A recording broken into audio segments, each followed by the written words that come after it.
Chapter 1320. There was no doubt that if the king of foreign lands really did succeed, it would no longer be as simple as victory or defeat in a single battle. It would determine the fate of the world for the next 100 years, perhaps even longer. A Tang dynasty where all its citizens were soldiers, believed in the theory of the strong, and possessed the ambition to expand would be the nightmare of all the surrounding countries. Your Majesty, now is not the time to consider such matters.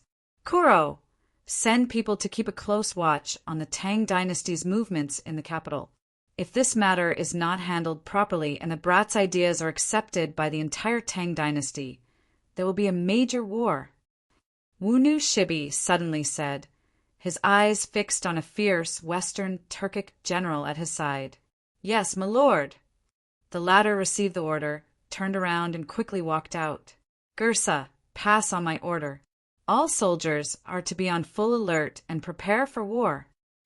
Ishbara Khagan came back to his senses at Wunu Shibi's reminder.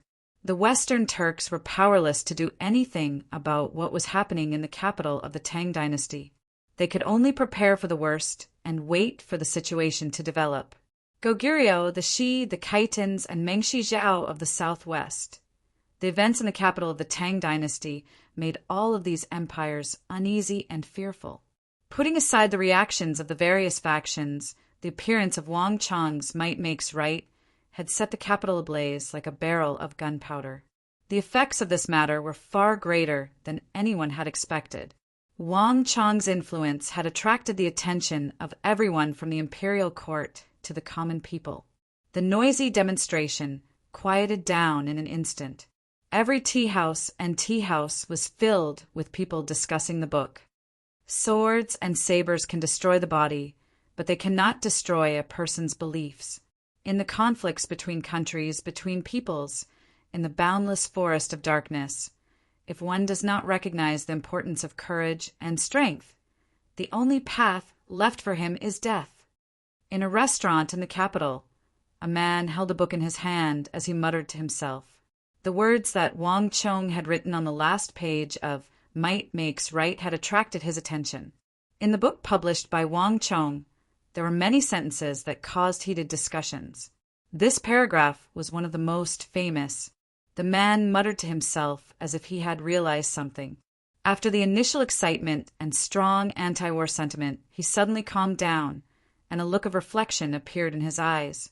Perhaps peace isn't wrong, but it's not as easy as you think. It requires a huge price and effort.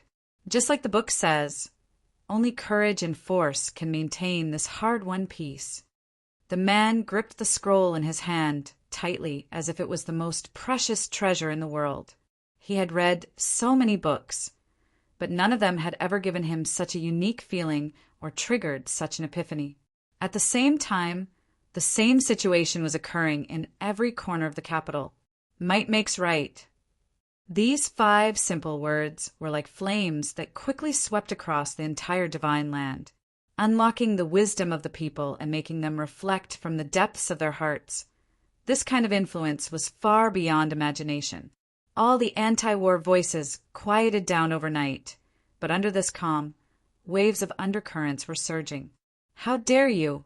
This is simply too impudent. He's just a martial artist with no achievements in learning. Yet he wants to write a book. Just who gave him the courage to question the teachings of Confucius and Mencius? That's right. We can't allow this heretical theory. Everyone join together to impeach the king of foreign lands. Once this kind of pig-dog theory spreads and takes root, it will plague the world for 1,000 years. Not even 100 deaths of the youngest son of the Wang clan will be enough to atone for his crimes. The 3 cardinal principles and 5 virtues, ruler as ruler, subject as minister, father as father, son as son. This is the root of the world, the foundation of all things. If everything is destroyed to the point that nothing remains, how would that be? In a school in the western part of the capital, 10-some Confucians had gathered together, all of them extremely agitated and furious. The ideas in Wang Chang's book were spreading through the capital, and even their students had a copy. The Confucian school was based on benevolence and righteousness, but for them to read such heretical theories of the strong preying on the weak was a great humiliation. They had already seized several batches of books from their schools, but they were still unable to stop them. Report this matter to the schoolmaster. No matter what, we have to stop it from continuing. Finally, one of the Confucians stood up, an agitated expression on his face. Similar events were taking place in the schools and temples of the northern and southern parts of the capital.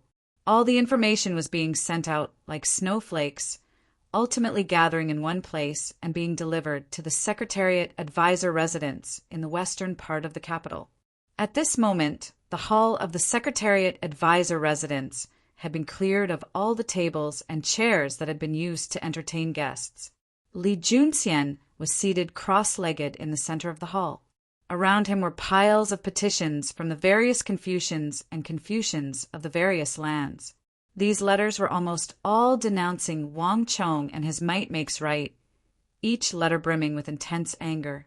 But what worried Li Junxian the most was the information that these letters would inadvertently reveal. The book and the ideas in the book were like a plague, spreading wantonly among the people, and the scope of its influence was getting bigger and bigger. No matter what, this matter has to be stopped. Li Junxian's eyes had long ago lost all of their high spirits, leaving only deep worry, unease, and a kind of resolve. His entire life, including the entire Confucian sect, had been preparing for one thing. At this crucial moment, Li Junxian could not allow anyone to ruin it. No matter who it was, anyone who dared to do such a thing would be his greatest enemy. Whoosh!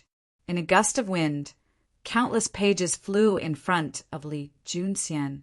If one looked carefully, one would see that these pages were the copies of Might Makes Right that Li Junxian had sent people to buy from the market. They were arranged in an arc around Li Junxian, the contents of which Li Junxian had memorized by heart. Wang Chong, you brought this upon yourself. Li Junxian raised his head, a harsh light in his eyes. At this moment, all the knowledge he had learned and all the aspirations he had harbored gathered in his mind. Li Junxian grabbed a brush and wrote 3 large words on the paper: benevolence and righteousness. A gale swept out from Li Junxian's Secretariat Advisor residence, spreading throughout the capital. With Wang Chong's publication of Might Makes Right, another storm had begun. The capital was destined to find it hard to calm down. 8 days after Wang Chong's Might Makes Right was published, the other 2 books, Benevolence and Righteousness and The Theory of Birds and Beasts, swept through the Tang dynasty like a hurricane. The author of these 2 books was none other than the illustrious figure of the Tang dynasty, the Secretariat Advisor Li Junxian, who had used his silver tongue to persuade the surrounding countries of the Tang dynasty to voluntarily reduce their armies by nearly 1 million soldiers.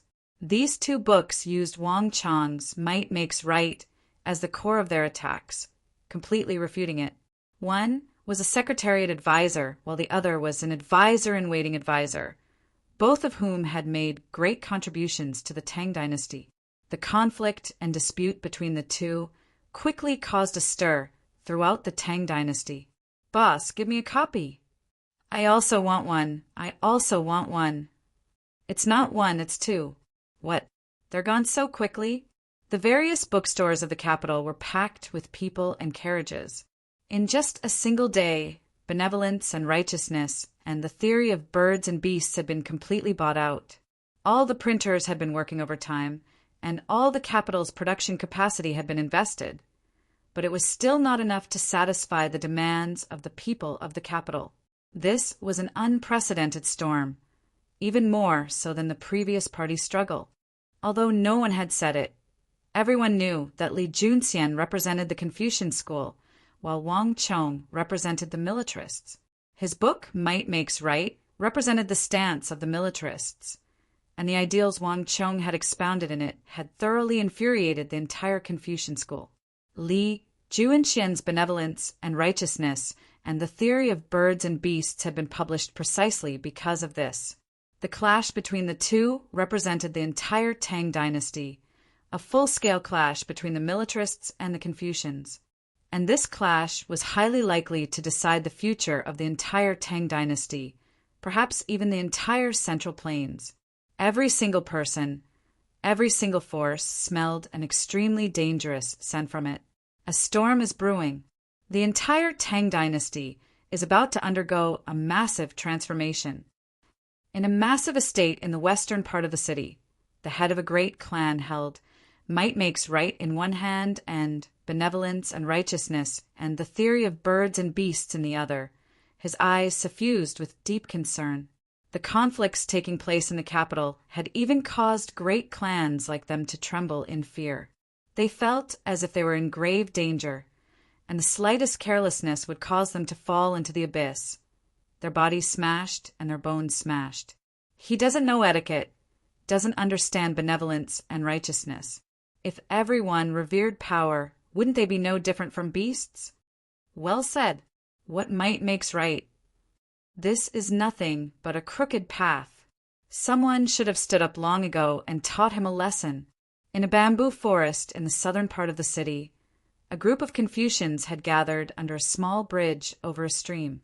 All of them had excited expressions on their faces as they held Li Juanxian's benevolence and righteousness and the theory of birds and beasts. After waiting for so long, the Confucian school's counterattack had finally come, fast, vicious, and fierce. So what if he's the king of foreign lands?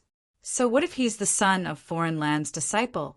Since he dared to publish such a heretical theory, he must be utterly disgraced and spurned by everyone. Let's use this Might Makes Right book as a turning point. Let's work together and make it difficult for him to retreat unscathed. The Confucians excitedly said. Chapter 13:21. This conflict is an opportunity. Putting aside the matter of Khorasan, we have to help the king of foreign lands, no matter what. That's right. We generals have always been quick with our actions, but clumsy with our words. Thus, our militarists have always been suppressed by the Confucians. Now that the king of foreign lands has written a book and spoken for the militarists, we have to support him no matter what. Helping him is also helping ourselves. In the restaurant, the two stared at each other, seeing the same resolve in each other's eyes. Since ancient times, there had been far too few militarists who had written books, and even if there had been, they had discussed the art of war. Other than generals, no one else had ever read them. As for things like the weak are prey to the strong, survival of the fittest, law of the jungle, and dark forest, no one had ever mentioned them. Not even the most formidable generals in history, the war god or the military god, had ever used such a method to expound the essence of the militarist's thought so deeply and so widely, and to make it acceptable to the common people.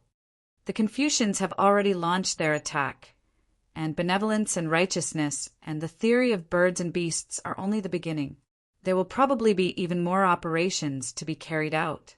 We have to think of a way to make the king of foreign lands theories deeply rooted in the hearts of the people and spread them as widely as possible.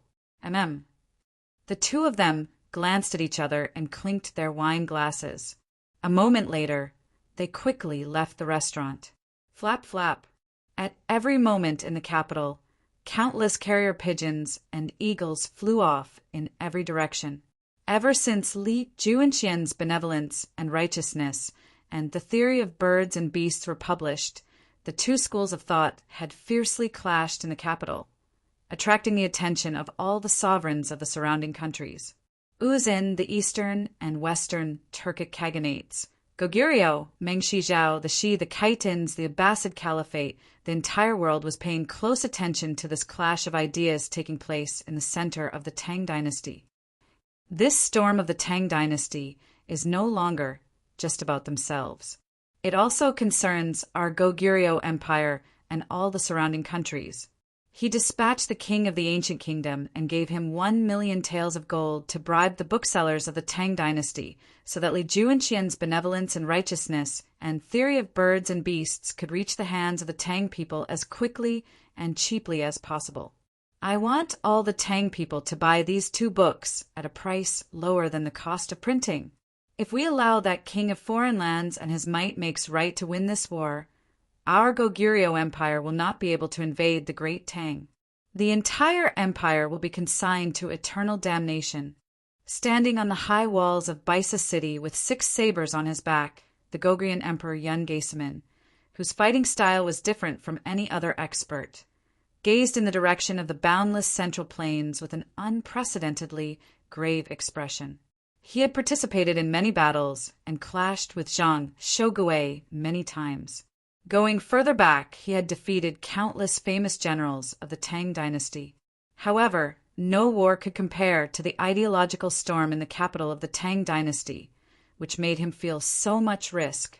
Invisible sabers were often the fastest and sharpest to kill. Gallop! Following Yun Gaesaman's orders, in just a few hours, a team of several hundred people quietly left the Goguryeo Empire with a huge amount of gold. Although Zhang Shogui and his Anong Protectorate Army had sealed off the northeastern region of Yuzhou, making it almost impossible for the Goguryans to pass through, there was still another path, the water route. However, there was another path called Waterway. Starting from Maruto City, if the wind was right and the journey was fast, one would be able to quickly bypass Yuzhou and reach the inland. Meanwhile, on the distant Uzan Plateau, a massive vulture flew down from the clouds and landed in the royal capital. The Confucians are finally showing signs of movement. If we want to deal with the Tang people, we still have to use the Tang people. After reading the letter in his hand, Dalin Trinling gave a slight sigh. Tell the Eastern and Western Turks that a good show is about to begin. Inform them, in the name of the 3 kingdoms, inform the Tang dynasty that the king of foreign lands has always been a threat to the 3 kingdoms and the Tang dynasty. If they can successfully deal with the king of foreign lands and minimize the effects of this matter, then the Uzin and the Eastern and Western Turks will all be allies of the Tang dynasty. If Arabia attacks, the 3 kingdoms are willing to assist the Tang dynasty in resisting Arabia. Prime Minister, are we really going to ally with the Tang dynasty? The general responsible for recording the letter asked, his entire body frozen in shock. Humph. Dalin Trinling said nothing, only shot a cold glance at the general. The general trembled and paled, but he immediately understood and continued to bury his brush in his desk, furiously scribbling away on his paper. We can only rely on that young Confucian to deal with the king of foreign lands. I am confident that once he sees this letter, he will understand what to do. With a wave of his sleeve, Dalin Trinling left the hall. On the other side, in the capital of the Tang dynasty, Flap, countless messenger pigeons flew over the high walls of the Wang family residence and landed in the deepest courtyard. Bang! A few moments later, Su Shixian and Su Qi rushed into Wang Chong's room. "My lord, it's bad. The situation is bad. That Li Junxian of the Confucian sect wrote 2 books, one on benevolence and righteousness and the other on birds and beasts. The entire capital is in an uproar, and all the Confucians are joining together to oppose us." Su Shixian and Su Qi were panting for breath, their faces red and their expressions very uneasy. Wang Chong's might makes right had caused an even greater stir in the capital than imagined. His voluminous speech of tens of thousands of words had deeply agitated all the learned and learned Confucians, inciting their fierce opposition. Countless learned Confucians were working together to impeach Wang Chong, and countless learned and learned Confucians were already writing essays criticizing Wang Chong, following Li Junxian's example. In the capital, Wang Chong had become the target of public criticism. Countless storms were sweeping toward the Wang clan and Wang Chong, causing the two to feel extremely worried and uneasy. The mouth of the masses can melt metal, and the accumulated slander can melt away the bones. Since ancient times, no military strategist had ever offended the entire Confucian school like Wang Chong. This power was enough to make anyone tremble in fear. Su Shixian and Su Qi couldn't help but worry. "I know," an indifferent voice rang out in their ears. Wang Chong was seated behind a table, his expression extremely calm. This voice was imbued with an indescribable might, causing Su Shixian and Su Qi to fall silent. The two of them stared in shock at Wang Chong. What will come sooner or later. There's no need to worry about the Confucian school, Wang Chong indifferently said. His hand gripping the brush, he began to write on the paper. A few moments later, he finished writing the last few words, and then casually tossed the brush back into the brush rack. Since I've written Might Makes Right, I might as well publish this war debates as well. Arrange for this book to be printed as quickly as possible. 10-some papers were stacked on top of the table. They weren't as thick as Might Makes Right, but they weren't thin either. Yes, Your Highness. The two of them lowered their heads and respectfully replied. Wang Chong nodded. This War Debates was a book based on the relationship between countries in Might Makes Right, and it also included methods of war and goals of war. In the Battle of Khorasan, Wang Chong had obtained 1 billion taels of gold from Arabia, shocking the entire empire. This novel method had never been used before, and even Gao Xianji had been given a massive shock. Without occupying the other side's land, without killing a large number of enemies, one could rely on negotiations and threats to obtain enormous benefits that would benefit the entire empire. This made all the generals feel refreshed. War was to serve the interests of the empire. This was a simple principle, but in this era, in this world, not many people understood this. At the time, Wang Chong had already thought of writing a book that would change the thinking of war in this era. Now that he was riding this wave, he might as well write it together. In addition, Su Shixian, Su Qi, how are the preparations for the things I had you prepare? Wang Chong stood up from behind the table, his hands behind his back, replying to Your Highness, although it took some time. Your Highness has found all the things you were looking for. In this aspect, young Master Qin Bureng has done a great job. Su Shixian bowed as he spoke. Facts speak louder than words. Remember, our opponent is not the Confucians, but the hearts of the world. Saying 1,000 things or saying 10,000 things is far inferior to seeing it with one's own eyes. Begin the operation. Wang Chong's gaze pierced through the open door to the boundless sky, his eyes gleaming with wisdom. Clap. After making all these arrangements, Wang Chong flung his sleeves and left the room, turning around to enter another room. The room was pitch black, the doors and windows tightly shut. There was no light, only the black-clothed old eagle standing there, silently waiting. How is it? Wang Chong asked. Replying to Your Highness, General Bahram has successfully escaped. In addition, according to Your Highness's orders, we have already threatened the Arabs. Relay my lord's words to them. If the Arabs continue to pursue, the second battle of Khorasan will soon take place. The Arabs are still very wary of Your Highness. Although the pursuing army was extremely unwilling, they still retreated. In addition, General Su Hanshan ambushed them with ballistae on the way. This has made them much more obedient. Eagle said. He had traveled through the night from Uzin and the western regions. This was an important matter, and Eagle had personally come to give an account. Very good. Hearing these words, Wang Chong heaved a long sigh of relief. No matter what, this can be considered a great fortune amidst misfortune. The journey from the capital to Khorasan was a long one, but even so he had always been paying attention to what was happening in Khorasan. Cheng, Qianli, Su Hanshan, and Li Sai had marched 1,000 li, and although they had ultimately failed to alter the Sassanid dynasty's fate of destruction, they had still managed to arrive at the last moment, save Bahram and the Angora cataphracts, and persuade the agitated Bahram to conserve his strength and carry out a strategic retreat.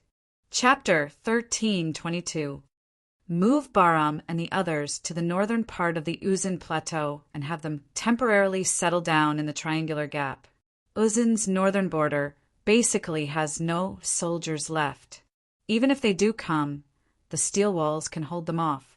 In addition, inform Gao Xianji of the Anxi Protectorate that if he discovers that Uzin has mobilized a large number of soldiers, he should immediately provide reinforcements. Wang Chong said, after this battle, the entire area to the west of the Tsong Mountains would no longer be safe for Bahram and the others. And as long as it was within the borders of the Tang dynasty, the forces of the imperial court could intervene at any time. Only the triangular gap on the Uzin Plateau would be fine for the time being. But what if the Confucian sect intervenes? Li Junxian has already mentioned several times that he wants to return the triangular gap to Uzin. The eagle worriedly said after a few moments of silence, "Haha, that's not up to him. He's already taken 70,000 of the 100,000 taels of gold and returned it to the Arabs. Does he want to return the triangular gap to Uzin as well? At least he's not stupid and didn't give it all to the Arabs. Moreover, the triangular gap has already become an important area for the imperial court to graze horses. I'm sure that the palace won't easily agree. In addition, I've already had the Bureau of Military Personnel delay the matter." Wang Chong calmly said. The scope of the Confucian sect's interference was growing larger and farther. In order to maintain a peaceful relationship with Uzin and avoid all kinds of hidden dangers, they had set their sights on the steel walls at the Triangular Gap. But the Triangular Gap was not in the interior of the Tang dynasty, and even now the Secretariat had not yet decided to incorporate the Triangular Gap into the Tang dynasty's territory. To put it simply, the Triangular Gap had become a zone that no one cared about. And this unique situation gave Wang Chong an opportunity to take advantage of. Li Junxian had already mentioned several times that he wanted to return the Triangular Gap to Uzin, but Wang Chong had used the Bureau of Military Personnel to delay the matter until it was shelved. "Your subordinate understands," the eagle said respectfully. "One more thing." The room was silent. In the darkness, Wang Chong suddenly spoke. An astonishing light flashed in his eyes.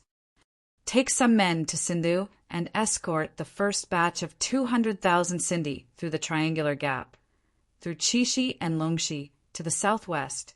I've already made the arrangements. Suhan's Han, Great General Gashu, and Protector General Xinyu have all been cleared. Pass through them and take a boat from the southwest to take the first batch of Sindhi overseas." Ah! Hearing this, the eagle was shocked. "Your Highness wants to send them to the Promised Land as the first batch." Although Wang Chong did not elaborate, the eagle instinctively thought of the words Promised Land. The eagle had only found out about this by chance, but Wang Chong had never written down or explained it in detail. In all of Wang Chong's faction, the only one who knew the specifics was probably Wang Chong's cousin, Wang Liang. Even the eagle only knew that the Promised Land referred to a mysterious continent in the depths of the boundless ocean, isolated from the rest of the world. The land there was vast, the soil fertile, and the climate suitable. Moreover, it was no smaller than the land of the Tang dynasty. However, this piece of land had always been ownerless since ancient times until now. This was simply inconceivable. One had to realize that any piece of land around the Tang dynasty, no matter how trivial or small, was bound to be occupied by all sorts of tribes and races. For such a large continent to be devoid of humans was simply a fantasy. If it were anyone else, they would only treat it as a joke. But the eagle knew that not long ago, Wang Chong's cousin Wang Liang had followed Wang Chong's instructions and successfully found the Promised Land. "Your subordinate will go." As these thoughts flashed through his mind, the eagle quickly lowered his head and bowed. Flap, flap. While the eagle was leaving the Wang family residence, elsewhere in the Secretariat Advisor residence, a messenger pigeon flew down. A Confucian sect disciple quickly caught it, glanced at it, and then hurried to Li Juinqian's room. "Young master, the spy team has sent news." Upon entering Li Juinqian's room, the Confucian sect disciple bowed and respectfully offered the letter in his hand. "Read it." Li Junxian was seated cross-legged, his right hand rapidly dancing on a low table as he spoke without even raising his head. "Yes, The Confucian sect disciple opened the letter and began to read. The spy team has sent news that the king of foreign lands, people have found a hunter and bought a wolf from him. Moreover, this matter is being handled by one of Wang Chang's trusted subordinates, Su Shixian. Oh!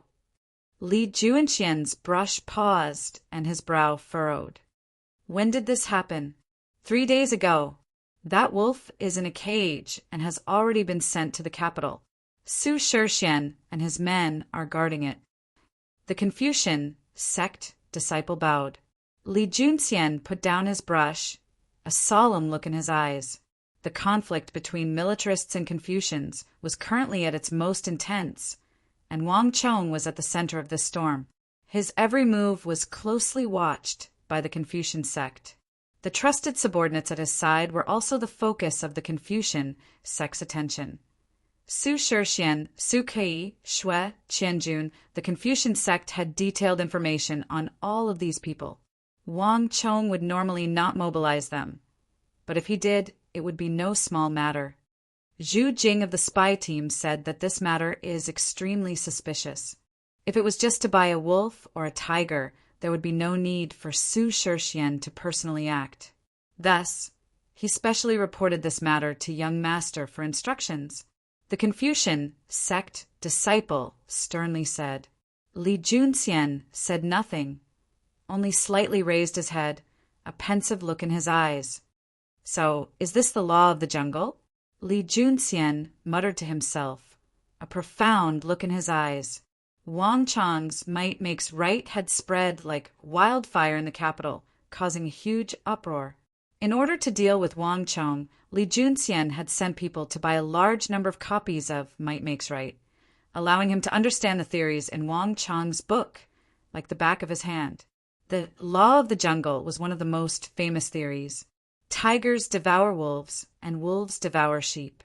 This was the law of the animal world, a matter of course. Wang Chang's goal in buying a wolf at a time like this was obvious. Pass on my order. Immediately find me some of the most formidable beast tamers from the western regions. I want them to get me a few tigers, a few wolves, and a few sheep. Whether they're tigers or sheep, once they're locked up, they have to live in harmony. Remember, as long as the king of foreign lands releases that wolf, have those beast tamers lock those tigers and wolves in a cage and release them all. Tigers don't devour wolves, and wolves don't devour sheep. I want to see what else he has to say then. Li Junxian sternly said. The western regions were different from the central plains, and to the west of the forest there were some extremely skilled beast tamers in countries like Arabia and Karak Spazinu who could tame beasts like tigers and wolves into submission. Even if you delivered sheep or dogs to their mouths, they would never eat them. Wang Chong had said in his book that the law of the jungle was a principle of nature. When the time came, he would have nothing to say. Yes, this subordinate will go. The Confucian sect disciples heeded the order and quickly left. In a few short moments, the entire Wang clan, including Wang Chang's subordinates like Su Shixian, had become the focus of the Confucian sect's attention. The conflict between militarists and Confucians was no trifling matter, and this was a crucial moment. The Confucian sect did not dare to be careless. Putting aside the activity of the Confucian sect, in just half a day, in one of the busiest and most bustling streets of the capital, bang, a pillar smashed down heavily, and dozens of craftsmen suddenly appeared at some point in time. They started to build a platform together. But before the platform could be completed, a massive banner was thrust into the ground next to it, upon which the words King of Foreign Lands were written. Immediately after that, with a boom, another flag was thrown down. However, it was different this time. The white flag danced in the wind with the words, Might Makes Right written on it.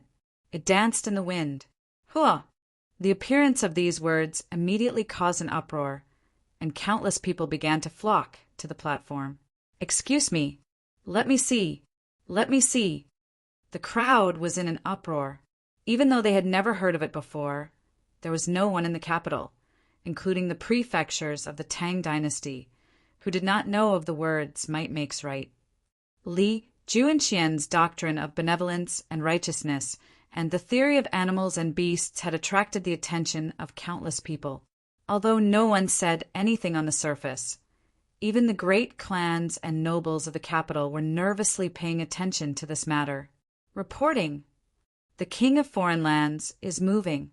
On the other side, just as the first stake was planted on Green Dragon Street, a Confucian disciple immediately mounted his horse and galloped off to deliver the news to the junior martial advisor's residence. "It's finally begun?" Li Junxian narrowed his eyes and stood up from the center of the hall. In this sensitive period, anything related to might makes right was no small matter. "He's already so brazen? Get ready. I'd like to see just what he's planning." With these words, Li Junxian raised his robe and stepped over the threshold, vanishing from the hall. Green Dragon Street was one of the busiest streets in the capital. It was lined with rows upon rows of restaurants, tea houses, and tea houses. All of them were richly ornamented and decorated, their walls resplendent and magnificent. The capital's illustrious, vast crane pavilion was also located on this street. Bang! A noble boot stepped over the doorstep and landed on the doorstep of the vast crane pavilion. The moment this person appeared, an attendant rushed forward and said anxiously, "Sir, I'm really sorry, but this place is full." "Not even me." The man with the wide sleeves suddenly said, "I'm sorry, it's really—" Chapter 13:23. Old Master. The waiter's eyes trembled, his face stricken with fear. He had truly run into the Tice Way Lord this time. No one had expected his master to personally appear here.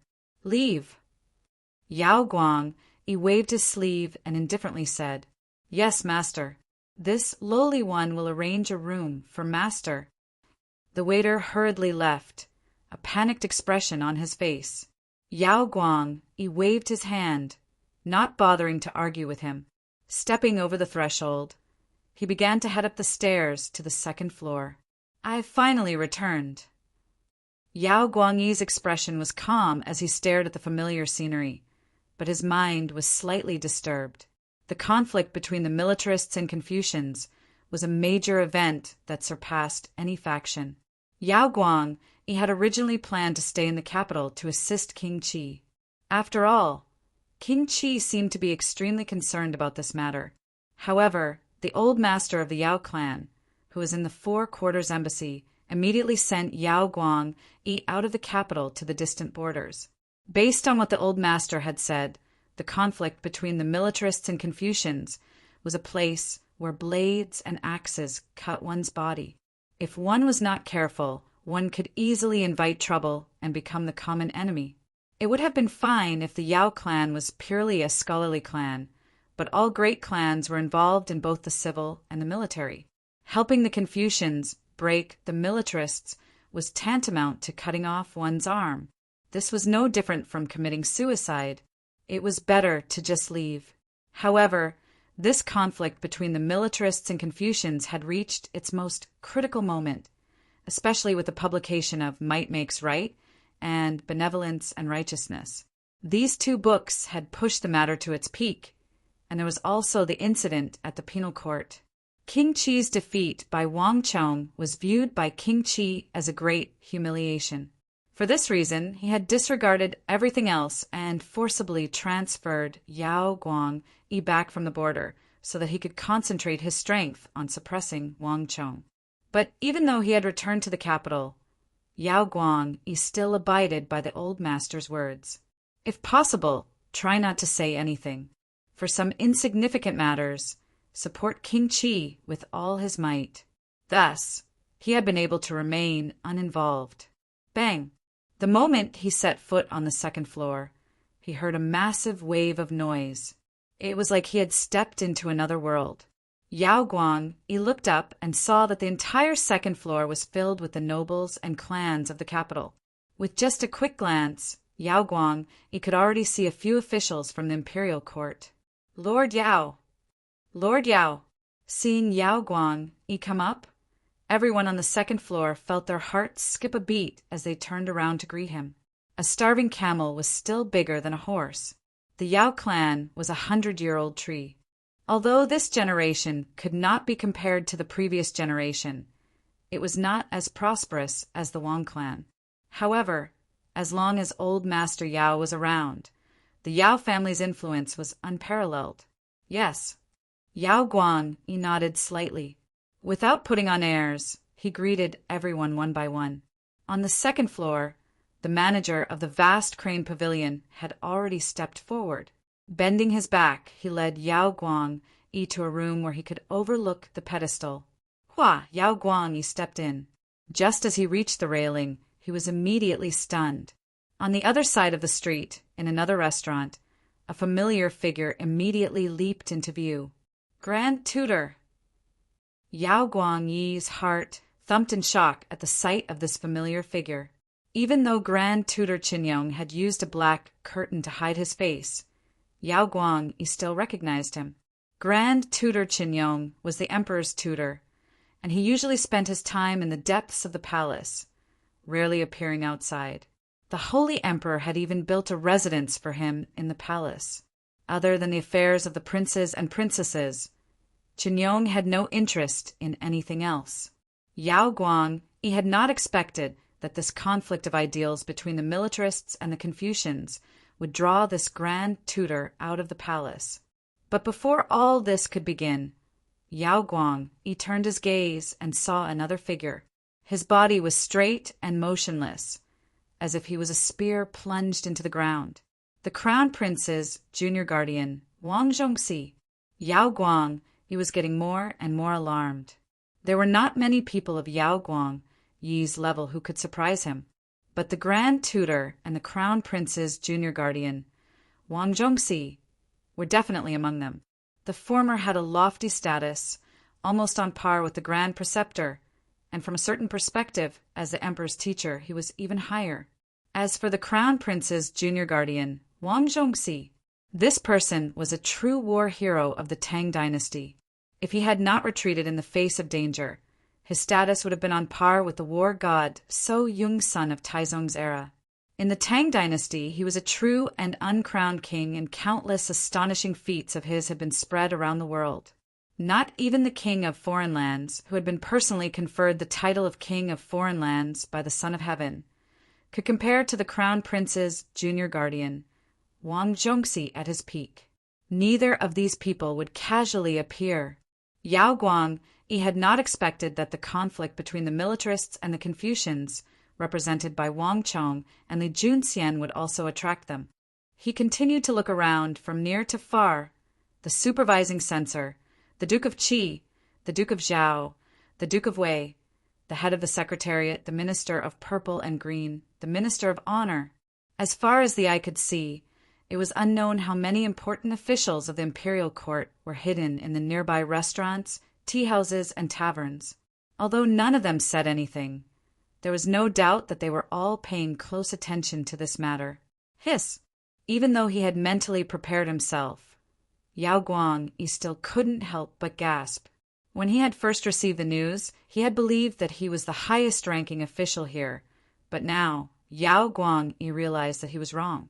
This conflict had long ago drawn in the entire court, even the entire Tang dynasty. This was no longer a struggle of ideals, but a struggle for the fate of the country. This dispute was likely to decide the fate of the Tang dynasty for the next several hundred years. Only this could explain why so many people had appeared here. Putting aside the activity in vast Crane Pavilion, on the other side, bang! On the other side, with a flash of light on the opposite side of the workbench, a white robe like frost or snow crossed the threshold like a stream of water. Young master, everything has been taken care of. The moment Li Junxian appeared, a disciple of the Confucian sect appeared and led him to the top floor. The Confucian sect had operated for 1,000 years and had deep roots in the Central Plains. Although it usually did not show itself, a considerable portion of the capital's businesses belonged to the Confucian sect. Li Junxian's expression was indifferent as he nodded and ascended the wooden stairs to the highest floor. Tea had already been prepared there, a pot of jasmine, a white porcelain cup and nothing else. With a wave of his sleeve, Li Junxian quickly sat down in front of the table, his every movement exuding an air of elegance. Has it begun? Young master, based on their progress, it should be about time in another incense stick or so. A gray-robed elder bowed and replied. Judging from the black insignia on his wrist, he was clearly another member of the Confucian sect. Li Junxian nodded and said no more. On the street, the banging of the piles could be heard as the craftsmen busied themselves. In a little more than an hour, the entire platform was almost complete. Thanks to Zhang Shouji's reputation as a master of architecture and his reputation as a master of steel, Wang Chong had gathered a large group of top-class craftsmen. One could easily imagine the ability, skill, and efficiency of these people. Boom! When the last corner was completed, it was like a gust of wind had swept through Azure Dragon Street, causing it to fall deathly still. The vast crowd stared in a daze at the same place, making no sound. In the restaurants, Li Junxian, Yao Wenyi, Grand Tutor Qinyong, and the Crown Prince's junior guardian Wang Zhongxi all looked over. No one said anything, but everyone's expression became incomparably solemn in that instant. Whoosh! In the howling winds, a massive golden dragon banner flapped in the wind at the edge of the imperial palace. But no one noticed that a figure exuding a majestic aura had appeared on the high walls of the imperial palace. Haha, what a lively scene!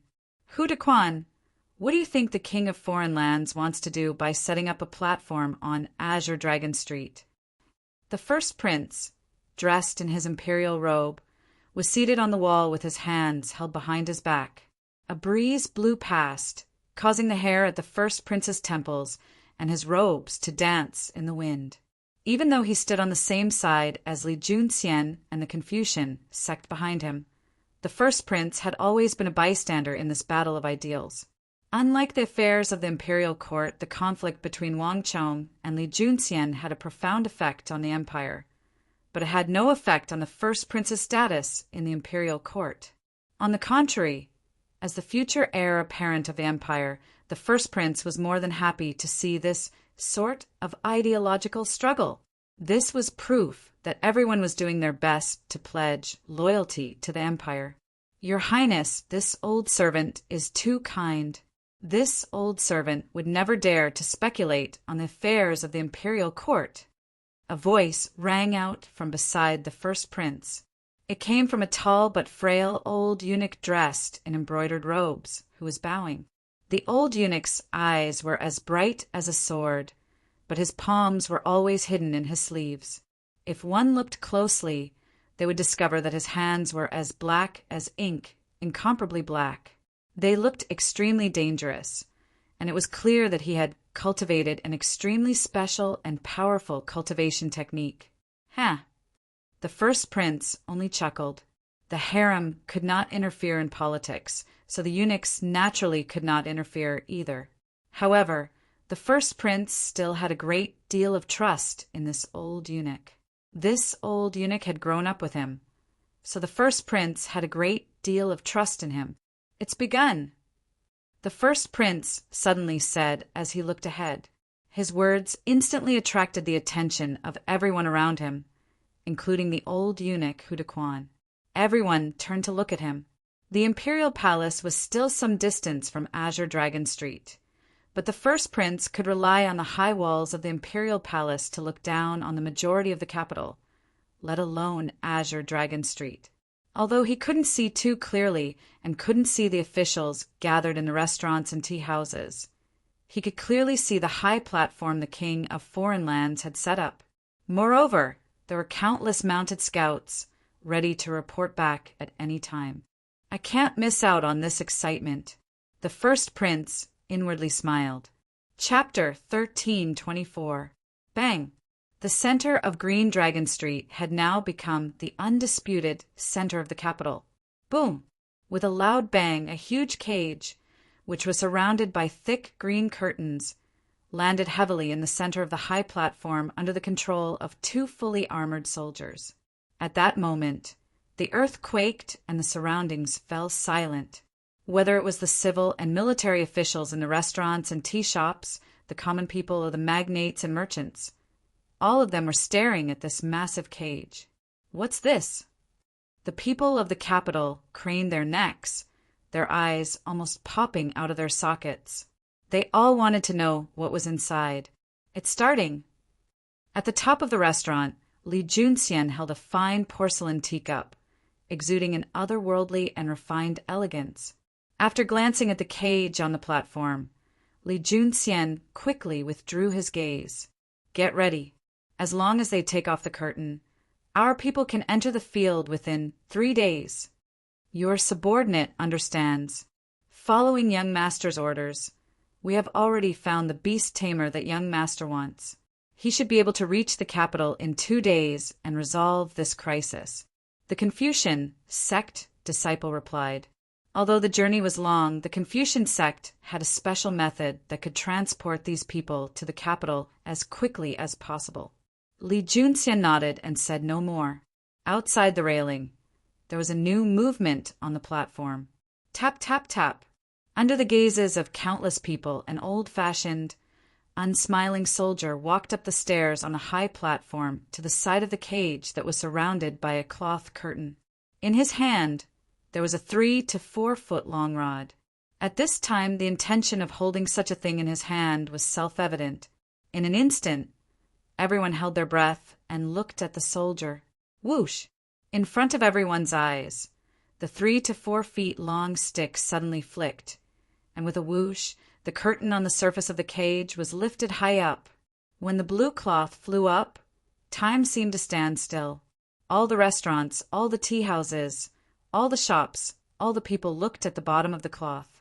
Of all the people present, only the Confucian sect had known about this. However, at the next moment, the moment the curtain was lifted, something unexpected happened. Woof! Woof! Suddenly, a childish barking came from under the curtain. What's going on? Is that a dog in the cage? What is the king of foreign lands trying to do? Upon seeing what was in the cage, the eager crowd glanced at each other in shock. It was such a big scene, with a platform, cages, and even soldiers protecting them.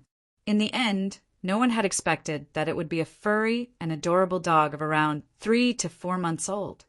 The moment the curtain was lifted, the dog rushed to the side of the cage, stretched out its tongue, licked the iron bars of the cage, and barked enthusiastically at the crowd below the stands. The crowd instantly fell into an uproar. The king of foreign lands' actions this time had created quite a stir. Next to the stage were 2 banners, King of Foreign Lands and Might Makes Right. Everyone believed that the king of foreign lands was going to make a grand spectacle so that everyone would accept his point of view. But they had never imagined that the cage on the stage was holding a dog. Everyone couldn't help but be taken by surprise. What's going on? Shouldn't it be the alpha wolf? In the restaurant closest to the stage, the Confucian sect disciples accompanying Li Junxian were flabbergasted. Even Li Junxian couldn't help but slightly crease his brow. From the information they had gathered, Wang Chong had clearly bought a wolf and delivered it to the capital. But the one who had bought the wolf was a dog. This left the Confucian sect flabbergasted. At this moment, it wasn't just the Confucian sect. All the civil and military officials on both sides of Azure Dragon Street who had heard the news frowned in confusion. No one knew just what the king of foreign lands was selling in his gourd. This fellow's way of doing things truly is unconstrained and unconstrained. It's impossible to fathom. In vast crane pavilion, Yao Guang stared the barking dog, his mind filled with emotion. When he thought about the incident in vast crane pavilion, Yao Guang had believed it to be a coincidence.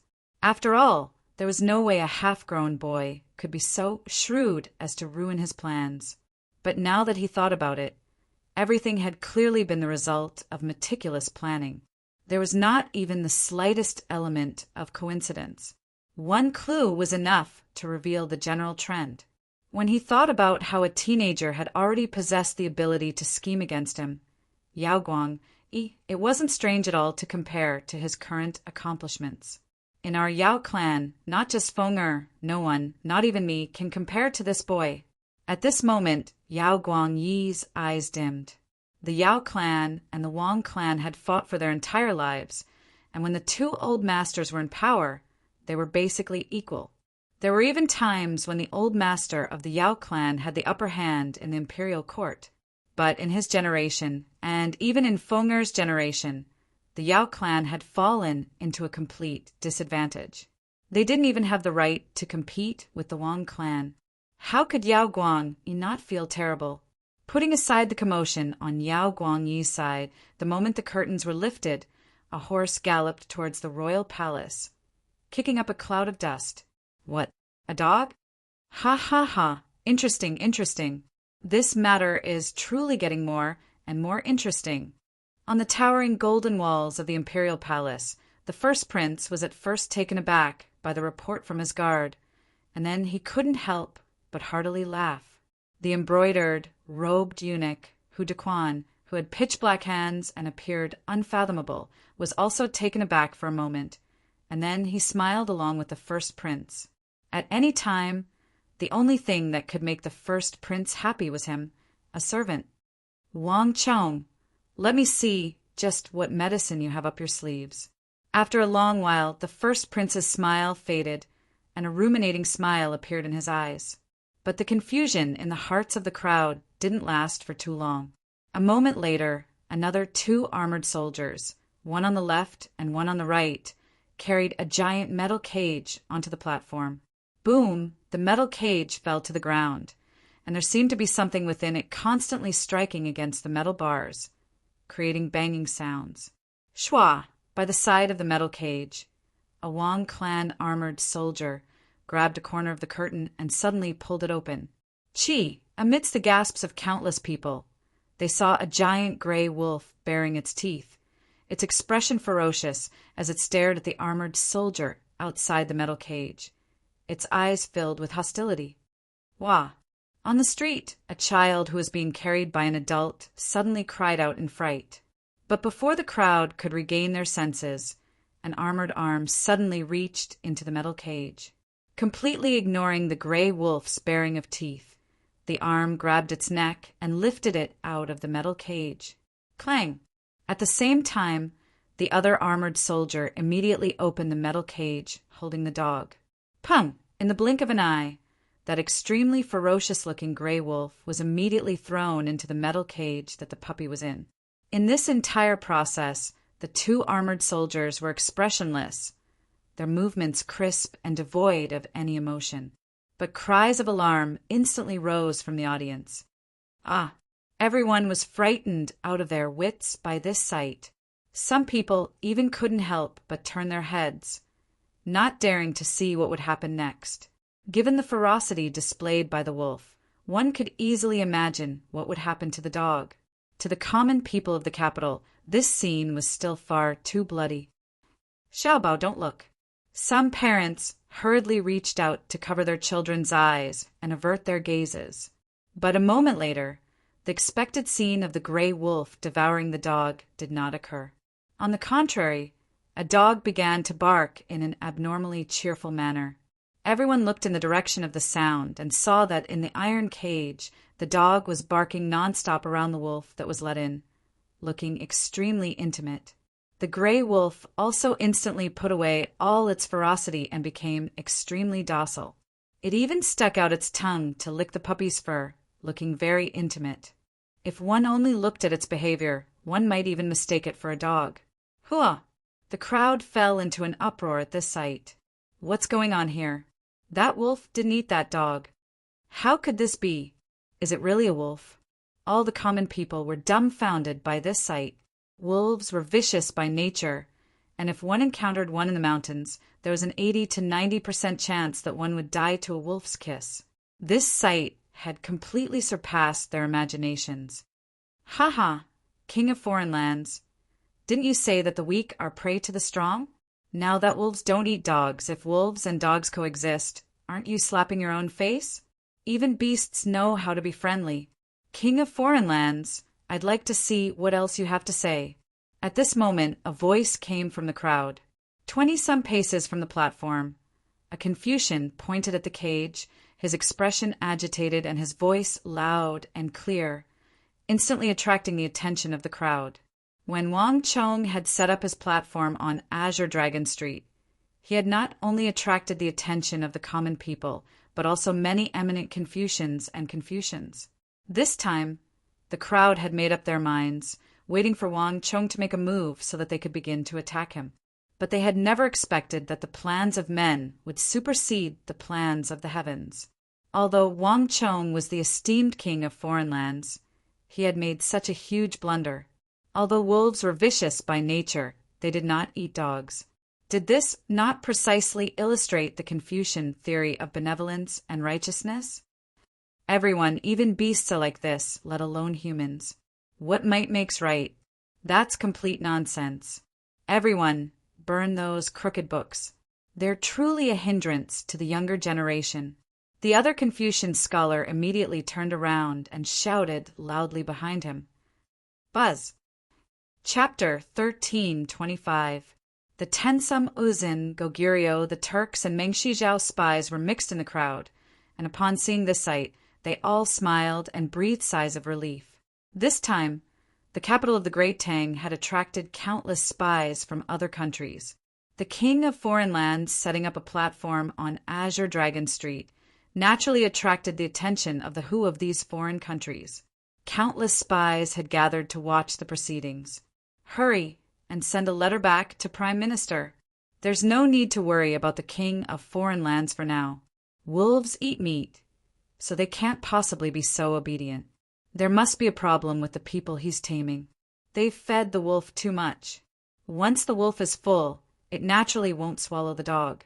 This is a mistake on the king of foreign lands' part, but we can use it to our advantage. Under the eaves of a medicine shop, an Uzin spy leader had his head slightly lowered, his face hidden under a bamboo hat. Bamboo hats were a common item of the Tang dynasty, but they were perfect for concealing the Uzin's appearance. Understood.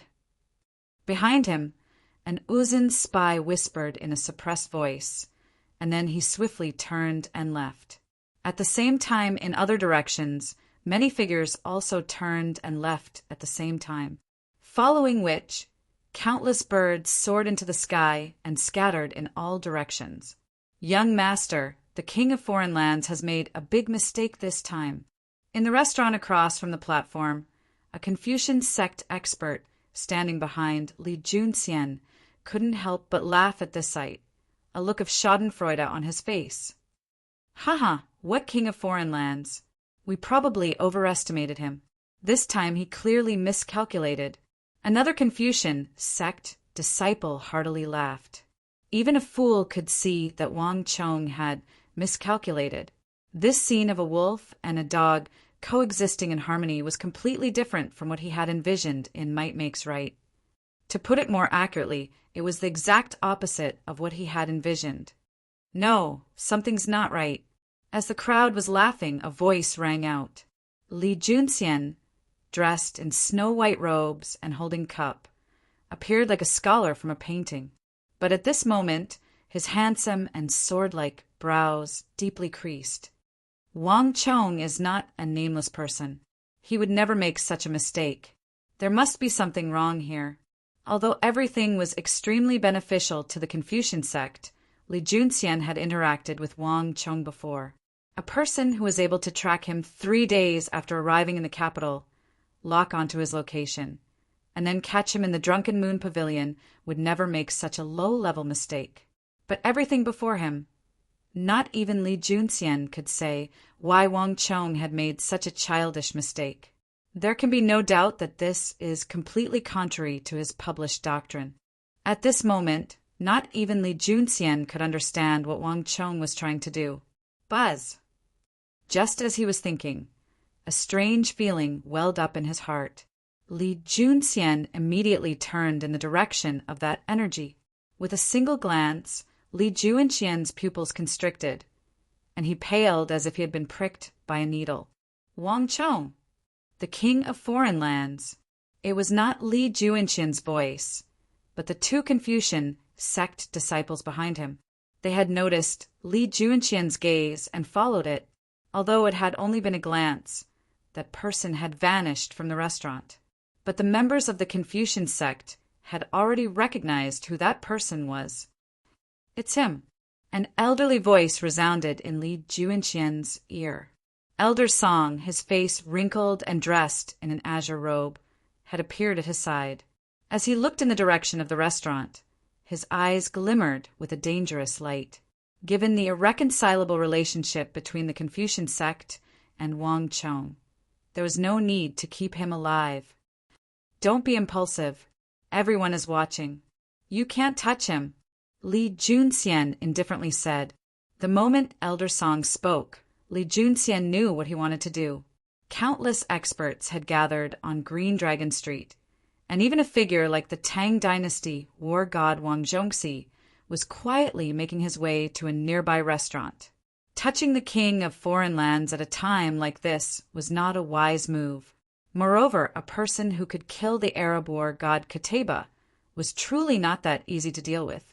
Li Junqian's judgment had not been wrong. While everyone was focused on the high platform, Wang Chong, dressed in casual clothes, had already ascended to a nearby restaurant. He had been the one to choose the location for this operation, so he had naturally reserved a restaurant. "Are you ready?" On the top floor of the Howling Sky Pavilion, Wang Chong spread his sleeves and sat down on a large wooden armchair. Looking down from here, everything could be seen without a shadow of a doubt. Even the bustling crowd on the street, as well as the excited Confucian scholars who were cursing loudly, could see it clearly. Even though he was being condemned by these Confucians, Wang Chong did not care. "Your Highness, everything has been prepared. That person can go on stage at any time," Su Shixian bowed. "Let him go." Wang Chong waved his hand. Su Shixian quickly replied and left. Clang! A few moments later, gongs and drums began to sound. In the blink of an eye, all was silent. Under everyone's gazes, a hunter dressed in coarse hemp clothes with a piece of wolf on his waist, accompanied by the Wang family guards, ascended the high platform.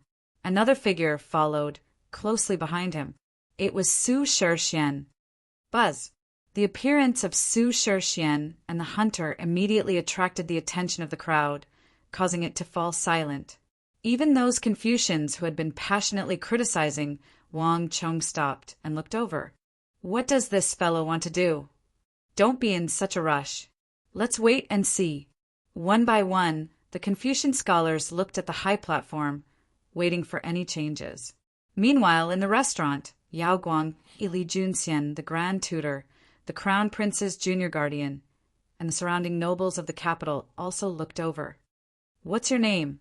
Su Shixian didn't even glance at the audience. Once the crowd had quieted down, he turned to the hunter and asked, "Qin Dazhong." The hunter held his head high and chest out, not the slightest bit nervous. "How many years have you been in the mountains?" Su Shixian asked. This sudden exchange of words attracted everyone's attention. Everyone felt strange in their hearts. Wasn't this hunter arranged by the Wang clan? Why did it sound like this wasn't the case at all? On the platform, the hunter chuckled and said, "My clan has been hunters in the mountains for generations. Ever since my grandfather's generation, I've been making a living in the mountains. When I was 7, I began hunting with my father, and it's been more than 40 years since then." "Did you raise this dog?" Su Shixian knocked on the cage next to him and continued to ask. Yes. Don't be fooled by its small size, but its nose is quite sharp. If there's any activity in the mountains, it can smell it from a distance." The crowd grew more and more entranced as they listened. Some of them could already sense that this matter was a little different from what they had imagined. "Since you're a hunter, why did you come to the capital?" Su Shixian's words immediately drew everyone's attention, all of them focusing on the hunter. Because the king of foreign lands said that as long as I answered a few simple questions, I could get 100 taels of gold from him and then return to the mountains. Even if I spent all my time hunting in the mountains, I wouldn't be able to earn that much in a year. I'm just answering a few questions. Why didn't I come? The hunter countered. Bang! The crowd immediately fell into an uproar, and even Li Junxian frowned. From the looks of it, this hunter wasn't someone Wang Chong had bribed. Although it sounded inconceivable, he was confident that someone of Wang Chong's status as the king of foreign lands would not have told such a low-level lie in front of so many people. But this only made Li Junxian more and more confused. Then I'll ask you again, how did you get this wolf? Su Shixian expressionlessly looked at the hunter in front of him and spoke once more. This hunter was the leader of the hunters in the mountains. He was more than 50 years old and possessed a calm and composed personality. Only someone with this sort of personality could speak so confidently and fearlessly in front of so many people. Haha, last year I killed a mother wolf in the mountains. I followed her den and found several wolf cubs. Once the mother wolf died in the middle of winter without anyone to feed her.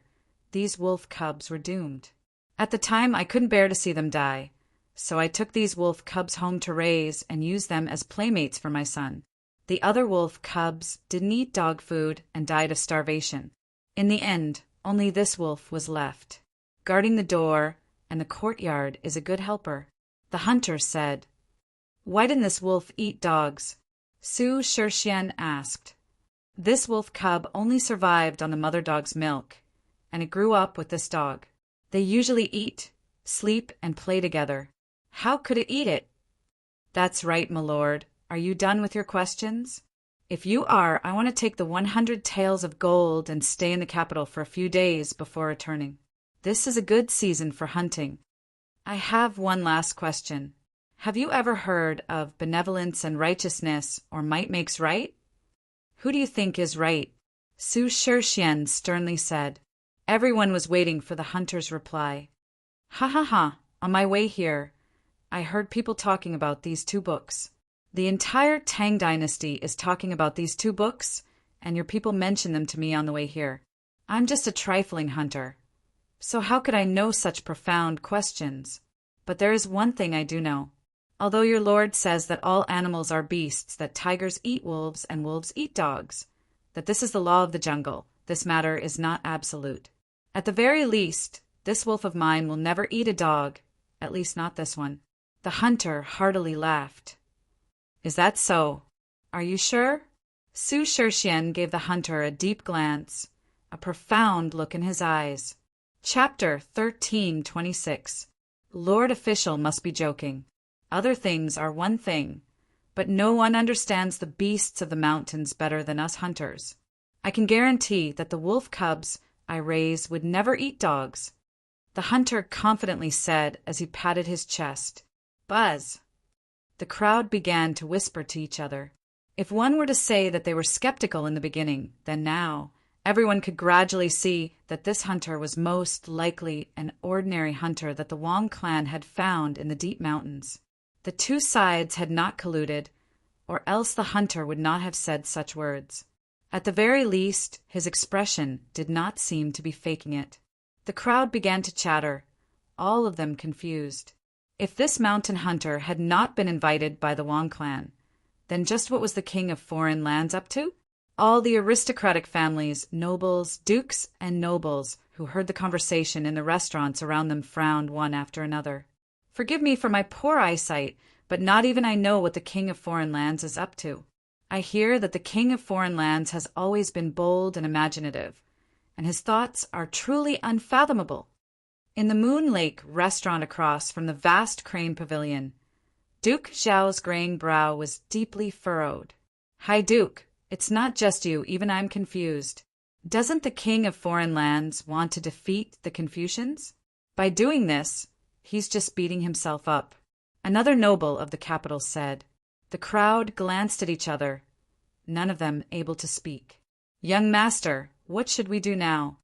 A Confucian sect disciple in the restaurant across from the stands asked, his body bowed and his eyes filled with confusion. Withdraw. There's no need for this. Li Junxian frowned and waved his hand. The hunter had already thoroughly explained the group's standpoint. There was no longer any need to find another group of beast tamers. Someone. Li Junxian thought for a few moments, and then he suddenly waved his hand, summoning a Confucian sect disciple.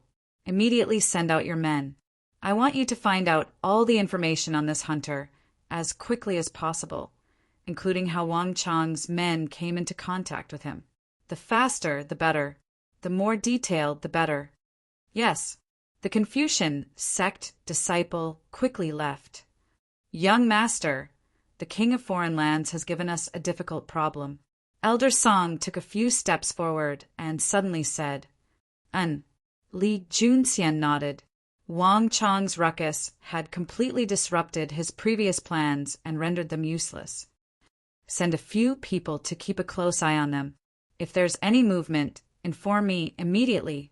Keep an eye on the developments. Li Junxian sternly said. Understood. Elder Song nodded. Meanwhile, on Green Dragon Street, the whole thing had finally reached its final moment. Very good. Everyone heard what you just said. The dog is yours, and the wolf is also yours. Since you're so sure that wolves don't eat dogs, let's make a bet. If it's really like what you said, then our prince is willing to give you an additional 10,000 taels of gold. If you lose, sir, you don't have to pay anything. Just take your things and return to where you came from. That 10,000 taels of gold is naturally not fated with you. Su Shixian sternly said. Hearing this, the hunter's expression suddenly changed. 10,000 taels of gold was something he had never expected. Su Shixian and the others had never mentioned it to him before. Qin, everyone here heard what you said and can testify for you, including the Court of Judicial Review. We've already informed them that if you can prove what you said, then the 10,000 taels of gold will belong to you. As Su Shixian spoke, he gestured behind him. Rumble. There was a metallic clatter as 4 muscular soldiers, 2 at the front and 2 at the back, carried a heavy metal chest and placed it on the platform. The moment the metal box was placed down, everyone felt the platform shake violently. Okay, let's go. After saying this, Su Shixian stood up and left after dismissing several soldiers from the stands. Let's go. At almost the same time, Wang Chong also stood up from the restaurant and left. This show had pretty much come to an end. Now, I hope that everyone can truly understand. Wang Chong mentally sighed as he left the restaurant. An empire could not be changed in a single day. Using 4 taels to move 1,000 caddies was the method he had come up with to resolve this problem while paying the smallest price. The Confucian sect was much more efficient than expected. On the same night, the detailed information on that hunter, Qin, was sent via messenger pigeon to the Secretariat Advisor residence. Young master, based on our investigations, that Qin really is just an ordinary hunter. The king of foreign lands really did randomly choose him. Moreover, based on the words of his neighbors and his wife, Qin truly did not know what he was doing in the capital. He was only after that 100 taels of gold. In addition, we found an armored soldier in charge of escorting the caravan. Without alerting him, we learned that the king of foreign lands only ordered them to be in charge of escorting the caravan and forbade them from having too much contact with that hunter, wolf, and dog. Based on our investigations, the king of foreign lands probably didn't have any direct contact with that hunter. When they came to the capital, they stayed in a courier station, and that hunter even fed the wolf and dog in the courier station. From all the evidence, we do not believe that he was colluding with the king of foreign lands. Moreover, the king of foreign lands has always been proud, and doing something like this would be lowering his status. Thus, the true situation should be the same as what we found out. In the mansion, a man wearing a white robe embroidered with bamboo, leaves bowed and said in a deep voice. Although he had done his utmost to restrain his aura, his eyes still shone with a sharp light, like countless stars. In terms of cultivation, he was probably on par with Elder Song. Bamboo Mirror. The leader of the Confucian sect's spy network in charge of the Confucian sect's eyes and ears in the world. Li Junxian said nothing, but his brow deeply creased. The more he knew, the more he couldn't understand Wang Chong's intentions. There was no doubt that Wang Chong was so proud that he was unwilling to use the slightest trick in this matter. But if this was the case, then the Confucian sect could also use this matter to make a big fuss. Pay close attention to this matter and make sure that the king of foreign lands doesn't play any tricks. In addition, since he's already made his move, we should use this matter to expand our influence. Li Junxian said. Yes. Bamboo Mirror bowed and quickly retreated. Unlike the others, Bamboo Mirror would never interfere too much with Li Junxian's decisions. He only cared about one thing: intelligence. In the blink of an eye, the high platform in the center of Azure Dragon Street had attracted the attention of countless people. Awoo! Inside the iron cage, the huge black wolf let out a series of low growls, and at its feet, the puppy wagged its tail and ran around. The gray wolf retracted its ferocious appearance and had a gentle expression on its face. It stretched out its claws and constantly stroked the puppy, and from time to time, it would use its tongue to lick its fur. Woof, woof. The puppy suddenly barked twice, and with a leap, it pounced towards the black wolf. The moment the wolf fell, the puppy pushed it to the ground, and it began to whimper as if begging for mercy. Bang! The crowd burst into laughter when they saw this. They were completely amused by the scene. Mama, that wolf is so cute. I also want to raise one. Don't speak nonsense. How can you raise a wolf? The mother patted her child and admonished, but there was not much reproach in her eyes. Even a mother would be captivated by the sight of a dog playing with a wolf. Do you see that? Do you see that? Below the grandstand, a dozen or so Confucian scholars had gathered together. One of them waved his hands and seized the opportunity to shout at the crowd around him. The king of foreign lands said that humans are like beasts and the weak are prey to the strong. Now that all of you have seen it, do you still believe his words? This is utter nonsense. That's right. The king of foreign lands' teachings have collapsed on their own. Everyone, do not be misled by the king of foreign lands. Only peace can bring happiness to all people. The other Confucians began to echo in agreement. Haha, big dog here. On the high platform, the hunter, Chen Dazhong, laughed out loud. He tore off a piece of cured meat and threw it into the cage. The gray wolf, which was originally lying on the ground, rolled on the ground and leaped up. It flipped over and caught the meat, letting out a series of happy cries. The crowd below the platform couldn't help but laugh, all of them moved by this harmonious scene of man, dog, and wolf. Peace, not war. Below the high platform, someone shouted, and in an instant, everyone cheered loudly. Gallop! Seeing this, the scouts quickly mounted their horses and galloped away from the crowd. This situation is very bad for Wang Chong. In the King of Song's residence, a hint of worry appeared in the King of Song's eyes when he received the report from his scouts. From what he could see, the situation was extremely bad for Wang Chong. This was the complete opposite of what Wang Chong wanted to achieve. Your Highness, the King of Song, should we ask the King of Foreign Lands? Grand Scholar Lu Tingji said. The current academic debate was far too dangerous, and with Lu Tingji's special status, he did not dare to get too involved. There's no need. The King of Song shook his head. No matter what, I believe that Wang Chong will not speak without thinking. Let's wait and see. Time flew by, and in the blink of an eye it was the next day. It was still the same scene of man, dog, and wolf living in harmony. Every day, this place would attract many spectators. Wolves did not eat dogs.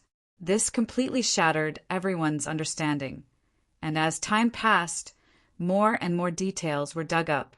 The wolf's adoption, its life in the Qin clan, and its spirituality were reported more and more. When people heard that this wolf could guard the house and even look after the children, they all cried out in alarm. We have to quickly report this to my lord. Chapter 13:27. My lord, the situation isn't good. In Wang Chang's study, Cheng Sanyuan's face was fraught with worry. The Confucians and Confucian sect are using this matter to create hype. At least 80% of the booksellers on the market have stopped selling our books. My lord's early efforts have all gone to waste. Cheng Sanyuan's anxiety was palpable. Might Makes Right had expressed the thoughts of all martial artists and generals. Whether or not the people accepted it from the point of view of many generals, it could not be wrong. But if this continued, all his efforts would be for naught. How could Cheng Sanyuan not be worried? He had even thought about playing some tricks, but all of his plans had been rejected. Wang Chong had even given a strict order to forbid any of his subordinates from approaching the wolf and dog. Let him do as he pleases. In the room, Wang Chong was seated cross-legged on the floor, his eyes closed and his head raised as he silently meditated. It seemed like nothing could disturb his mental state. I have everything planned out. In a few days, everything will become clear. Cheng Sanyuan froze for a moment. Then he sighed and left. Your subordinate will go. In the blink of an eye, 3 days had passed. The people of the capital were getting more and more familiar with the dog and wolf, and some people were even giving them new names. Even the great clans of the capital were slowly shifting their attention. Without a doubt, the scene before them was a complete blunder. The crowd had believed that Wang Chong was preparing some sort of powerful move, but they were clearly disappointed. Other than a few great clans, no one else in the capital was paying attention to this matter. Boom! At noon on the third day, there was a peal of thunder. In a flash, dark clouds gathered, lightning flashed, and thunder rumbled. In the blink of an eye, a torrential downpour began. Whoosh! Walala! Bean-sized raindrops fell onto the viewing platform, emitting a series of crisp sounds. In the blink of an eye, dust and wind filled the air, and the dense raindrops made everything between heaven and earth blurry and invisible. On the stage, the dog, the wolf, and the man, along with the audience, were all drenched by the rain, looking like drowned rats. Bang! At this moment, a foot stepped onto the steps of the platform. Su Shixian, who had disappeared for 3 days, was once more escorted by 4 armored soldiers. His expression was cold and emotionless. You've won this round. Our prince is a man of his word. These 10,000 taels of gold are yours. Su Shixian stood with his hands clasped behind his back, gesturing to the side. Someone at the side immediately opened the huge metal chest, revealing the densely packed and neatly stacked 10,000 taels of gold. Hiss! Upon seeing this sight, the hunter gasped in shock. When he first came to the capital, he only knew that he would be able to earn 100 gold taels. He didn't expect that he would be able to earn 10,000 gold taels so easily. To a hunter living in the mountains, this was a huge fortune. This is not a dream, right? Qin Dazhong walked over in a daze, mumbling to himself as if he was in a dream. Qin Dazhong, you're not dreaming. Based on your contract with the King of Foreign Lands and the fairness of the Court of Judicial Review, there's no doubt about it. A voice resounded in his ear, and then an official of the Court of Judicial Review in court robes stepped onto the platform. With a shake of his wrist, he displayed a contract in black and white. In the pouring rain, the official of the Court of Judicial Review only showed it for a moment before immediately putting away the contract and handing it to Qin Dazhong. Congratulations! Great, this is great! Hugging the chest of gold, Qin Dazhong was overjoyed. He had never imagined that he would be able to obtain so much gold on this trip to the capital. Boom! At this sight, the people of the capital couldn't help but erupt into thunderous cheers, all of them applauding. After 3 days of watching wolves and dogs play with each other, the people of the capital had unwittingly been drawn in by this sort of joy, and they had even developed some sort of contentment. When they saw this hunter obtain 10,000 taels of gold from Wang Chong, all of them were sincerely happy for him. Qin Dazhong, I'll ask you another question. If you don't feed your wolf, are you sure that your wolf will still be so docile? Su Shixian continued to ask as he stood in the pouring rain. I'm sure, Qin Dazhong said without hesitation. I raised this wolf since it was young. I know its personality best. It's different from other wolves. It has been domesticated and wild, so it's not much of a threat at all. At least, it's the same for everyone in the Qin family and this dog. Is that so? Su Shixian indifferently said. Starting from now, we will cut off its food. If your wolf doesn't eat the dog next to it in 7 days, you will receive an additional 1,000,000 taels of gold from His Highness. Buzz! This number caused an uproar in the crowd, everyone dumbfounded. Even Chen Dazhong couldn't help but gasp, his heart thumping in his chest. Su Shixian was extremely calm, no ripple of emotion on his face. Everyone has seen that His Highness will do as he says. As long as you can prove this point, the 1,000,000 taels will be yours. But let me tell you in advance, if you fail, your dog will probably be eaten by the wolf. Are you willing to continue this test? The crowd was silent, all of them staring at the stage in a daze, speechless. A bet of 1,000,000 taels of silver was something that had never happened in the capital before. Even some of the great clans would have a huge impact on them. If this hunter Qin Dazhong were to obtain this huge sum of money, he would immediately become a wealthy clan, perhaps even founding a new clan that would continue to exist in the region for 100 years. All of this could definitely change his fate. Unbelievable. 1,000,000 taels.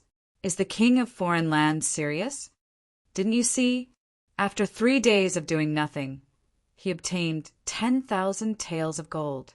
The king of foreign lands is a king of the Tang dynasty, and he's a man of his word. Although I find it inconceivable, I'm confident that he'll take it out. The crowd began to chatter, and after 3 days, the show on the stage finally reached the main point. At this moment, everyone could vaguely sense Wang Chang's goal. Whoosh! All was quiet, the only sound being the torrential rain. The torrential rain grew even more intense, and the droplets of water splashed against Chen Dazhong's face. Chen Dazhong's chest heaved as he finally lost his composure. 1,000,000 taels of gold. As a hunter living in the mountains, this was a temptation that he could not resist. Can I think about it? Qin Dazhong said, his face red. Haha, you have plenty of time. A rare smile finally appeared on Su Shixian's face. But let me remind you that you only have 1 day. Of course, you can also refuse and immediately take the 10,000 taels of gold back. No one will stop you. Let's do as you say. Qin Dazhong clenched his teeth and said without hesitation, No matter what you think, I have absolute confidence in my wolf and dog. Boom! Qin Dazhong's words sent the crowd into a frenzy, all of them loudly cheering. Well said. Let them experience it. Even wolves can understand humans, let alone humans. King of foreign lands, you've completely lost. Cheers resounded through the capital. Flap, flap. As the crowd cheered, the birds in the sky flapped their wings, and one by one, messenger pigeons flew in all directions. This massive wager instantly attracted the attention of countless people in the capital. 1,000,000 taels. The king of foreign lands is truly bold. Is the king of foreign lands really so confident? If that wolf doesn't swallow that dog in 7 days, the king of foreign lands will lose more than 1,000,000 taels. He's staking everything on this one throw. With so many people watching, the king of foreign lands won't be able to do anything even if he wants to. Just based on the wager he just made, many people will be waiting there at night. He's just submitting himself to fate and taking a risk. Throughout the capital, the elders and clan heads of the great clans were muttering to themselves. At this point, Wang Chang's intentions were gradually becoming clear, but there were far too many variables involved. Send people to keep watch 24 hours a day. This war between the militarists and the Confucians is about to reach a critical moment. In the southern part of the city, a clan head issued an order, and countless other clan heads issued similar orders. "Young master, what do we do?" The new wager had just been announced when the news was sent to the Secretariat Advisor residence. A Confucian sect disciple kneeled on the ground, waiting for Li Junxian's reply. "The arrow is already knocked on the bowstring and must be released. He's already set up this platform, and nothing we do can stop him. Pass on my order. Send people to keep watch 24 hours a day. We can't let the king of foreign lands men do anything to that wolf and dog." Li Junxian said, "Your subordinate understands." With these words, the Confucian sect disciple quickly left. On the same night, the wolf and dog were cut off from food and drink. That night, both in the open and in the dark, countless eyes had been placed in the surroundings. Swoosh! In the middle of the night, a piece of meat was tossed toward the cage on the platform. However, while the meat was still in midair, a long arrow shot out from the side. At the same time, a muffled groan sounded from the corner, and then there was no more sound. How foolish! With so many people watching, you still want to do something? You're truly seeking death. In the distance, under the high eaves of a restaurant, the moonlight revealed the figure of a masked man, but he did not alarm anyone. The man quickly concealed himself. Chapter 13:28. "Little Gray, come here," Chun Dazhong called out. The wolf immediately stood up and crawled over to the bars of the cage, where it began to lick Chen Dazhong's palm, a docile expression on its face. The sudden loss of food had clearly caused the wolf to become much more dispirited. But overall, there was still not much change. The puppy in the cage whimpered, shook its body, and crawled over. The wolf even lightly nudged it a few times. The sight of this harmonious interaction between the dog and wolf filled Chen Dazhong's heart with confidence. He had raised this wolf cub, and no one understood it better than he did. This wolf understood human nature. No matter how hungry it was, it would never eat the puppy it had grown up with. On this point alone, the king of foreign lands was certain to lose. From dawn to noon, the wolf and dog were clearly hungry. The puppy whimpered, but the wolf was much quieter. He walked to a corner alone and lay on the ground, silently enduring the pain. It did not even glance at the puppy during this process. Good. Many people cheered from all directions. Chun Dazhong's expression also relaxed. In the blink of an eye, the next day arrived. The wolf was not as hungry as the dog, and its body was clearly much thinner, its stomach shriveled and its eyes listless. It was clearly extremely hungry, but it still showed no signs of eating the dog. The third day quickly arrived. Countless commoners gathered here to cheer for the dog and the wolf. Good. Even a tiger doesn't eat its cubs. The king of foreign lands is doomed. The crowd rejoiced. As the news spread, the entire Confucian sect breathed a sigh of relief. It didn't matter what happened. It was apparent that the situation was progressing to their side's advantage. "Little cub, good job." The hunter on the side stroked the wolf's fur, his eyes brimming with tears of gratitude. The fourth day, the wolf in the cage was now as thin as a skeleton. It could barely stand, and even its voice had become very low. The puppy next to it was not much better. Woof, woof.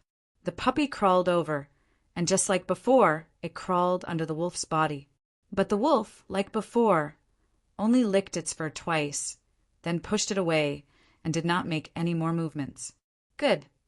Below the viewing platform, thunderous cheers resounded as the crowd cheered. Roar! Just as countless people were cheering. In the next moment, they heard a roar, and something unexpected happened. The gray wolf, on its last breath, walked to the side of the cage, turned around, and revealed a mouthful of sharp fangs, biting through the puppy's neck. Woof, woof. The puppy's body twitched twice, and fresh blood immediately flowed out from the wolf's fangs. Hunger forced out the gray wolf's ferocious nature, and after being stimulated by the fresh blood, the originally docile gray wolf suddenly became ferocious. It roared and crazily bit the puppy. The scene was extremely bloody. Ah, a series of screams could be heard. Everyone in the audience was stunned by this bloody scene. Their eyes were wide open, and their mouths were wide open. As for the commoners, they couldn't help but turn their heads, their eyes filled with fear. For the next few days, they had gotten used to the scene of the gray wolf and the puppy coexisting harmoniously and playing together. Everyone subconsciously believed that the wolf would never eat the puppy in the cage. Therefore, when this tragic scene happened, everyone was caught off guard and unprepared. No. In the stands, Chundajong let out a scream and rushed to the side of the cage. His face was filled with despair and disbelief. "Let it go, you beast! What are you doing?" However, in the cage, the gray wolf didn't seem to hear anything. As it ate the puppy's body, it let out a series of terrifying sounds. Its eyes were dark green and emitted waves of dangerous light. All the hair on its body stood on end, and its claws revealed sharp claws and teeth. At this time, the gray wolf didn't have any of its usual docile appearance. Its entire body was filled with wildness and aggressiveness. It was completely no different from a wild wolf. Boom! Just as Chindajong rushed over and shouted at the iron cage, the gray wolf suddenly turned its head and attacked Chindajong with its mouth full of blood. Its 2 rows of sharp teeth fiercely bit at Chundajong's palm that was grabbing the bars. Ah! Chundajong's face paled and he fell to the ground in fright. "What are you doing? Are you crazy? You don't even recognize me." However, in the cage, the gray wolf didn't seem to hear anything. After failing to attack Chindajong, it seemed to have gone crazy in the cage. It violently twisted its body and fiercely hit the surrounding cages. Its pair of red eyes stared fixedly at the crowd outside the high platform, as if it wanted to choose someone to devour. Ah, how could this be? The audience cried out in alarm, seeing the unfamiliar and ferocious appearance of this wolf. Countless people paled in fright and retreated one after another. Not good. Hurry and report this to young master. All of the Confucian sect disciples hidden in the surroundings paled at the sight of this, and they immediately flew toward the junior disciplinary advisor's estate as quickly as they could. Flap, flap. Countless messenger pigeons flew out at the same time. Bang! While the crowd was in chaos, a foot stomped on the edge of the platform. Su Shixian, who had been missing for a long time, was dressed in black armor and escorted by 7 or 8 guards onto the platform. "You've lost." Su Shixian stopped at Chindajong's side and only said one sentence. Chindajong sat paralyzed on the ground in a daze, dazed and unable to speak. He had always been confident that the wolf he raised would never eat his dog, but reality had given him a heavy slap in the face. Su Shixian said no more, knowing that Chindajong still hadn't recovered from this cruel reality. After saying this, Su Shixian stood to the side with his guards, his hands at his side as if waiting for something. Not far from the platform, there was a flash of light as a scholarly and handsome figure, his hands held behind his back, walked out of the restaurant. "It's the King of Foreign Lands." The crowd cried out in alarm. The person who had suddenly appeared was none other than the supreme figure of the capital, the King of Foreign Lands who had stirred up a storm of public opinion. Under the watchful eyes of the crowd, Wang Chong silently ascended the platform. At that moment, Wang Chong's body began to shine with dazzling light, becoming the most dazzling existence in the world. Countless people in the surrounding restaurants also focused their gazes on him. Whoosh! In the howling wind, 2 large banners on the side of the high platform began to flap in the wind. One banner read King of Foreign Lands, while the other read Might Makes Right. The same 2 words and the same 2 banners, paired with the towering figure of Wang Chong, the dog corpse in the cage, and the crazed and aggressive gray wolf, gave off a completely different feeling. Everyone has already seen the results. Wang Chong's robes flapped in the wind as he held his hands behind him, his resounding voice echoing through the world. At this moment, the crowd was solemn, and no one dared to speak. No one dared to speak in front of that still warm dog corpse. After a wolf is tamed, it can become very docile. It can guard your house, play with your children, and coexist harmoniously with your dog. It can even give you the illusion that it is a dog and not a wolf. But you must never forget this, that bloodthirsty savagery, and savagery is deeply buried in its blood. When the time is right, it will explode and use the most lethal method to rip out your throat, just like that dog. This is the law of the jungle. Wang Chang's voice rang out clearly in everyone's ears. On the side, the slumped hunter on the high platform had a pale face, his body twitching. He had raised Little Gray for so long, but in the end, it was still a vicious wolf. Right now, the Tang dynasty has signed a peace treaty with the four sides. This is like a harmonious coexistence between a wolf and a dog. We can negotiate with them, and we can also coexist peacefully with them. But do not forget that a wolf is a wolf. At any time, as long as you are careless, it can tear out your throat with the quickest speed and most savage method. This is the law of the jungle, the nature of the tigers and wolves of the barbarians. And to deal with tigers and wolves, one must be even more vicious than tigers and wolves. Wang Chong gestured to an armored soldier on the side. The latter understood and immediately strode forward to the side of the iron cage. And in the iron cage, when the wolf noticed someone approaching, its eyes immediately turned bloodshot, revealing 2 rows of sharp teeth. It bared its teeth, lowered its body, and assumed an attacking posture. It seemed that as long as this armored soldier approached, it would immediately launch a fierce attack. But clang! There was only the sound of metal clanging. The burly armored soldier did not even look at it. A huge muscular arm, full of power, suddenly reached into the cage, grabbed the wolf by the neck, and lifted it out. The ferocious and terrifying gray wolf kept twisting in the armored soldier's hand, as if it was trying to break free from the control and attack. That ferocious look caused the crowd to cry out in shock. However, in the next moment, Kacha! There was a crisp sound of bones breaking. The gray wolf that had gone berserk only had time to let out a low howl before its neck was snapped by the armored soldier's tremendous strength. Its limbs and head immediately drooped down, swaying in the air, no longer showing any signs of life. Ah! The people covered their mouths and cried out in shock again. Did you see that? No matter how ferocious and bloodthirsty a wolf is, in front of a stronger armored soldier, it is no different from a puppy that has just been eaten. This is the nature of the relationship between countries. In the dark forest, what can protect us is not benevolence, but great courage in the face of difficulties and even greater strength.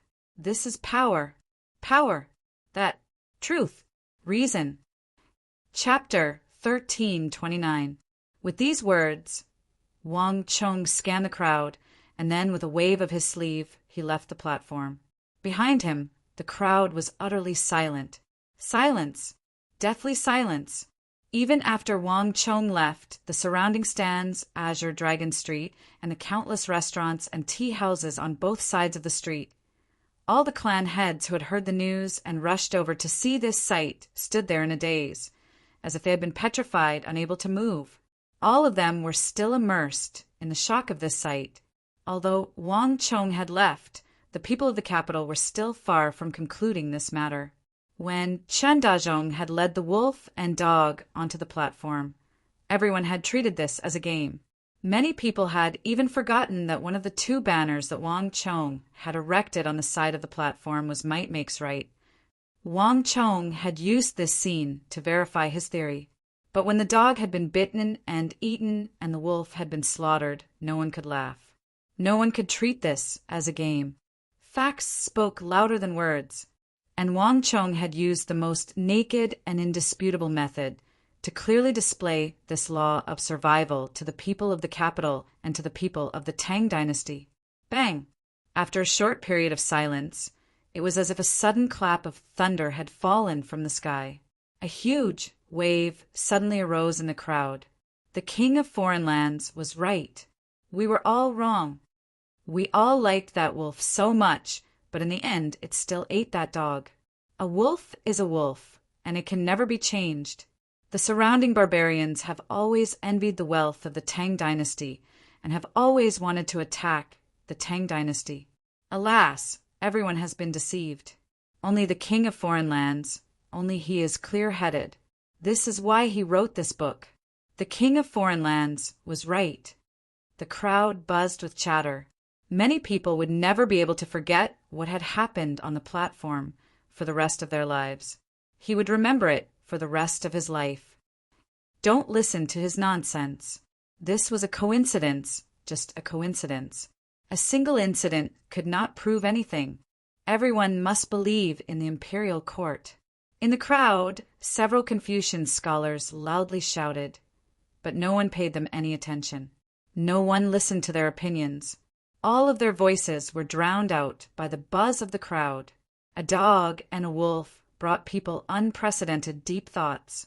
No, not only the people around them, but it also gave the entire empire a chance to think. It's over. This isn't good. The king of foreign lands had won. If this goes on, the peace between us and the Tang dynasty will soon be broken. All our efforts will be wasted immediately. I will report to His Majesty immediately. In the crowd, the scouts' faces were pale as they looked at the crowd and the wolf corpses on the platform. They quickly retreated and ran in all directions. In the capital, this matter rapidly spread, and its effects were unimaginable. In just half a day, the news had spread throughout the capital. Countless people hurried to the platform, and according to Wang Chong's orders, the hunters had already made arrangements for him to leave. But the wolf and dog corpses and even the bloodstains had not been washed away. The sight of this bloody scene had left every person in the capital dumbstruck and stunned, because everyone had heard about the harmonious coexistence of the wolf and the dog in the past few days. They had fallen in love with the wolf and the dog. Even the children knew how to make up a poem to describe the friendship between the wolf and the dog. That was why the bloody scene on the viewing platform was so shocking to the audience. Many people rushed to the platform, and when they saw the traces of blood, their mouths were wide open. For a long time, they were speechless. The cruelty of reality and the destruction of fairy tales were displayed before everyone in a blatant and even callous manner. The mood in the capital became much more oppressive. It was like a massive boulder was pressing down on everyone's heads, so heavy that it was difficult to breathe. As the day passed, countless people began to whisper to each other about this matter. They discussed the tame wolf, the innocent dog, the eruption of one's instincts, the final bloodshed, and the words the king of foreign lands had said before leaving. A tiger was a tiger, a wolf was a wolf. No matter what, it was impossible to change. These words were deeply embedded in the minds of the crowd, firmly rooted in their minds. Before this, might makes right was just a sentence, a thought, a new concept. But at this moment, it had become an irrefutable fact that penetrated deep into the bones. One could refute a theory, but one could not refute an objective fact. Wang Chong had used a special method to teach everyone a lesson. In some unseen dimension, the effects of this matter were still fermenting. In the first few days, the people of the capital had been discussing that pitiful dog and that berserk wolf, but on the third day no one was discussing wolf and dog anymore. Instead, they were discussing something even higher. Father, peace is simply unsuitable. You've seen it for yourself. A tamed wolf still needs to drink blood and eat meat in the end. The king of foreign lands is correct. If this continues, something bad will happen. Bastard, you've only read a few books. Didn't you hear what the teachers said?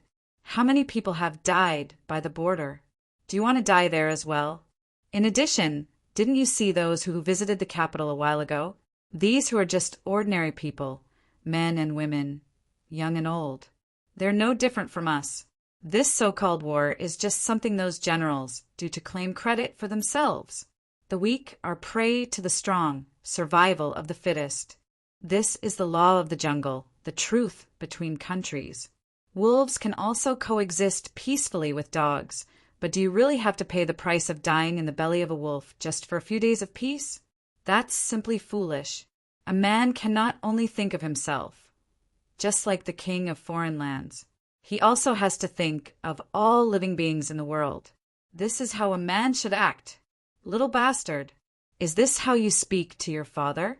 I'll beat you to death, you bastard. In the capital of the Tang dynasty in the southern part of the city, candles were ablaze. Father and son could be heard arguing through the window, but this argument quickly turned into a quarrel and then into loud curses and beatings. Women could be heard trying to stop the quarrel and crying. Not far away, under a large locust tree, the sound of an intense argument could also be heard. Is this a matter between a wolf and a dog? How can the affairs of the state be equated with a wolf and a dog?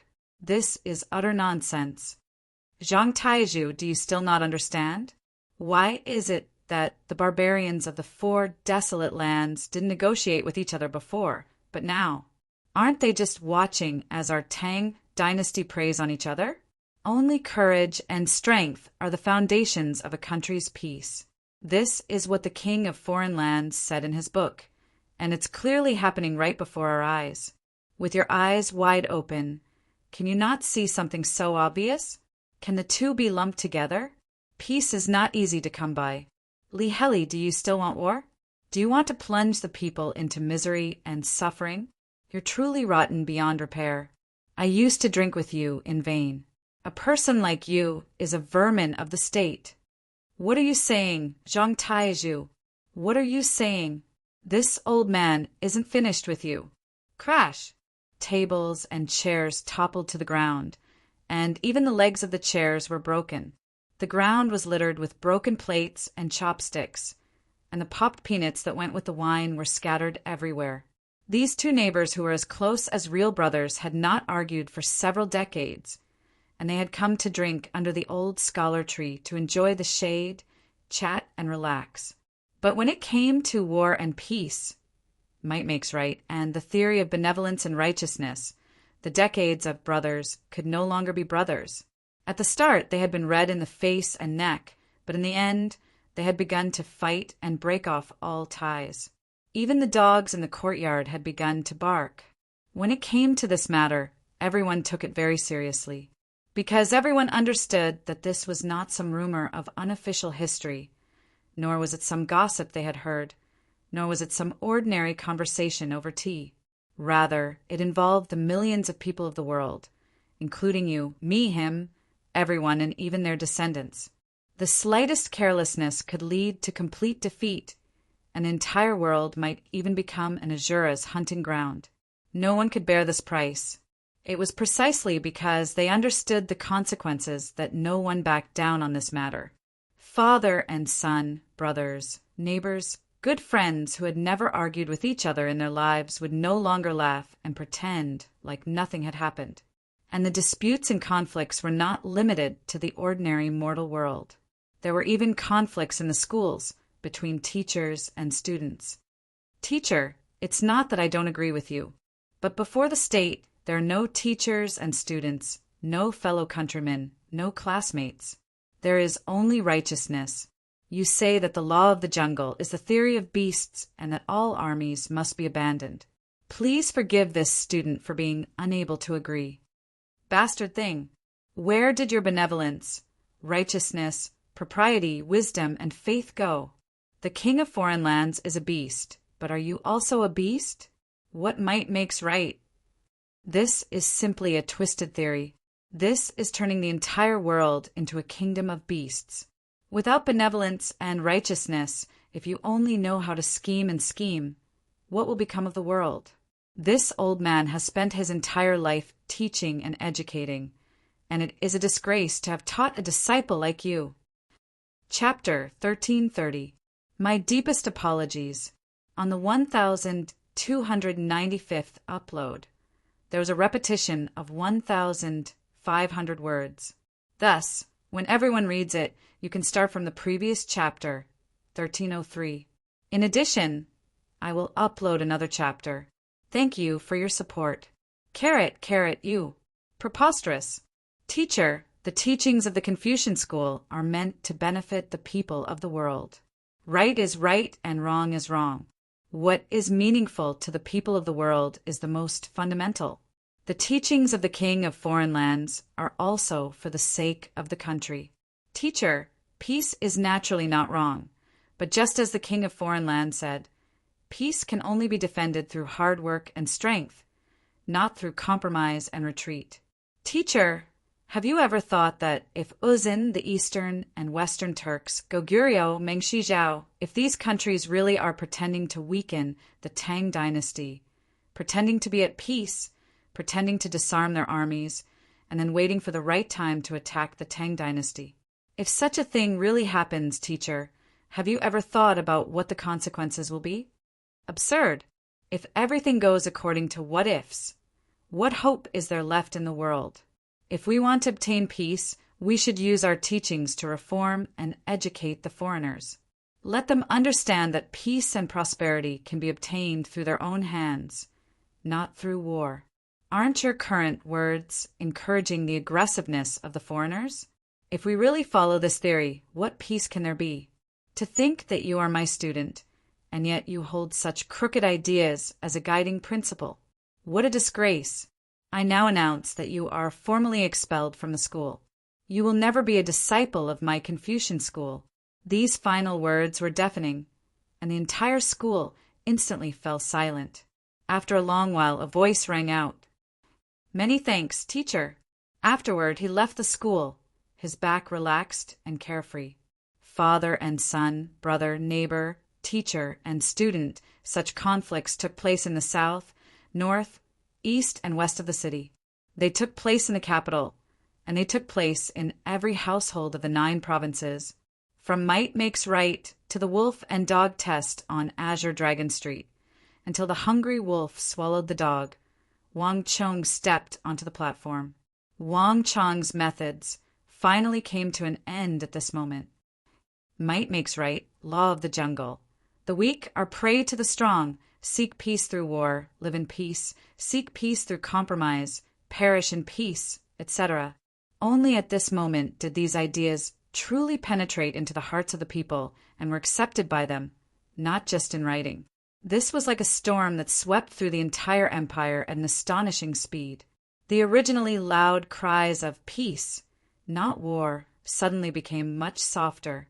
There were no more marchers in the streets.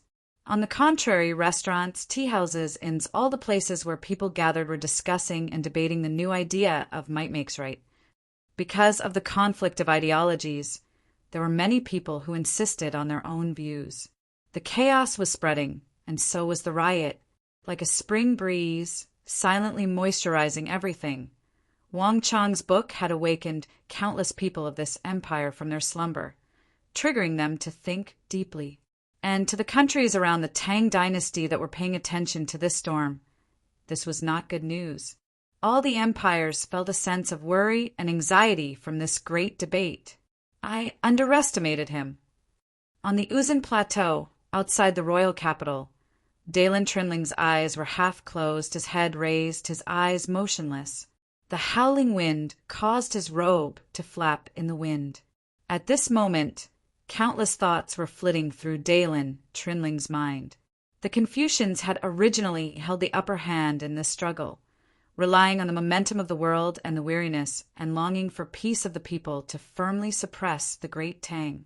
If this trend continued, the Tang dynasty's decline from prosperity would probably come today. The momentum had already taken shape, and not even Dalen Trinling would be able to change it.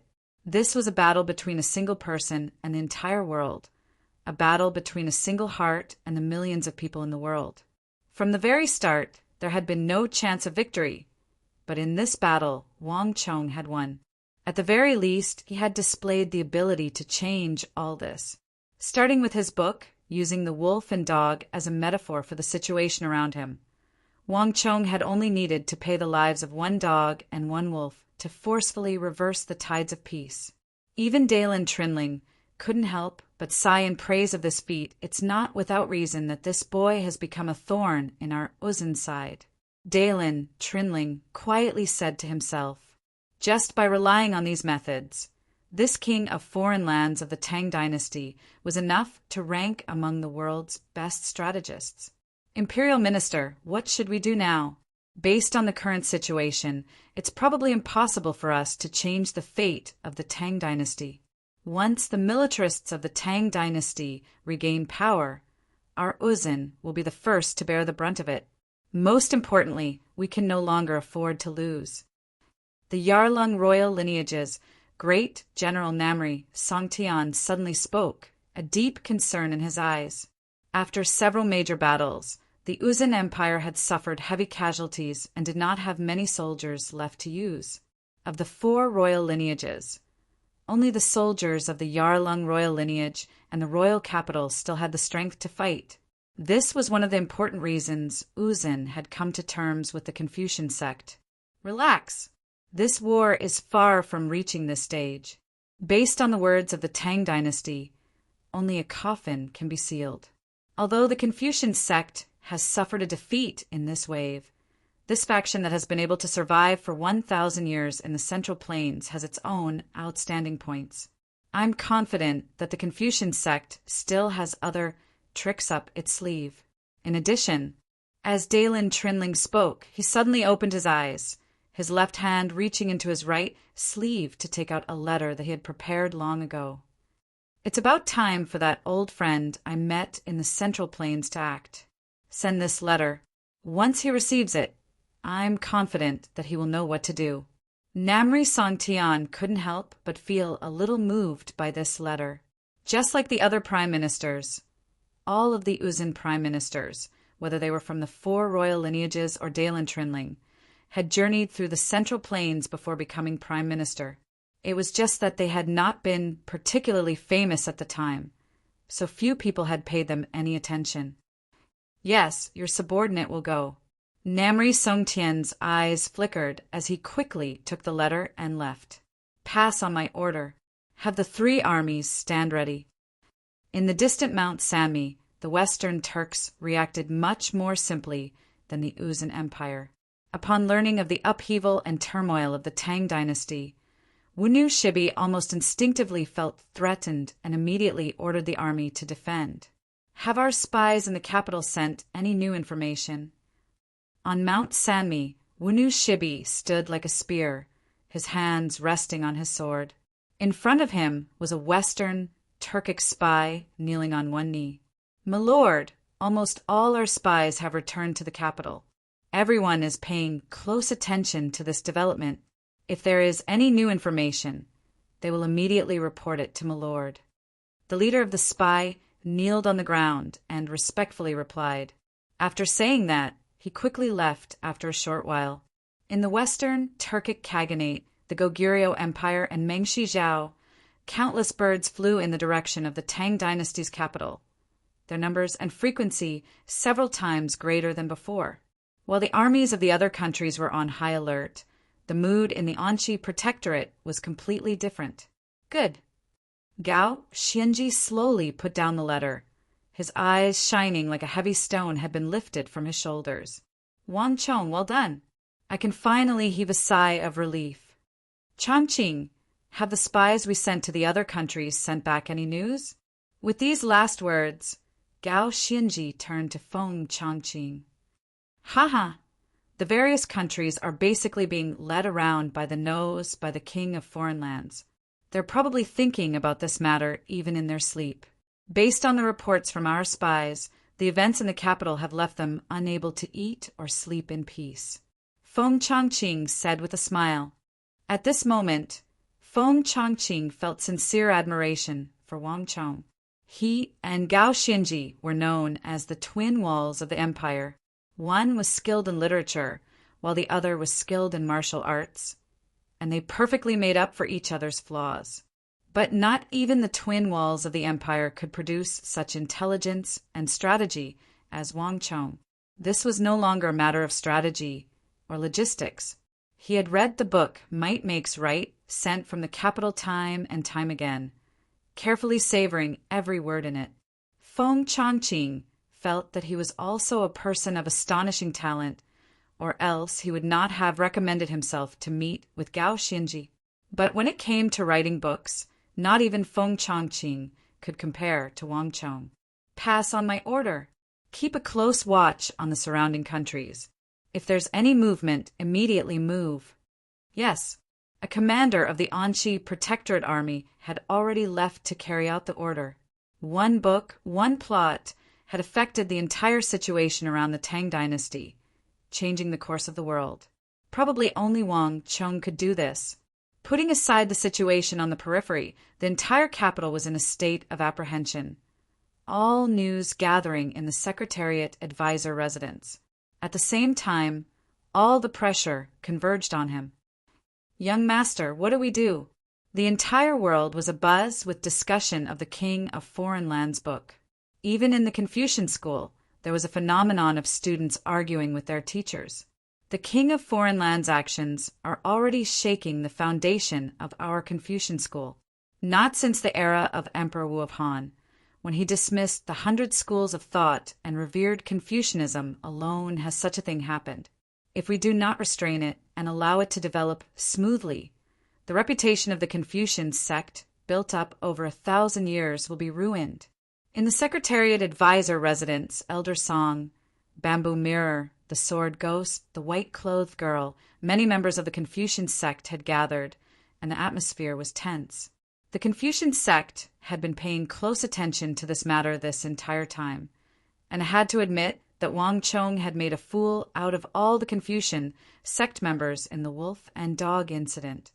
Wang Chong had used this matter to prove his point to the masses, while also making it impossible for the Confucian sect to retaliate.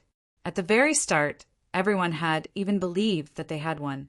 This was because Wang Chong's wolf and dog coexisting harmoniously in the cage was proof that the Confucian school's benevolence and righteousness was correct.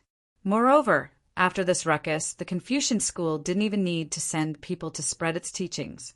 Li Junxian had even sent away the beast tamers he had hired. But the final result, all the members of the Confucian sect deeply experienced the power of the Tang dynasty's king of foreign lands. Chapter 1331. Today, 21 chapters have been updated. Thank you for everyone's support. In addition, Emperor's Era has more than 20 alliance leaders. The list will be at the end. Thank you, everyone. Thank you, everyone.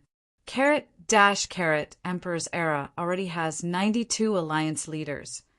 Today, we will continue to break through to the alliance leader level. Brothers and sisters of the royal family, thank you, everyone. Thank you, Rainbow Royal Family 2 Rabbits, for becoming the alliance leader of this book. Thank you, Royal Family Slyness, for becoming the alliance leader of this book. Thank you, Royal Family Area, for becoming the alliance leader of this book. Thank you, Royal Family Will Drink Wine, for becoming the alliance leader of this book. Thank you, Royal Family Feather Fan Luanjin, for becoming the alliance leader of this book. Thank you, Royal Family Drunk Watching the Sword, for becoming the alliance leader of this book. Thank you, Royal Family Yen Fei, for becoming the alliance leader of this book. Thank you, Royal Family How Red Sunset, for becoming the alliance leader of this book. Thank you, Royal Family Yugo, for becoming the alliance leader of this book. Thank you, Royal Family Zijin, for becoming the alliance leader of this book. Thank you, Silver Carp Bros Little Brother, for becoming the alliance leader of this book. Thank you, Royal Family Kaju, for becoming the alliance leader of this book. Thank you, Royal Family Xiaohong, for becoming the alliance leader of this book. Thank you, Royal Family Jianjian, for becoming the alliance leader of this book. Thank you, Royal Family Cousin 1, 2, 3, 4, 5, 6, 7, 8, for becoming the alliance leader of this book. Haha, thank you. Thank you, Guide 2 Chi Chiao 6655329990, for becoming the alliance leader of this book. Chapter 1332. Leave this matter to me. Li Juanxian's white robe fell to the ground as he suddenly spoke. His face was much paler than it had been a few days ago, and his face seemed a little haggard. It was clear that he had not been sleeping well in the last few days. He had never encountered Wang Chang's style of attack before. No one in the Tang dynasty would do what he did.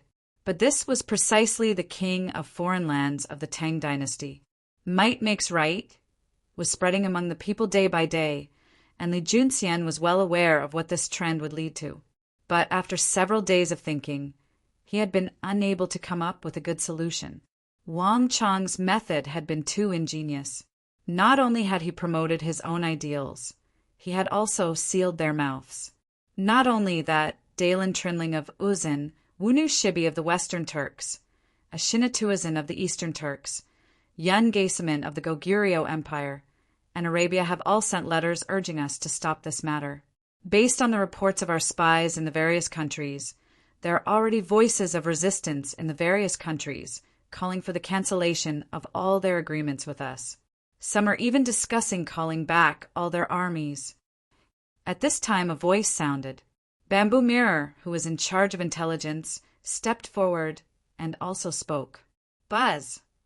Li Junxian and all the other Confucian sect experts in the room tensed and raised their heads at these words. When did this happen? Has the imperial court already received the news? Li Junxian asked. This was a private message from a few days ago. I was worried that you would be under too much pressure, so I didn't tell you. Zhu Jing said. Everyone in the room breathed a long sigh of relief. Since it was a private message, it meant that there was still room for negotiation. The other countries clearly did not want to go to war with the Tang dynasty, but it was also clear that all the countries on the border felt an enormous threat from Wang Chang's actions and the storm in the capital, and they hoped that the Confucian sect could prevent the situation from worsening. In truth, it's not just the countries. The Prime Minister, the Grand Preceptor, and King Qi have also sent letters asking what we should do. At the side, Elder Song sighed and spoke as well. The pressure the Confucian sect faced wasn't just limited to the borders and the surrounding countries, but also included the imperial court.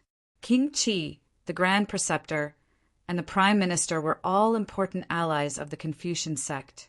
Everyone could see that Wang Chang's might makes right was spreading through the capital and the rest of the 9 provinces. It was clear that the first prince, King Qi, and the Prime Minister were also hoping that the Confucian sect could change the situation.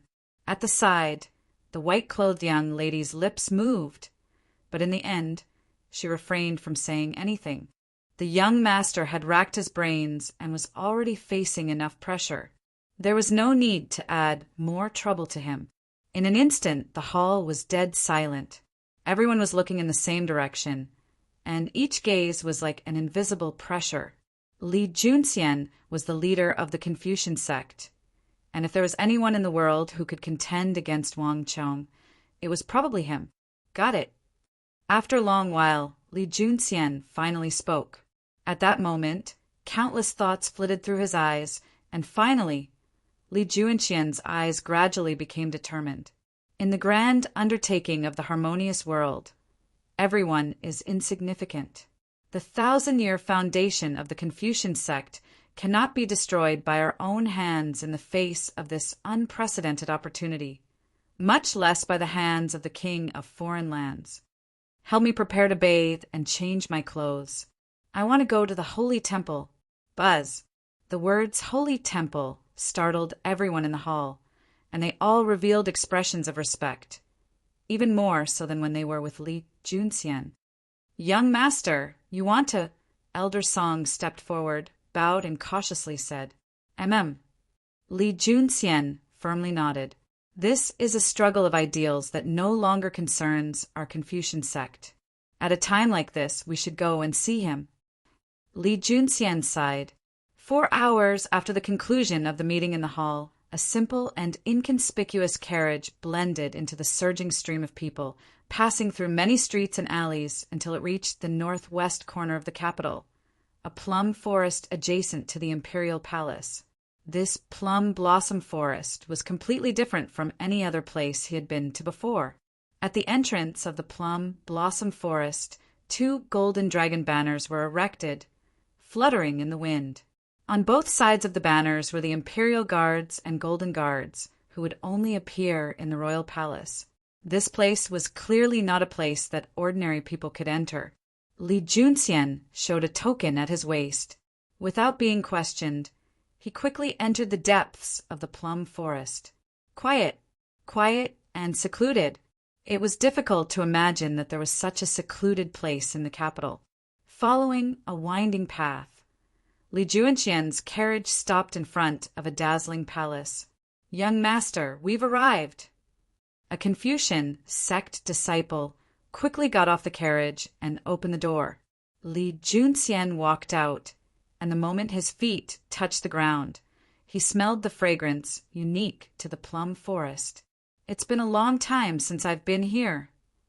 Li Junxian took in a deep breath, his mind filled with emotion as he gazed at this familiar sight. Turning his head, Li Junxian immediately saw a massive palace. There was no plaque on the palace, only a stone stele 10 paces from the main gate. Several large words had been written in cinnabar on the stele. "Head of all Confucians." Beneath it was a seal, upon which was written the words, "By the will of the heavens." From the mottled inscriptions on the stele, it was clear that it had been here for a very long time. The imperial seal of a high master. This thought flitted through Li Junxian's mind as he gazed at the stele. Throughout the ages, apart from the great sage and the second sage Mencius, the emperors of the past rarely bestowed the title of head of all Confucians upon the Confucian sect. Not just anyone could bear the title of head of all Confucians. The presence of the Golden Guards and the imperial seal of a high master. Just these 2 points meant that the person living in this golden palace had an extraordinary status that no ordinary person could compare to. Li Junxian's sleeves fluttered in the wind as he gazed at the palace before him, many thoughts flitting through his mind.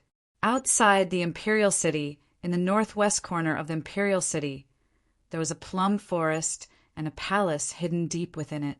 Not many people knew of this place, but in the Confucian school, all the Grand Confucians, erudite Confucians, and Confucian scholars had supreme statuses.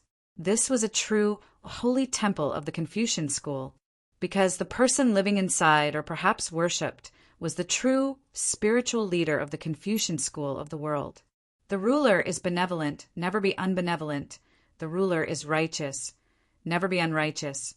The ruler is upright, never be unjust. Those who delight in the people's happiness, the people also delight in their happiness. Those who worry about the people's worries, the people also worry about their worries. The people are most important, the state is second, and the ruler is light. Thus, those who obtain the people become the son of heaven. Those who obtain the son of heaven become the vassals, and those who obtain the vassals become the great officials. When Li Junxian appeared in front of the holy temple, he could hear the sounds of reading coming from within.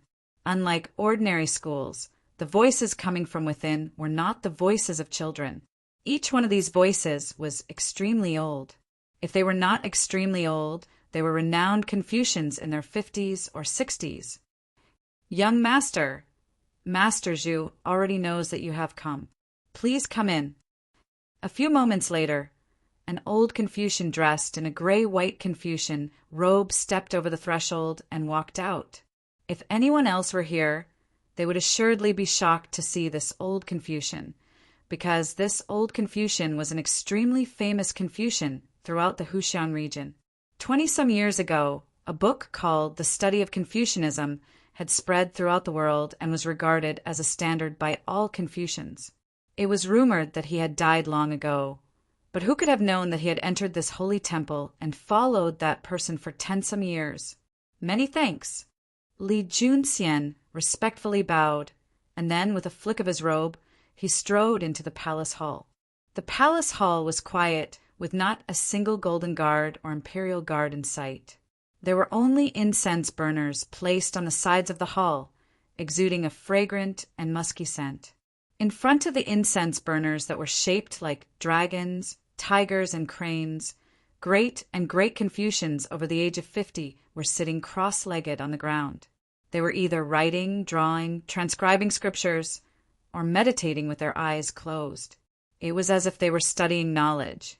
These people were so focused on their own matters that they didn't even glance at Li Junxian when he entered.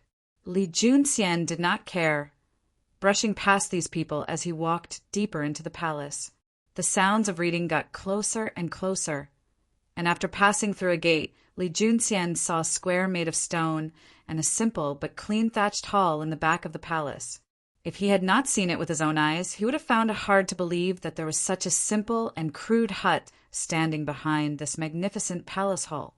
Although it was simple and crude, the thatched hall gave off an otherworldly feeling, fresh and elegant, and also had a pure and holy aura. Not only did it not make the magnificent palace hall seem inferior, anyone who saw it would feel that the magnificent palace hall had become insignificant in front of the thatched hall and the surrounding plum trees and bamboo forests. Although it was rather strange, Li Junxian had long ago become indifferent to it. The great and noble Confucians, their sleeves fluttering in the wind, were passing through the plaza, passing through the thatched huts or leaving. Li Junxian quickly followed them. At the entrance of the thatched hall, the eminent Confucians and eminent Confucians were kneeling on the ground, carrying out the etiquette of a disciple as they intently studied with a single person. Their demeanor was respectful, as if they were young people who knew nothing and were learning from a knowledgeable teacher. These eminent Confucians, and old Confucians would all be revered in the 9 provinces. At this level of learning, there was no need for them to learn from others, nor was there anyone who could teach them. However, when they arrived at the grass hall, they all knelt down like children to seek knowledge. Not only did they not feel ashamed at all, but they also felt honored. It was as if staying here to study was a great honor. Chapter 1333. Li Junxian stood at the door and scanned the room. He noticed that there were quite a few important officials among these students, but none of them had the airs of important officials of the court. All of them were engrossed in reading the sutras before them. This is the Grand Preceptor. At the very front of the crowd was a plain-robed elder kneeling on the ground. Li Junxian's eyes widened in shock as he recognized him. This elder kneeling in the middle of the thatched cottage seemed no different from the other old and revered Confucians. It was none other than the Grand Preceptor of the Tang Dynasty, Zhang Zhongmi.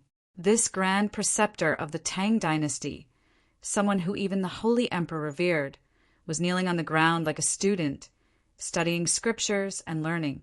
If news of this got out, the world would be shaken. Moreover, the Grand Preceptor was nearly 80 years old. There were few people who had the right to be his teacher and make him treat him like a disciple. But Li Junxian knew that the person in the thatched cottage was precisely the person who had the right to teach the Grand Preceptor, because he was the spiritual leader of the Confucian school.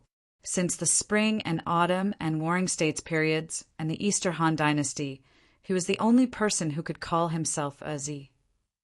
Master Zhu, a teacher revered by all the Confucians of the world, a leader of the Confucians who had been worshipped by Emperor Gaozong, who had done everything possible to invite him into the palace but had been refused.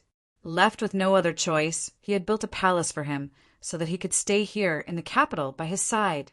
A great scholar who had lived for more than 120 years, who had annotated the 4 books and 5 classics, including the Analects of Confucius, and whose works had been passed down through the world. Today, all Confucians of the world were able to proofread and study these works as the golden rule. The 4 books and 5 classics, especially the Analects, were the sacred scriptures of the Confucian school. These were the books written by the sages of the Spring and Autumn period. This sort of scripture was not something that anyone could annotate just because they wanted to.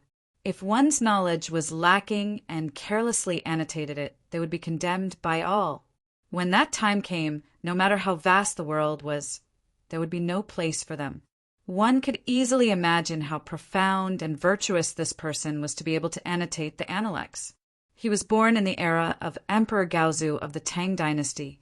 At the age of 8, he was summoned to the palace by Emperor Gaozu. Later on, he confronted Emperor Taizong and was invited by Taizu with the position of prime minister. However, he was politely declined and was worshipped as a living saint of the Tang dynasty. Although he had never entered the imperial court, many of his disciples had served as prime minister, grand preceptor, and grand tutor. It could be said that almost all of the civil officials, important officials, and famous scholars in the world were under his name. This was Master Zhu. This was also the important person Li Junxian wanted to meet this time. Li Junxian looked up and saw a thin, white-haired elder in a wide-sleeved robe and a tall hat. He was currently lecturing on the scriptures, and his face was stern and inflexible. He held a black ruler in his hand and exuded a dignified aura. This elder was far older than the elderly, and although the old Confucians in the audience were old and had white hair and deep wrinkles, they seemed like youths in front of this elder. Moreover, even though he didn't know any martial arts, the old man's aura was like that of a high mountain. The profound aura of knowledge was endless, enough to make any scholar or great scholar in the world revere him. Fish is what I desire. Bare paw is also what I desire. If I cannot have both, I will give up the fish and take the bare paw. Life is what I desire. Righteousness is what I desire. If I cannot have both, I will give up life to obtain righteousness. Confucius said to seek benevolence. Mencius said to obtain righteousness. To sacrifice one's body for righteousness. To give up one's life for righteousness. Benevolence and righteousness are the foundation of the thoughts of the most holy sage and the second holy Mencius, and also the source of our Confucian school. To study the essence of these two words is to comprehend the essence of the thousands of scriptures of the Confucian school. As his scholarly voice drifted down, the elder's voice was calm and gentle, possessing a soothing power. Each word seemed to speak to the depths of the mind, making one feel enlightened. All the Confucians in the audience, including the grand preceptor, respectfully listened and carefully analyzed, not daring to slack off in the slightest. The thatched cottage was a land of learning and also a holy land. Li Junxian stood at the door, not daring to act rashly, and silently waited. After an unknown period of time, an ancient and melodious bell chime rang out, followed by rustling sounds and robes fluttering in the wind. The class was over, and the great Confucians, old Confucians, and great Confucians finally stood up and left in an orderly manner. At the same time, a voice rang out at his ear. Master Zhu is very old. Do not delay for too long. As he was leaving, the grand preceptor paused and gave Li Junxian a profound glance. Li Junxian was taken aback, but then he nodded. Understood. The grand preceptor said no more, brushing past Li Junxian and quickly leaving. He did not attract anyone's attention. It was at this moment that Li Junxian heard a familiar voice. Junxian, come in. This voice was mellow and deep, imbued with the power to see through one's mind. It made one feel like one's secrets had been completely seen through before one even spoke. Li Junxian took in a deep breath and composed himself. Straightening his robe, he did not dare to tarry and respectfully walked in. When he was still a few paces from Master Zhu, Li Junxian stopped and bowed respectfully. Junxian pays respect to senior brother. Li Junxian finally spoke, but the information he revealed was enough to move anyone. Master Zhu, who was already 120 years old and had been bestowed the title of teacher of all Confucians by Emperor Gaozong, was actually Li Junxian's senior brother. Sit. Master Zhu sat high above, his eyes drooping. He extended a thin finger and pointed at the seat next to him, his face as calm as an ancient well. It's been around 10 years since we last met, right? Yes. Li Junxian immediately grew much quieter, a hint of sorrow appearing on his handsome face. 10 years ago he had only been 17, but Master Zhu was already Master Zhu. He had once often entered this plum forest and this thatched cottage to find the senior brother, who was 100 years older than him. But after that incident, he had not come here for a very long time. The two of them had also not conversed for a very long time. "I've heard all about your affairs outside," Master Zhu indifferently said. His hands were hidden in his sleeves, his Confucian robe draped over the ground, and his expression was indifferent and lofty. After living for so long and experiencing so many things, it was very difficult for anything to shake his mental state. Li Junxian was quiet for a long time. "Junxian is slow-witted and has insulted senior brother's eyes and ears. Your talent is unparalleled in the world, and you are the child of Providence, personally chosen by Master. But the Confucian school has an inner and outer sect. I am the outer sect, and you are the inner sect. You should know that I do not interfere in the matters of the Confucian school." Master Zhu shook his head. The people of the world only knew of the Confucian school or the Confucian sect, but very few people knew that the Confucian school was divided into the inner and outer sections. The outer sect only cultivated knowledge and was the spiritual leader of the world. It appeared in public, educated the hearts of the people, and pursued the teachings of Confucius and Mencius. The inner sect, on the other hand, was the Confucian school. It cultivated both the civil and martial arts and focused primarily on the martial path. There wasn't a single person who didn't know martial arts and was an expert in the Confucian sect. Pure knowledge was not enough to govern the world and educate the hearts of the people. Thus, even though Confucius had lobbied the world for decades and met with the sovereigns of the various countries, he had never been placed in an important position. The Confucian school had never been able to promote its teachings and was often pushed aside by the militarists. This could be said to be the origin of the Confucian school's cultivation of martial arts. Sage Confucius had 72 disciples at his side, and there were also martial artists like Zilu who escorted him along the way to ensure his safety. In truth, the Confucian school also had martial arts passed down by Zilu. But later on, the Confucian school had gradually separated itself from the Confucian school in order to conceal itself. Even so, the two were still inextricably linked. Li Junxian had relied on Master Zhu's influence to order around the Grand Preceptor and all the civil officials of the court, including sending some civil officials into the court. Junxian understands, but this matter has nothing to do with the harmonious world or the cause of the Confucian school, but with the ideals of the Confucian school that have existed for thousands of years. Li Junxian sternly said, "The king of foreign lands." Master Zhu's expression flickered as he finally opened his eyes. "Senior brother already knows?" Li Junxian was taken aback. "That child, Zhongmi, has already told me." "Master," Zhu calmly said from his seat. Li Junxian was stunned, finally understanding why the Grand Preceptor had appeared here. "Senior brother, the matters of the imperial court are secondary, but the situation among the people is extremely serious. Might makes right, the law of the jungle, the strong preying on the weak. Before this, no one has ever systematically proposed such an idea, and no one has ever written a book to spread this idea to the world. At the start, I believed that he would not succeed, but now fathers and brothers are fighting among the people, and even children know about the law of the jungle.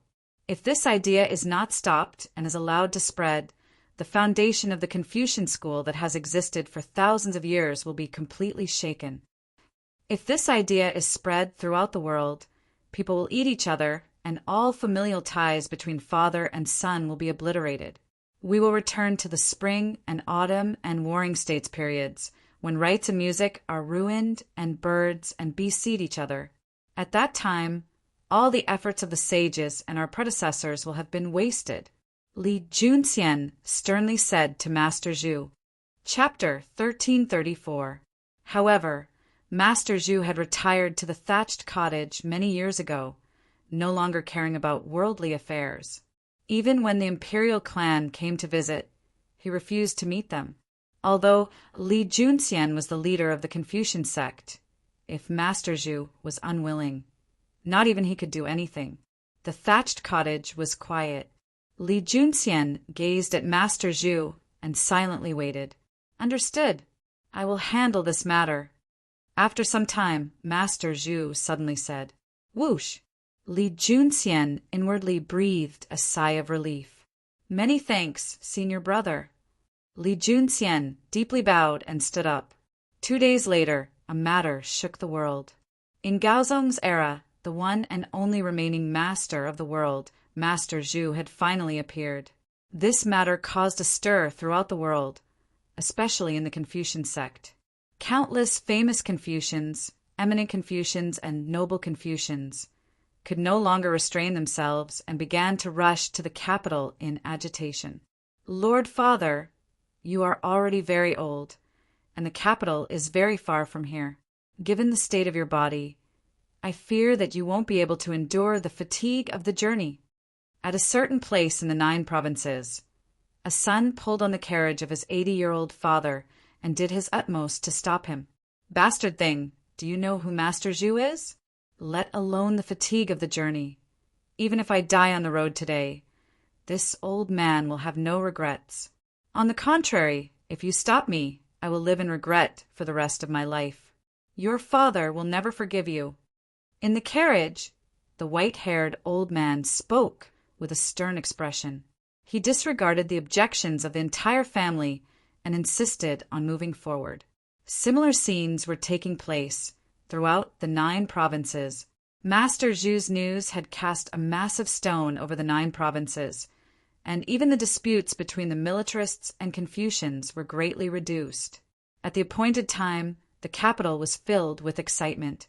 Countless Confucians, famous Confucians and old Confucians, had gathered in front of the Temple of Learning and were silently waiting. Such a grand occasion attracted the attention of countless people. Many of these people were not even 30 or 40 and had no idea of Master Zhu's existence. But when they heard of Master Zhu's background, all of them felt deep veneration. Living immortal, this is a real living immortal. All of the commoners were filled with deep veneration, and some of them even began to worship Master Zhu's living memorial tablet in their homes. Even the imperial family sent out golden guards to guard the area around the school temple to maintain order. From daybreak in the east until the sun was high in the sky, to the middle of the day, there was still no sign of Master Zhu. Tens of thousands of scholars gathered in front of the ancient and solemn temple, but none of them showed the slightest bit of impatience. After an unknown period of time, "Look!" all of a sudden someone shouted. In an instant, the crowd burst into an uproar. Everyone turned to look in the direction of the academic temple. Under the gazes of countless people, the originally empty front of the academic temple was a slim figure, dressed in robes as white as snow, untainted by a speck of dust. That person had his hands clasped behind his back. Just by standing there and fighting, there was an aura of a lofty mountain spreading out endlessly. "Master Zhu! Master Zhu!" Seeing that figure, the crowd in front of the school temple was filled with excitement. All the scholars dropped to their knees and kowtowed to the figure. Some of the old men in their 70s and 80s even began to weep in agitation. In the eyes of many people, they were old and respected figures of virtue and prestige. But only they knew that in front of Master Zhu, they really weren't much. Compared to Master Zhu, they were truly just youths. When they were still children, Master Zhu was already 50 or 60 years old. His name had long since spread throughout the world, and he was revered as the leader of the Confucian school. By the time they had become famous, Master Zhu had long since retired. For many of these old Confucians, being able to see Master Zhu in their lives was already a great honor. They could truly die with no regrets. Looking at those old masters wailing in agony, all of the golden guards of insignia were incomparably shocked. When they had come, they had only known that they were here to protect an important leader of the Confucian school, but they had no idea that this person was someone as important as Master Zhu. Some of the golden guards also put down their weapons and knelt to Master Zhu. Master Zhu said nothing, only calmly looking at the scene before him. Then he turned around. To the side, someone had already stepped forward and unfurled a blank banner. Master Zhu extended his hand. Someone had already prepared the ink and respectfully handed over a brush covered in ink. Everyone look. Master Zhu has written a word.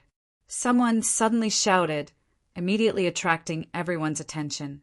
Countless gazes gathered on Master Zhu in front of the education temple. Swish, swish. Under everyone's gazes, Master Zhu's writing was vigorous and forceful. He wrote down 2 large words in front of everyone's eyes. Benevolence, righteousness. Boom! The crowd once more boiled over at the sight of these 2 characters. Benevolence. Does Master Zhu mean that the foundation of learning is benevolence and righteousness? To be able to see Master Zhu with my own eyes is already an incredible honor. To be able to see Master Zhu write a word and personally lecture on the Confucian Tao, this old man can truly die with no regrets. Ha ha ha. Benevolence and righteousness are the essence of Confucian culture. For Master Zhu to write these 2 characters, he must have a deeper meaning. The crowd was in an uproar, seemingly intoxicated. Even more people were muttering the words benevolence and righteousness, as if trying to fathom the deeper meaning behind Master Zhu's actions. In front of the temple, Master Zhu did not give any explanation for these 2 words. He tossed the brush in his hand onto a golden plate in the hands of an attendant. Then with a wave of his sleeve he left. In front of the temple there was a sea of people, but the crowd refused to leave. Although only a few moments had passed since he had appeared and left, the effects of this matter were far from over. A single stone stirred up 1,000 ripples. Master Zhu's appearance and the 2 words he had inscribed were like a boulder that stirred up endless waves in the land of the 9 provinces. Master Zhu, these 2 words, as if they had wings, quickly spread to every corner of the 9 regions. Even 3-year-old children knew how to say these 2 words and put away their previous naughty appearance. Master Zhu? Just who is this person?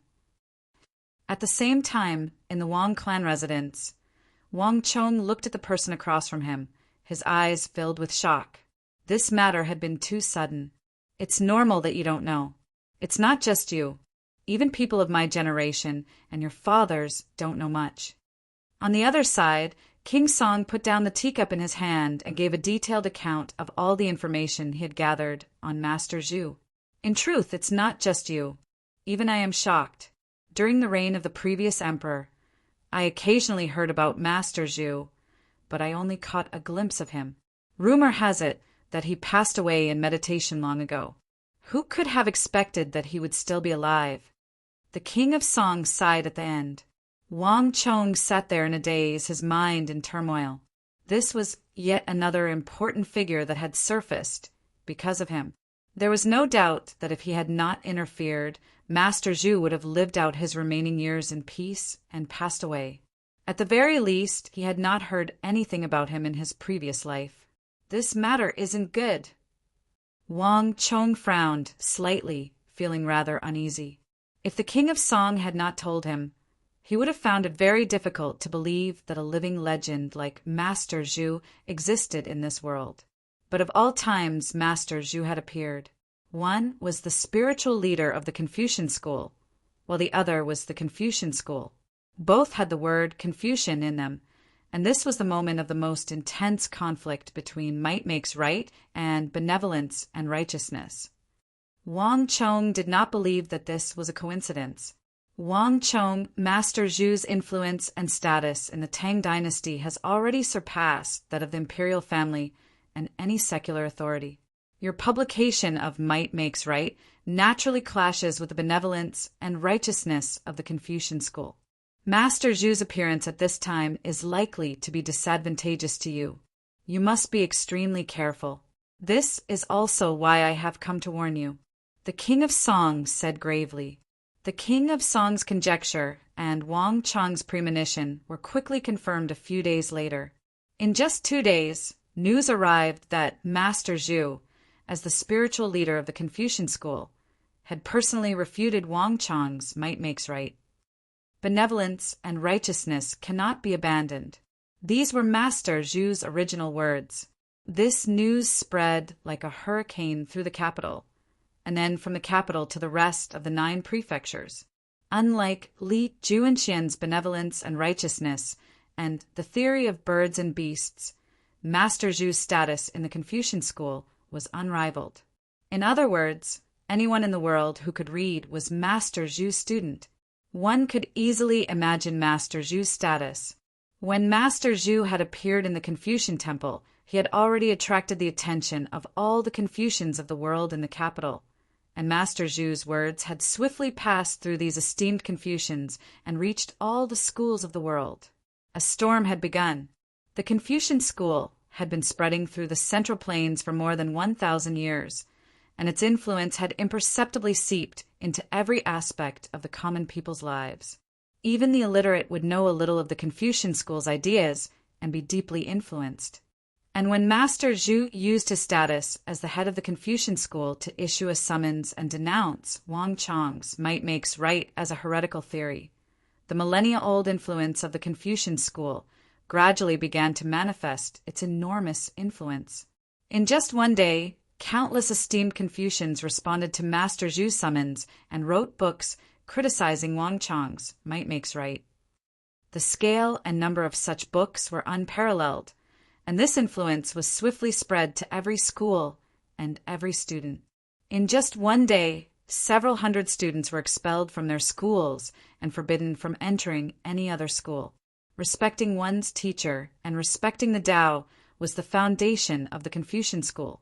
For someone of Master Zhu's status to dare to promote a heretical theory in their school and defy Master Zhu was a great disgrace. Chapter 1335. Not only that within the capital, relying on the influence of the Confucian school that had existed for more than 1,000 years, might makes right, was wiped clean from the market in a single day. Not a single copy of this book could be seen in the capital. At the same time, the denigration of Wang Chong's reputation began to pour in. A letter of censure, signed by more than 10,000 old Confucians, Grand Confucians, and eminent Confucians of the Great Tang, reached the heavens and the Secretariat, demanding that Wang Chong be stripped of all his posts and that the printing and distribution of might makes right be forbidden. In just a few days, the voices of the people supporting Wang Chong and might makes right immediately dwindled, and the Confucian school's benevolence and righteousness immediately rose to the top, gaining the absolute upper hand. The situation had changed so quickly that no one had expected it. Clap! A thick book was thrown through the window onto the street. "Father, give me back my book!" A cry of alarm came from the room, the voice of an extremely young man. "Bastard thing! I forbid you from reading such heretical theories in the future. Did you not hear the words of the village elder and Master Zhu? This is nothing more than a bunch of twisted theories that can't be trusted. Don't you know what sort of person Master Zhu is? Could that king of foreign lands be even more formidable than Master Zhu?" His father's furious curses came from the room. The young man's voice instantly grew softer at the mention of Master Zhu's name. "It's decided. If you don't want your future children, your children's children, and even your children's children to be rejected by all the schools and teachers, then don't let me touch this kind of thing again. Master Zhu has already spoken, so do you still think this is a minor matter?" The father was seething with rage. Similar events were taking place throughout the 9 provinces. No one had expected the situation to change so quickly. "Your Highness, it's bad." Hurried footsteps could be heard in the Wang family residence as Su Shixian rushed into the residence, his face pale and hurried. "Your Highness, I've just received news that the common people have begun to throw away the copies of Might Makes Right they bought and are starting to burn them." But just as Su Shixian finished speaking, he raised his head and froze. Other than him, Chung Sanyuan, Xue Qianjun, Su Kei, and the others were all present in the room. The atmosphere was heavy, and everyone had unsightly expressions on their faces. Su Shixian stared blankly, speechless. It was clear that Su Shixian was not the first to receive the bad news. All the information gathered together showed that the situation was extremely unfavorable to Wang Chong. No one had expected the Confucian sect to bring out Master Zhu. In truth, if they hadn't seen it with their own eyes, they would have found it very difficult to believe that a 10-20-year-old legend of the Confucian sect was still alive. Su Shixian and the others didn't even know of Master Zhu's existence. However, before the first wave subsided, another wave arose. Whoosh! A messenger pigeon flew through the window and suddenly flew in. It's a letter from the King of Song. With a single glance, everyone recognized that the golden rings on the pigeon's leg were the symbol of the King of Song. As they were both in the capital, the King of Song would never have sent a message at a time like this unless something extremely serious had occurred. In an instant, the faces of everyone in the room turned even paler. Whoosh! With a calm expression, Wang Chong waved his hand, and the letter on the pigeon's leg flew into Wang Chong's hand. After opening it and glancing at it, Wang Chong's heart sank.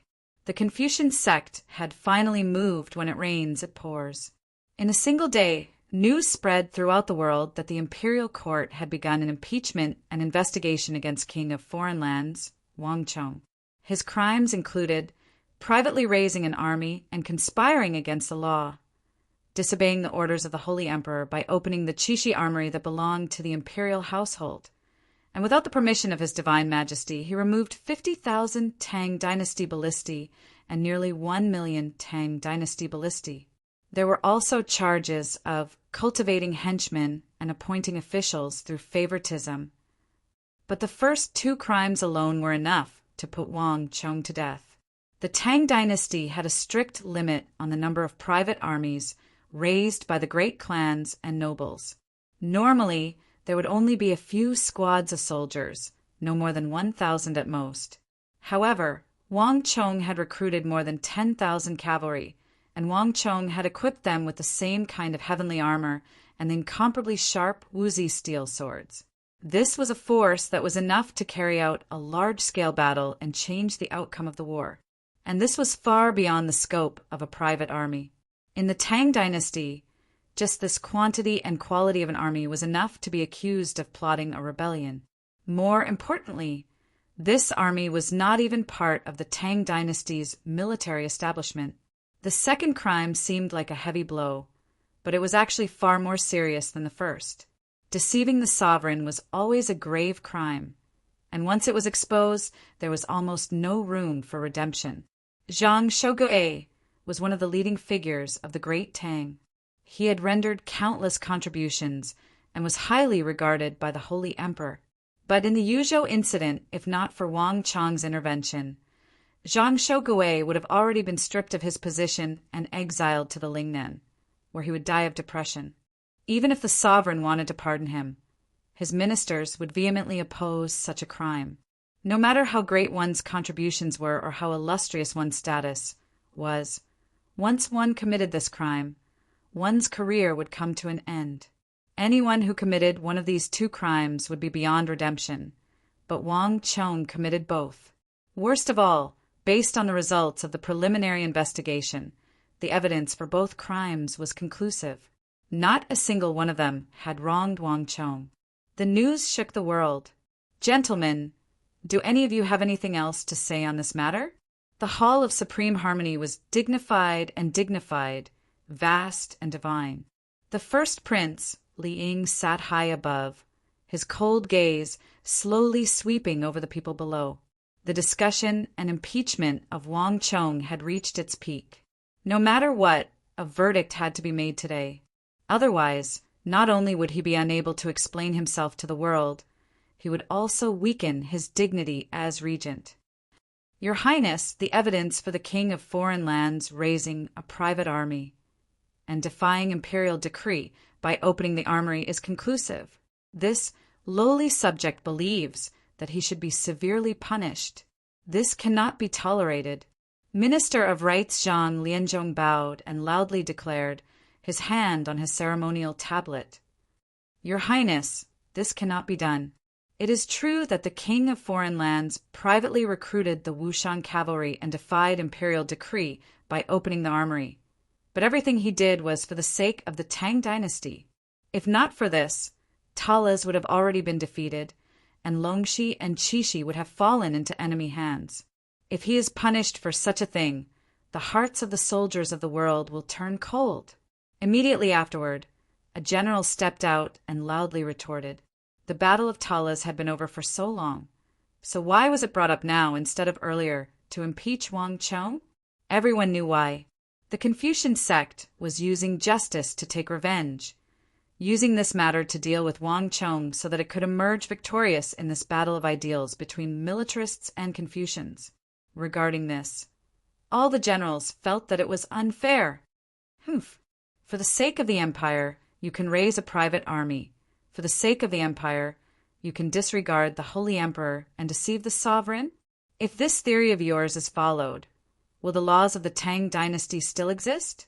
Suddenly, with a cold snort, Prince Qi walked out from his ranks. This was an extremely rare opportunity.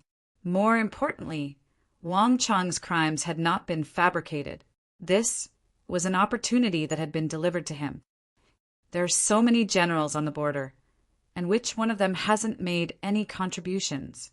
Do you think that they can do whatever they want in the Tang dynasty just because they have this banner? If the son of foreign lands breaks the law, he will be punished like a commoner, and the king of foreign lands is just a king. Could he be even more important than the son of foreign lands? When the last sentence was spoken, the entire hall immediately fell into a deathly silence. These were not words that could be casually answered or answered. King Qi's words were aimed at the heart. Your Highness! King Qi swept his gaze over the officials and gave a smug smile. He immediately turned to First Prince Liang and said with a stern and righteous expression, "The law is merciless. Since the king of foreign lands has made a mistake, he must take responsibility for his mistake. This lowly subject proposes that Wang Chong be immediately imprisoned and executed at a later date. He shall also be stripped of all his titles. This will serve as a warning to others. Your Highness, no. The King of Song couldn't help but step forward. Everyone in the world can see the King of foreign lands' abilities, and even the surrounding barbarians fear him. If the King of foreign lands is killed because of this matter, the Tang dynasty will be crippling its own hands and feet. If the barbarians rise again, which one of you will be able to bear the consequences?" The King of Song felt as if his insides were aflame. The current situation was extremely disadvantageous to Wang Chong, and the situation was completely tilting in an unpredictable direction. "Imperial Uncle, I already have a clear understanding of this matter." The first prince finally spoke after a long period of silence. There was a hint of hesitation and awkwardness between his brows. At any other time, the first prince would not have minded kicking Wang Chong while he was down. But this was a different matter. All the details were being made public to the world, and countless eyes were watching him. Even if the first prince had selfish motives, he had to carry out the plan impartially. Moreover, Wang Chong had been personally conferred the title by the Holy Emperor and was the son of Heaven's disciple. If he really did kill him, not only would the people of the world refuse to accept him, the prestige of his reign in the future would also be extremely detrimental. "Wang Chong, do you have anything else to say?" With these final words, the first prince turned his head to Wang Chong at the end of the hall. In a flash, everyone's eyes focused on Wang Chong. This subject only has one thing to say. "I have done everything with a clear conscience," Wang Chong calmly said as he gazed at the first prince. Chapter 1336. I understand. The first prince took in a deep breath and said after a few moments of thought, "Wang Chong, this prince knows that everything you do is for the sake of the country, but a country has its laws and a clan has its rules. Since the imperial court has issued a decree, everyone must abide by it. If the Son of Heaven breaks the law, he will be punished the same as the common people." The intense court dispute came to an end. "Respectful farewells, Your Highness." Everyone bowed and watched the first prince depart. During this entire process, Wang Chong's expression was abnormally calm, perhaps excessively calm. Junior administrator. Just when everyone was about to leave the hall, Wang Chong coldly chuckled and finally spoke. These words were so sudden that the entire hall fell silent. King Qi, the Grand Preceptor, and even Li Linfu all turned to look at him. Does the King of Foreign Lands have anything else to say? Li Junxian was taken aback, but he quickly regained his composure. Raising his robe, he walked through the crowd of officials. Whoosh! All the officials retreated, creating a large space for Wang Chong and Li Junxian. Everyone knew what was going on in this court dispute. In truth, this was a dispute between Wang Chong and Li Junxian. Wang Chong had been very quiet during the entire court debate, but now that the court session was over, Wang Chong had suddenly called out to Li Junxian. Everyone could sense the intense malice in this. Haha, come here. Wang Chong waved a hand at the golden guard at the side of the hall. The guard froze for a moment before subconsciously walking over. Clap! Wang Chong lightly took off the silver fish seal at his waist and handed it over. At the same time, he lightly pulled on his chin and took off the violet gold crown on his head. In a flash, Wang Chong's pitch-black hair cascaded down over his shoulders, and a few strands of hair fell down from his temples. Li Junxian, I overestimated you. Wang Chong's first words caused Li Junxian's face to turn red. On the surface, the Confucian sect had won, but both Wang Chong and Li Junxian were well aware that from the moment they had invited Master Zhu, the Confucian sect had lost the upper hand. But even if I relinquish my post as advisor in council and take off the robes of the King of Foreign Lands, do you really think that you've won? Wang Chong coldly sneered, a hint of derision on his face. King of Foreign Lands, what do you mean? Li Junxian's pupils constricted as he stared at Wang Chong said. However, Wang Chong didn't say anything. With a wave of his sleeve, he walked out of the palace hall and headed out of the palace. Chong-er, wait a minute. Wang Chong's big uncle, Wang Zhen, hurriedly chased after him. Li Junxian stared speechlessly at Wang Chong and Wang Zhen's backs for a long time. Putting aside Wang Chong's actions, when Wang Chong took off his fish talisman and walked out of the Taiha Palace, Walala! With the flapping of wings, countless birds took to the skies of the Great Tang, instantly bringing the news of the capital and Wang Chong's impeachment to the rest of the world. Good. In the distant tent of the Eastern Turks, a bearded man heartily laughed as he read the letter in his hand. This Confucian sect is truly formidable. I didn't think that with just a few words they would be able to cast the King of Foreign Lands into the abyss. Azmish Khagan chuckled as he read the news from the Tang dynasty. Although the King of Foreign Lands' territory did not border Uzan, the teeth were interdependent, and the fighting power he had displayed was a massive threat to any empire.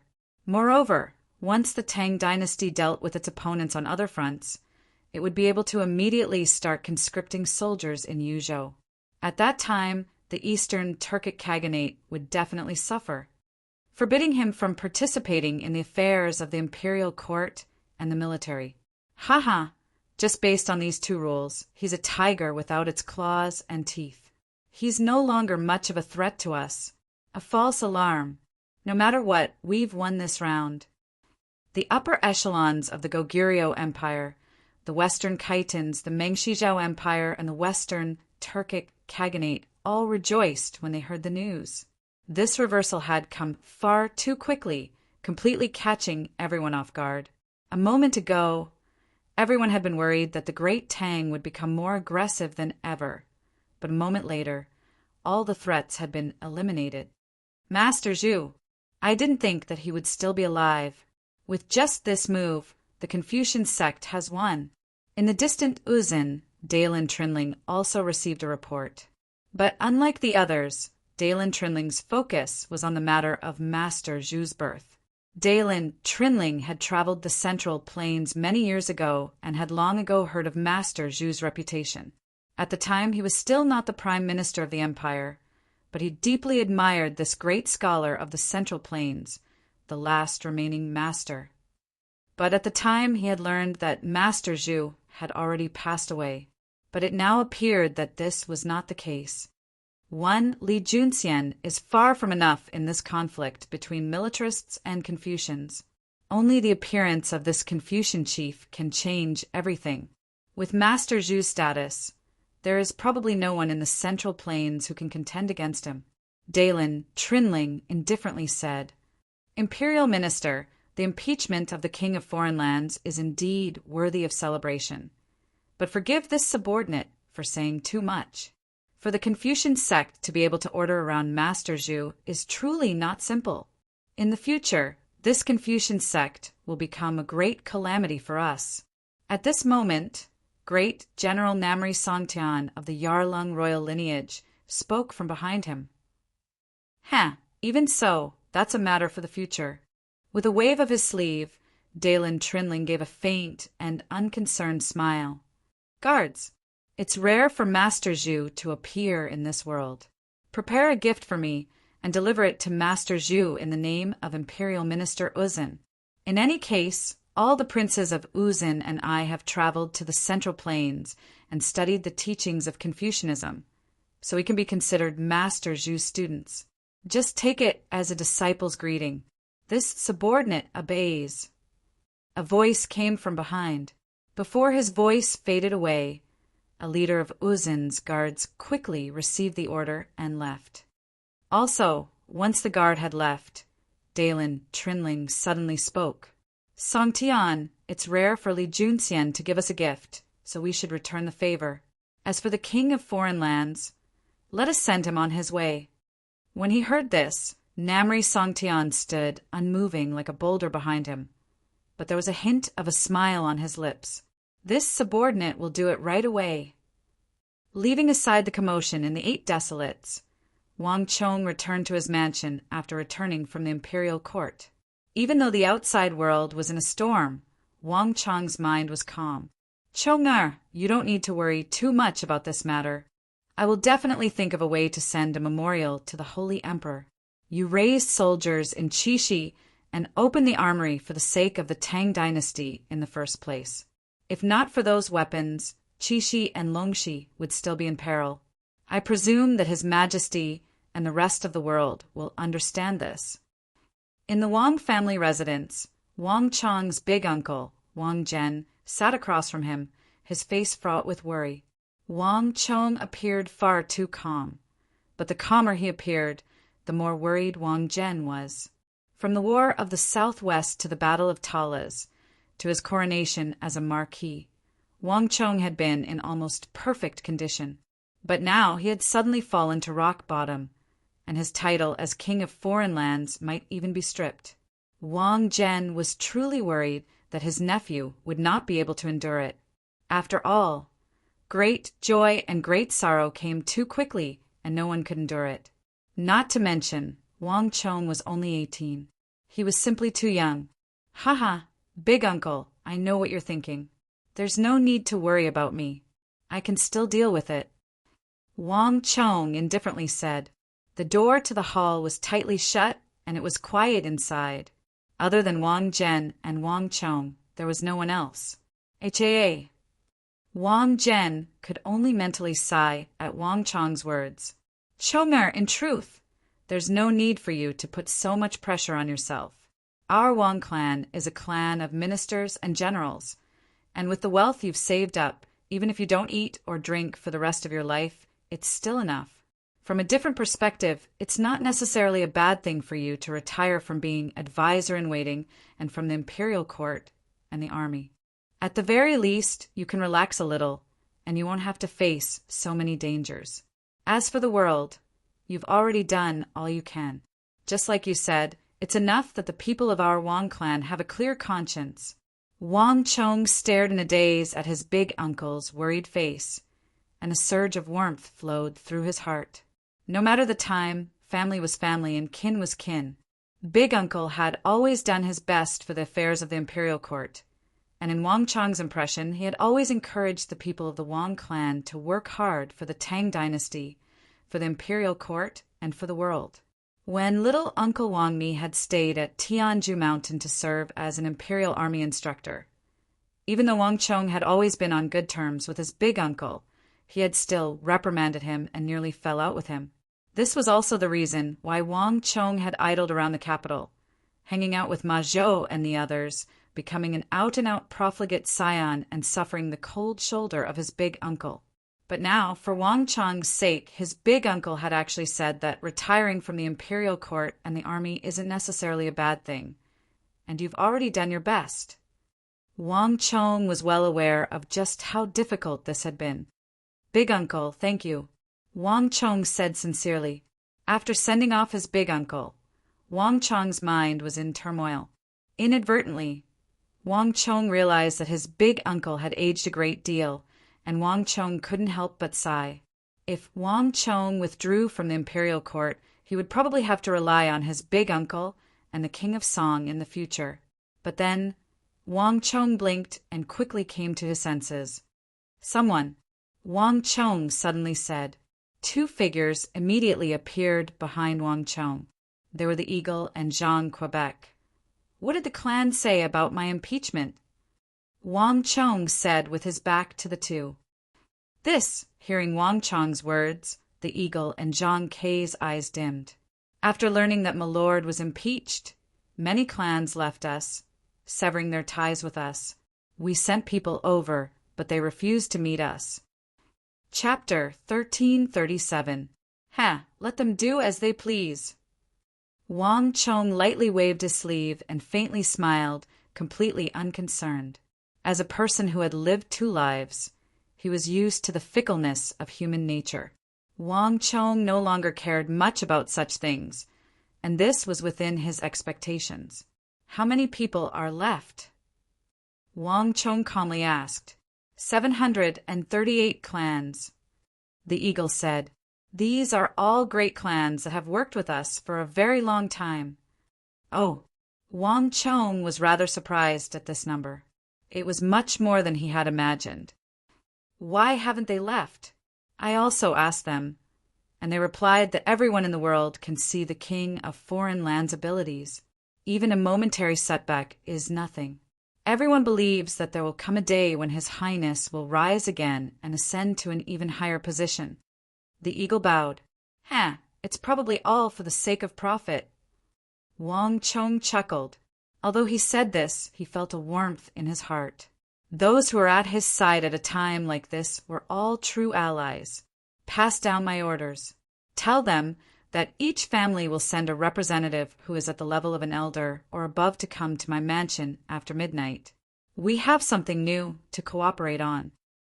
Wang Chong said, Yes, Your Highness. The Eagle hurriedly said, Zhang Kei, get ready. We've been preparing for the hybrid rice for so long, and we can finally put it into practice. But this matter requires the help of the great clans. Inform Su Kei and the others to prepare a contract and have each clan head sign a confidentiality agreement. This matter cannot be leaked. In addition, tell all the clans working with us to prepare several large warehouses to store grain. Once we introduce the hybrid rice to the world, we should immediately buy large quantities and store them. It's not just the Tang dynasty. We also need to buy cattle, sheep, and all kinds of food from the surrounding countries.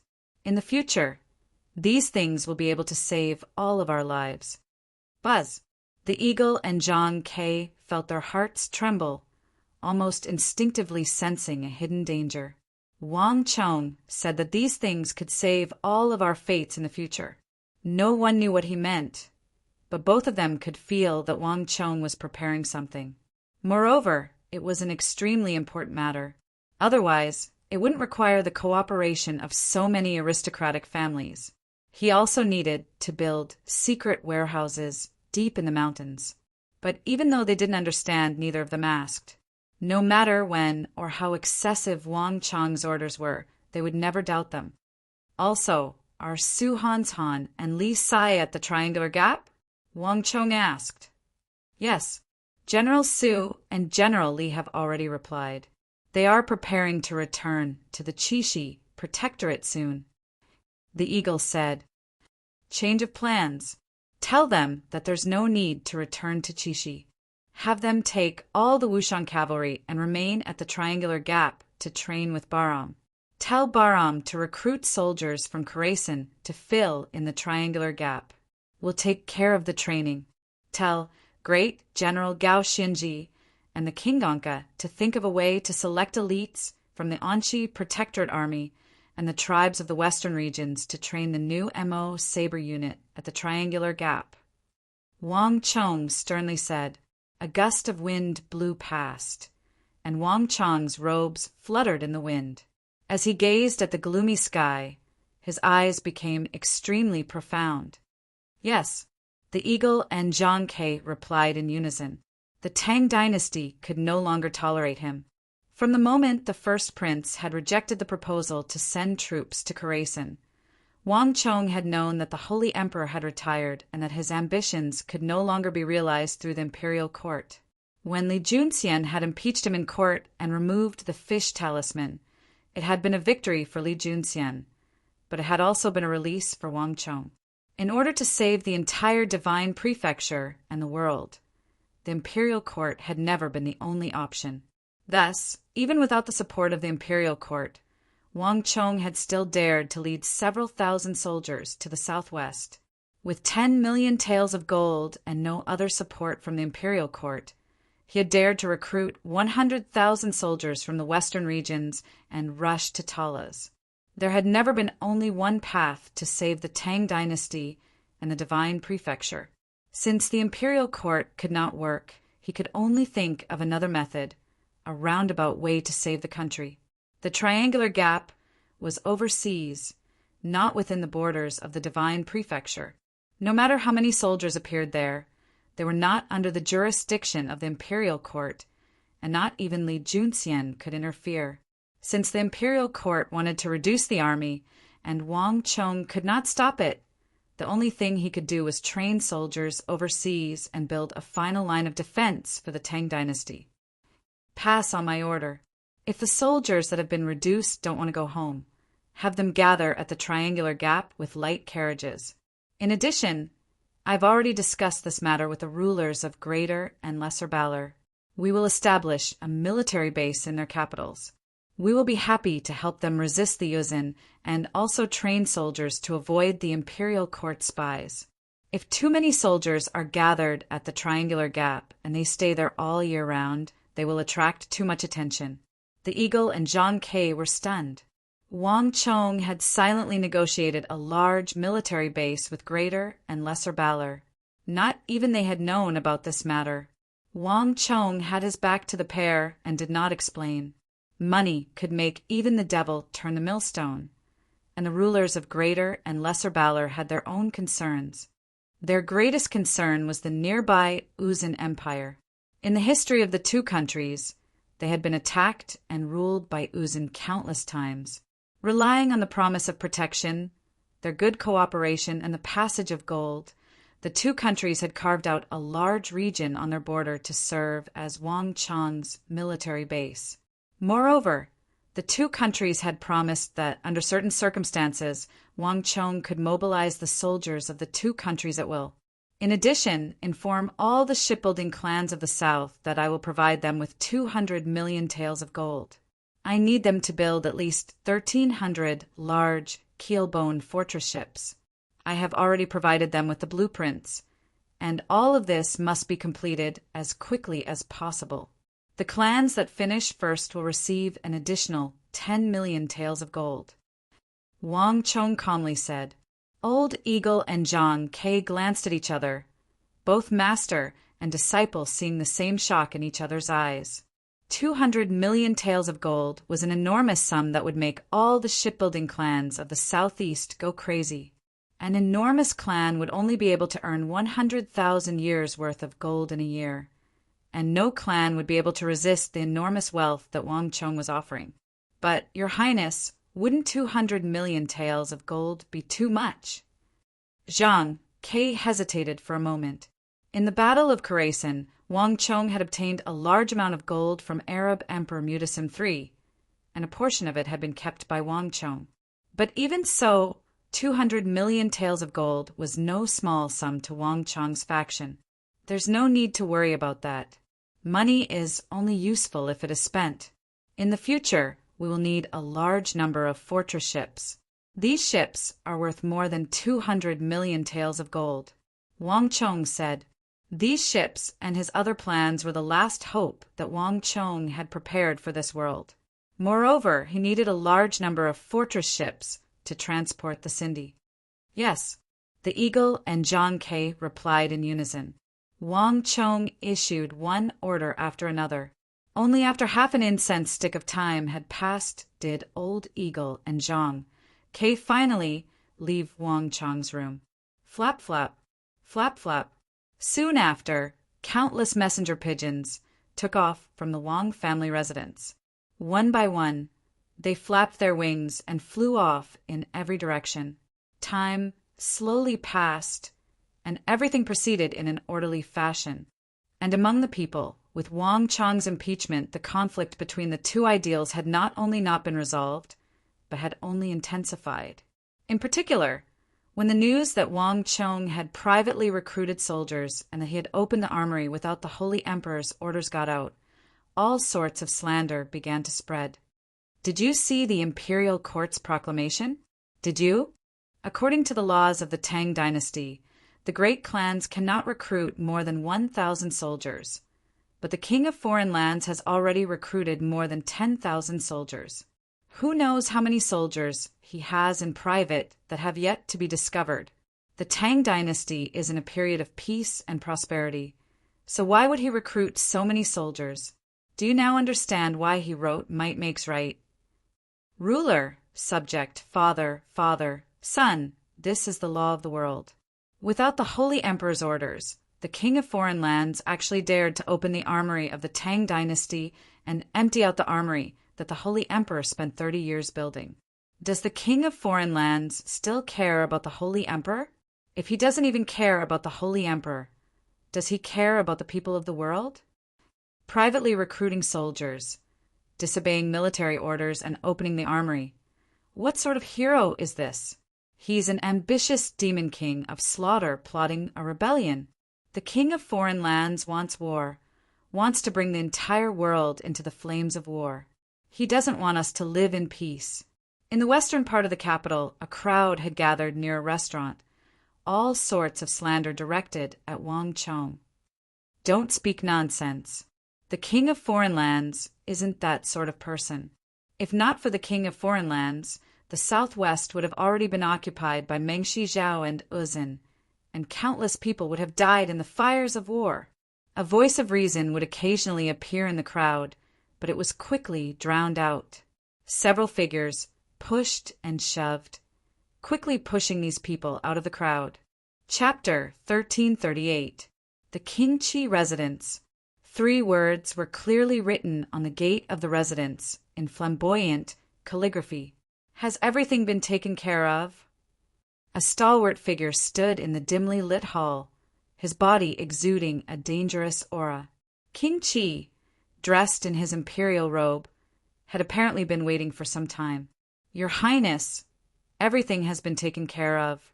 In the capital, Wang Chong is a murderous demon, a bloodthirsty demon, and his voice is everywhere. There's no longer anyone who supports Wang Chong. The 2 scouts of the Qingqi residence respectfully reported. You haven't been discovered, have you? Qingqi asked. No, we were extremely careful. However, we also noticed people from Uzin and Goguryeo in the crowd. It seems like they've hired quite a few people to take advantage of the chaos and sway public opinion. In addition, there are at least 5 or 6 other factions involved. The 2 scouts said, Oh. King Qi was rather taken aback by this news, but he quickly regained his composure and smiled. Ha, good. There's no need to worry about them. This is called everyone pushes a wall when it's down. 10,000 hammers a broken drum. This brat has offended so many people in the past. Even if we don't do anything, he's dead for sure. King Qi was smug at these words, a sinister smile on his lips. With Wang Chang's impeachment and Master Zhu's appearance, Wang Chang's fate had been decided. This was an extremely rare opportunity to suppress the king of Song and deal with the Wang clan. This was the best chance to remove this great threat. At a time like this, how could King Qi give up on this chance to kick him while he was down? Wang Chong, let's see what you do now. King Qi turned around, his eyes shining with a vicious light in the darkness. Days passed. In the Wang family residence, Wang Chong was forbidden from leaving the residence after being stripped of his military authority. For at least 2 months, he had to reflect on his mistakes. Even so, everything proceeded in an orderly manner. Orders were passed down through Su Qi, Su Shixian, Zhang Ke, and the others. My lord, the first 5,000 soldiers of Sin have successfully set sail for the Promised Land. The others will also board the ship one after another and set out to sea. We've already reported back to the acting High Priest of Sinu. They are extremely satisfied with this matter, and the High Priest has sent word that they trust my lord. Moreover, no matter what, it is better for these people to go overseas than to remain in Sinu. In the study, Xue Qianjun stood ramrod straight.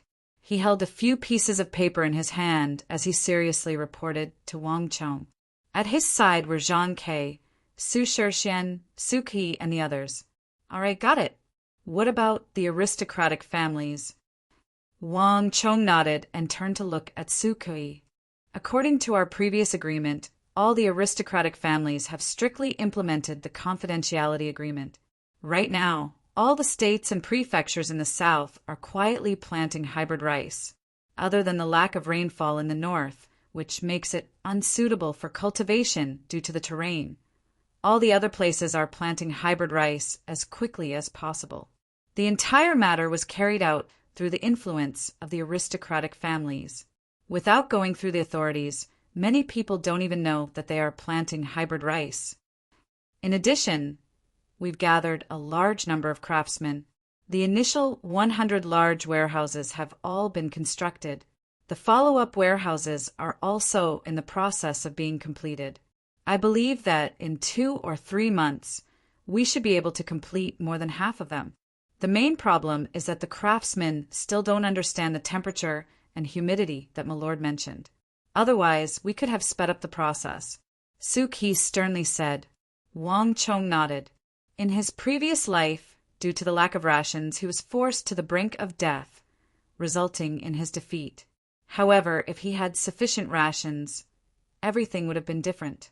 This was the most important measure that Wang Chong had prepared to resist the calamity. Once everyone was done reporting, Wang Chong turned to Su Shixian. How are things with the Confucians? The atmosphere in the room had been normal, but when they heard Wang Chong's words, everyone's expressions became extremely unnatural. Your Highness, the Confucians aren't doing too well. Master Zhu's words have had a great impact on us, but my lord's matter of the wolf and the dog has had a great impact on the hearts of the people. Although not everyone understands us, there is still a considerable number of people who support us. They are wary of the Tang dynasty's disarmament and the peace with the surrounding barbarians. In addition, according to my lord's orders, we've already established our own booksellers and printing offices. All our books are being printed as usual, and the Confucians won't have much of an impact on us. Su Shixian said. Wang Chong nodded. These changes were all within his expectations. As the spiritual leader of the Confucians, Master Zhu's influence was unfathomable. In a single night, all their previous efforts had been knocked to the ground. Even all the booksellers had stopped selling, but Wang Chong had never given up hope. The wisdom of the people needed time to develop. Even in the face of a lofty existence like Master Zhu, Wang Chong did not back down. All of you are dismissed. Wang Chong retracted his gaze and returned his attention to the Xian paper before him. His brush danced as he continued to write. This was the 3rd book that Wang Chong had prepared after Might Makes Right and the Debate of War. It was called War and Peace. For the next 2 months, Wang Chong would remain in seclusion and reflect on his mistakes, forbidden from going out. This was what he was doing. War and Peace was aimed at the current conflict between the militarists and the Confucians, as well as the two issues of war or peace being discussed among the people. War and peace had always been humanity's unchanging theme. Without a clear understanding of this matter, there would always be disputes. The disputes between the militarists and the Confucians, the disputes between ideals, would never cease. War and peace had never been opposed, because the ultimate goal of war was for peace. In the Central Plains, all the wars of the dynasties had been like this. Only by letting the people forever understand that war was in the service of peace, that peace could only be obtained through hard work. Only then would true peace be achieved. Only in this way could the common people be prevented from falling into confusion and confusion. Only a powerful Tang dynasty could bring true peace and eternal happiness and well-being to the people. But this book was not yet finished. According to Wang Chong's plans, it would take at least a few more days to complete. Bang! Just as Cheng Sanyuan, Su Shixian, and Su Kai were about to leave, a massive explosion came from outside the Wang family residence, accompanied by a hubbub of voices. This sudden noise immediately attracted Wang Chong's attention. What's going on? Wang Chong's brow creased as he raised his head. Cheng Sanyuan, Su Shixian, and the others, who had already reached the door, were shocked. My lord, it won't be long before the Double Fifth Festival. Many of the scions of the capital have agreed to go sightseeing and sightseeing. They should be preparing right now. Su Shixian hurriedly said, That's not right. The Double Fifth Festival is at least 15 days away. Even if all the scholars of the capital agreed on it, it would only be 5 days in advance, not that long. Wang Chong said without hesitation. Upon hearing these words, Su Shixian's expression suddenly changed. Everyone suddenly remembered. Wang Chong had once been a hedonistic scion of the capital, and there was no one he didn't know about. He knew the activities of the scholars like the back of his hand. How could he be fooled by the Double Fifth Festival? My lord, it might just be a passerby. I'll go take a look. It should be over soon. Su Ki immediately said. As he spoke, he took a step forward and walked out without a second thought. No matter who it was outside, he would be able to drive them away in a few moments. But Su Kai had still underestimated how quickly this matter would develop. He had only taken 2 steps out of the study when he heard a voice. Outside the walls of the Wang family residence, an even louder voice could be heard. King of Foreign Lands, hurry and come out. King of Foreign Lands, you murderous demon king. Waves of incomparably intense sounds were clearly transmitted to everyone's ears. Something's wrong. Su Shixian, Su Ki, Cheng Sanyuan, you're hiding something from me. A thunderous voice came from behind him as Wang Chong put down his brush and stood up. Su Shixian, Su Ki, and the others trembled at this thunderous voice, their faces turning ghastly pale as if they had been struck by lightning. Their plans could not keep up with the changes. They had been doing their best to conceal this matter, but they had not expected it to be exposed so quickly. My lord, the matter is not as you imagine. Leave this matter to us. We will immediately take care of it. Cheng Sanyuan bowed and hurriedly said. He was still trying to salvage the situation, but in a flash of light, a figure brushed past him. Wang Chong had already walked out of the room and was making his way toward the source of the voice. What are you looking at? Hurry and follow. Su Shixian, Su Ki, and the others all grimaced at this sight. As the voices got closer, the voices became louder and louder. King of Foreign Lands, you war demon, deceiving the sovereign is an unforgivable crime. King of Foreign Lands, come out for us. Waves of hysterical roars continuously came from outside the walls of the Wang family's residence.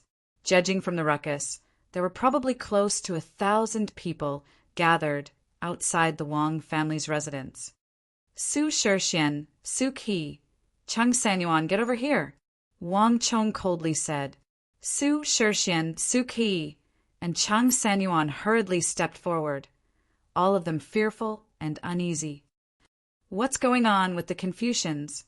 Wang Chong coldly said.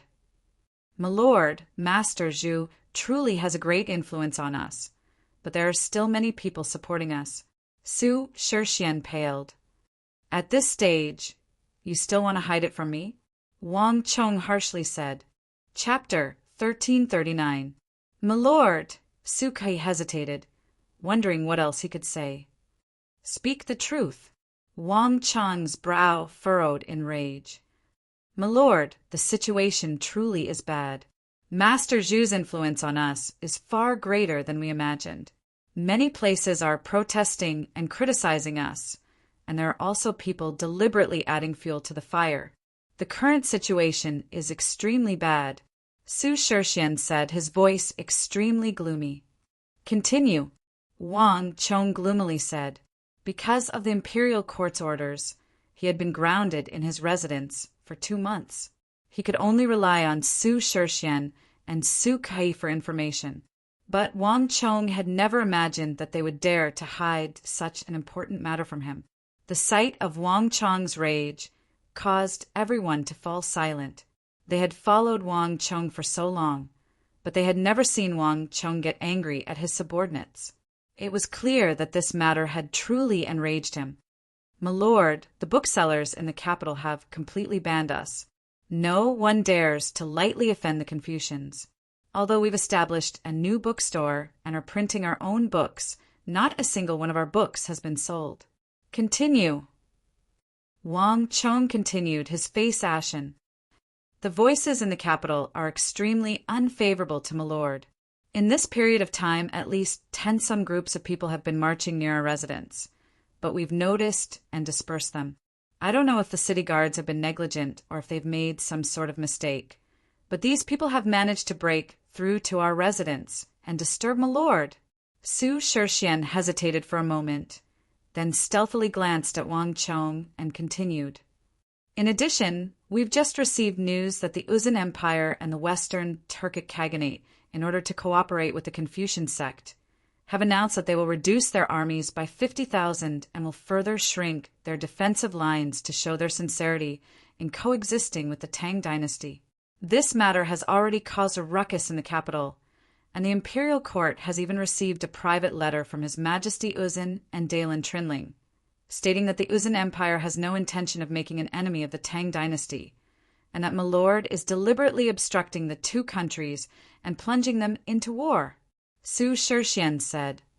In addition, there's news that my lord is bent on starting a war and is currently colluding with the Bureau of Military Personnel to use the Arab incident to once more recruit soldiers. Moreover, they are preparing to fight against Uzun, the Eastern and Western Turks, Goguryeo and Mengshi Zhao. Su Qi added. What? Hearing those words, Wang Chong widened his eyes in shock. During this period of time, he had been reflecting on his wrongdoings in seclusion and hadn't had any contact with Zhangqiu Jinqiu. Never in his wildest dreams did Wang Chong expect such a rumor to spread. Sir, you have already tried your best in this matter. We just want to... Enough! Before Su Shixian and the others could finish speaking, Wang Chong sternly interrupted them. Wang Chong's eyes were tightly shut as he stood there for a long time. In this short period of time, Wang Chong had never imagined that the situation in the capital would have worsened to this extent. Open the door! Wang Chong quickly opened his eyes and ordered. My lord, you can't. Everyone grew anxious at Wang Chong's words and wanted to stop him.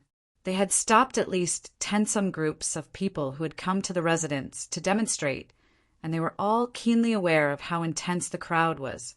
Wang Chong could not go out at a time like this. Open the door, Wang Chong repeated. His expression was cold, and there was no room for negotiation. Outside the residence, the sounds of guards being pushed and shoved could be heard. These guards alone were not enough to stop the furious crowd. Moreover, Wang Chong wanted to see for himself just how bad the situation had gotten. He had already been avoiding for 10 days, and he could not continue to avoid it. Bang! With a loud noise, the gate of the Wang clan's residence was completely opened from the inside out. Dressed in casual clothes, Wang Chong stepped over the threshold and walked out. Although he had heard the waves of noise from his study, only when he opened the gate and walked out did he realize what sort of state the Wang family residence was in. It was like he had gone from one world to another, as endless waves of noise came from all around him. Wang Chong looked around and saw that the crowd outside was so dense that he could not see the end of it. Down with the king of foreign lands! Oppose the war! Shouts rose and fell, resounding over the horizon. The people gathered outside the Wang family residence were men and women, young and old. All of them were shouting until their faces were red to the ears, and they seemed extremely agitated. At the gate, 20-some fully armored guards of the Wang family residence were doing their best to hold back the crowd. But in the face of these angry, ordinary people who did not know martial arts, these guards did not dare to be rough. Even though each of them was powerful, they were all in a passive position.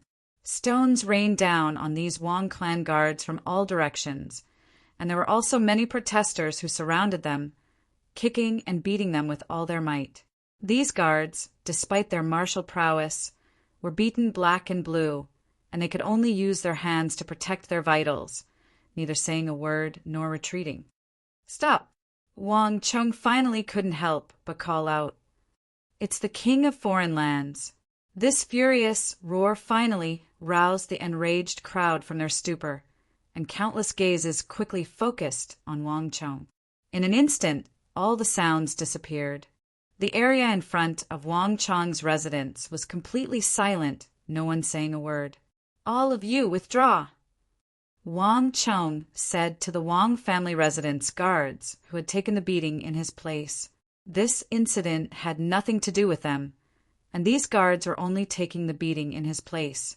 If not for him, they would never have been surrounded and beaten.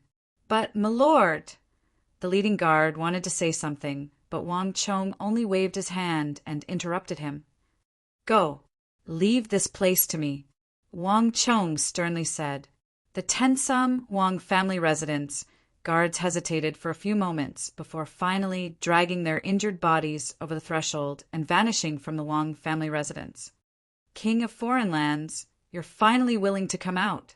You ambitious bastard, we trusted you so much in vain. You haven't shown yourself for so long. Is it because you have a guilty conscience? Everyone was wrong about you." Another furious voice came from the crowd, and 2 pairs of eyes hatefully stared at Wang Chong. If looks could kill, Wang Chong would have died countless times over. Wang Chong felt a stabbing pain in his heart as he stared at these hateful gazes. As a person who had lived 2 lives, Wang Chong had been constantly on the run to save the Central Plains, to save these ordinary men, women, and children. He could care less about high positions and generous salaries, could care less about the imperial court stripping him of his authority, could care less about the rebuke and criticism of the entire Confucian school, but he could not care less about these ordinary men, women, and children. "Everyone, please listen to me." Wang Chong's voice was loud and resounded over the residence, like a peal of thunder. Upon hearing Wang Chong speak, the crowd once more fell silent and turned to him. "King of foreign lands, you secretly colluded with the Bureau of Military Personnel to start a war with the other countries. Is that true or not? You privately gathered soldiers and defied imperial decree in order to start a war to satisfy your selfish desires. Is that true or not? What do you mean by might makes right? The other countries are already reducing their armies. Did you not see that? We trusted you in vain. But it turns out that you only wanted to satisfy your selfish desires and ask for rewards. King of foreign lands, what else do you have to say?" Many people in the crowd shouted sternly. "Everyone, listen to me. I never discussed with the Bureau of Military Personnel about gathering soldiers or starting a war with the other countries. These are just rumors.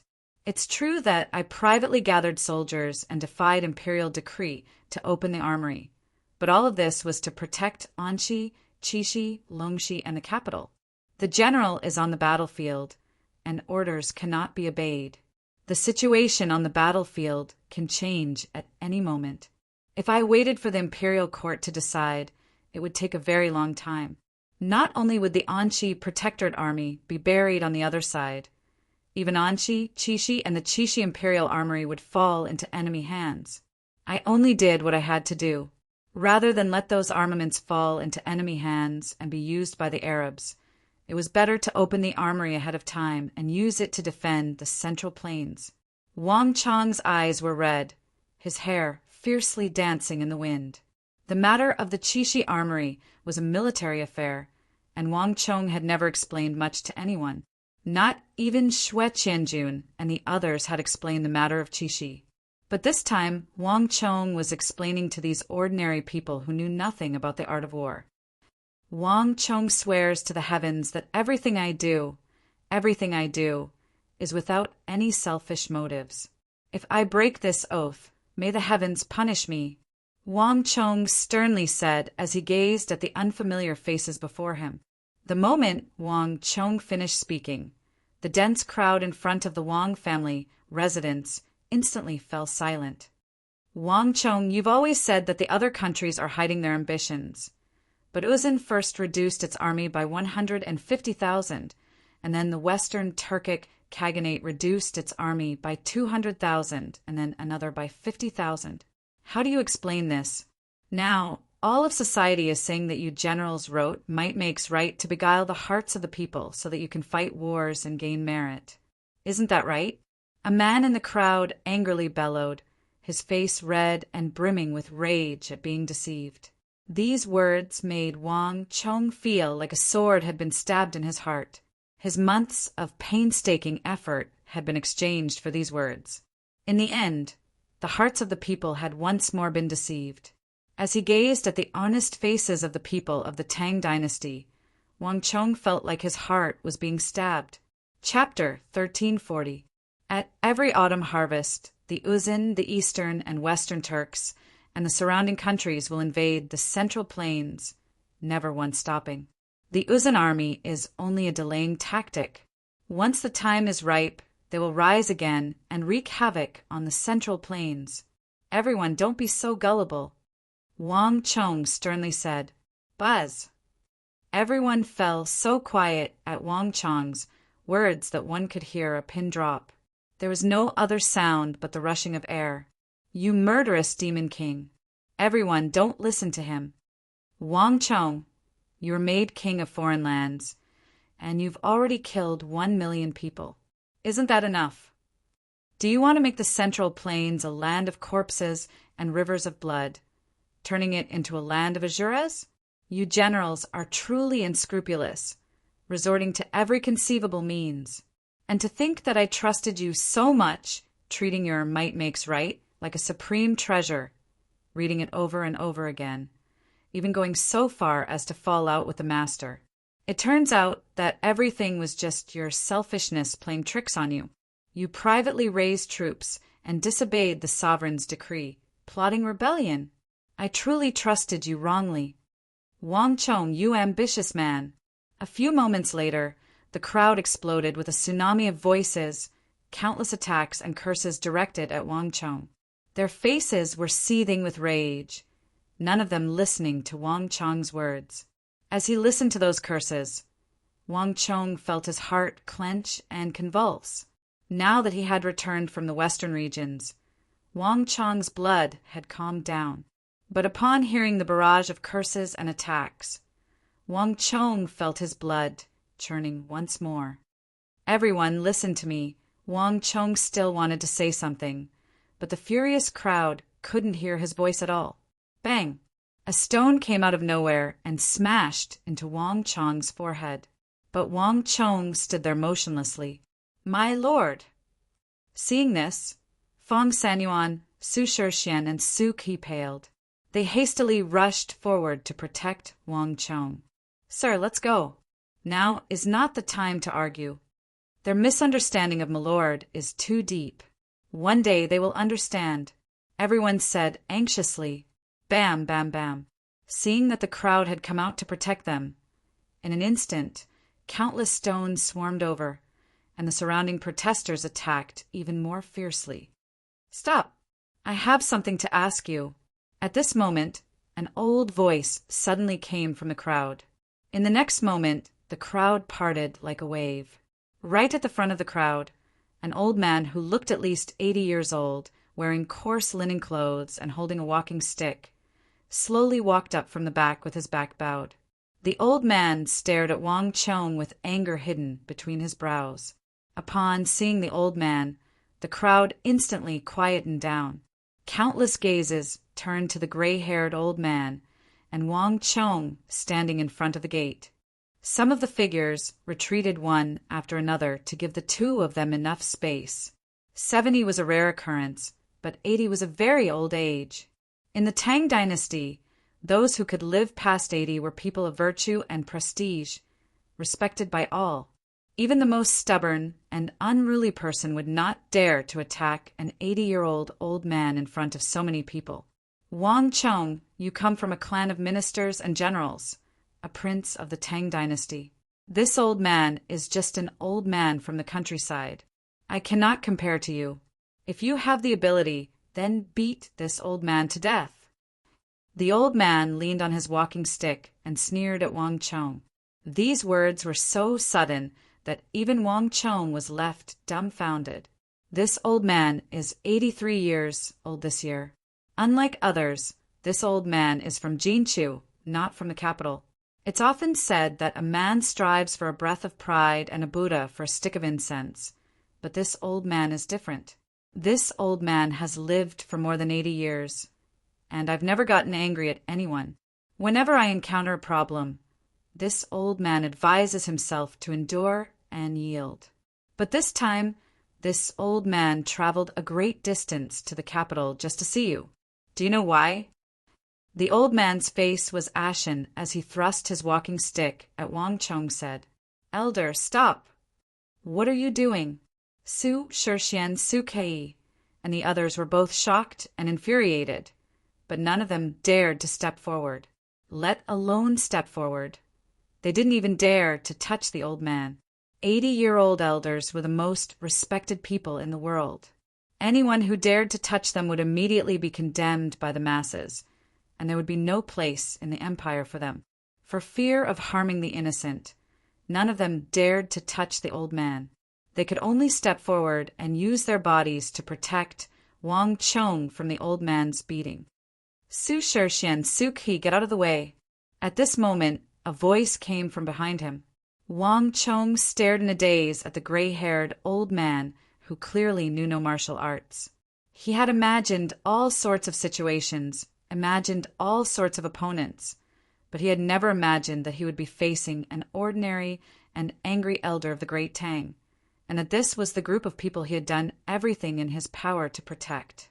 At this moment, Wang Chong felt like his blood was in chaos, but there seemed to be something stuck there that he couldn't vent. Have him come. No matter what happened, Wang Chong didn't care.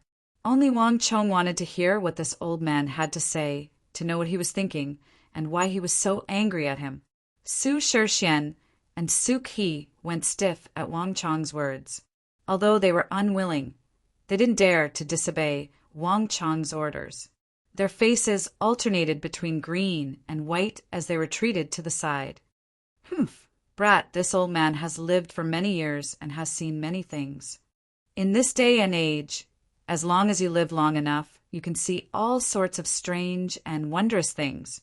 But this is the first time this old man has seen someone like you. This old man is different from others. The people here today either want to beat you because you're weak or because you want to rebel. But this old man is not one of them." The old man sneered. As he spoke, he took out a book from his bosom and threw it in front of Wang Chong. Su Shixian and the others paled at the words on the book's cover, and Wang Chong paled like he had been struck by lightning. There were only a few words written on the cover. Wang Chong's might makes right. In a flash, Wang Chong seemed to understand something, but he said nothing, only stared at the elder with a pale face.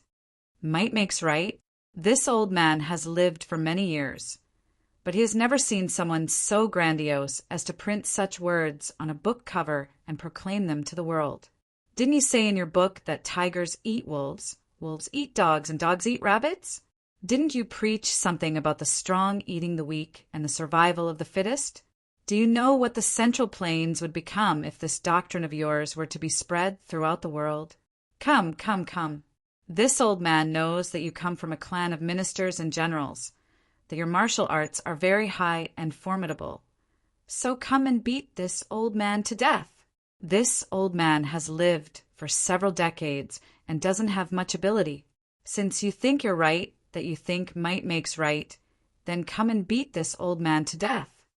As the elder spoke, he stomped his cane, waved his sleeve, and took a step toward Wang Chong, his emotions surging. Wang Chong wouldn't dare. Wang Chong grimaced and almost subconsciously retreated. But then a heavy slap struck Wang Chong's face, let alone Su Shixian and the others. Even the crowd surrounding the Wang clan residence was dumbfounded. No one had expected the old man to give Wang Chong a vicious slap in front of everyone. "My lord!" The crowd was stunned, only now coming to their senses and standing between Wang Chong and the old man. "All of you brats, get out of my way." The old man's gaze had been locked onto Wang Chong this entire time. When he saw Su Shixian and the others standing in his way, he began to beat them in the face, cursing as he did so. "Foul brat, Wang Chong, this old man is beating you today.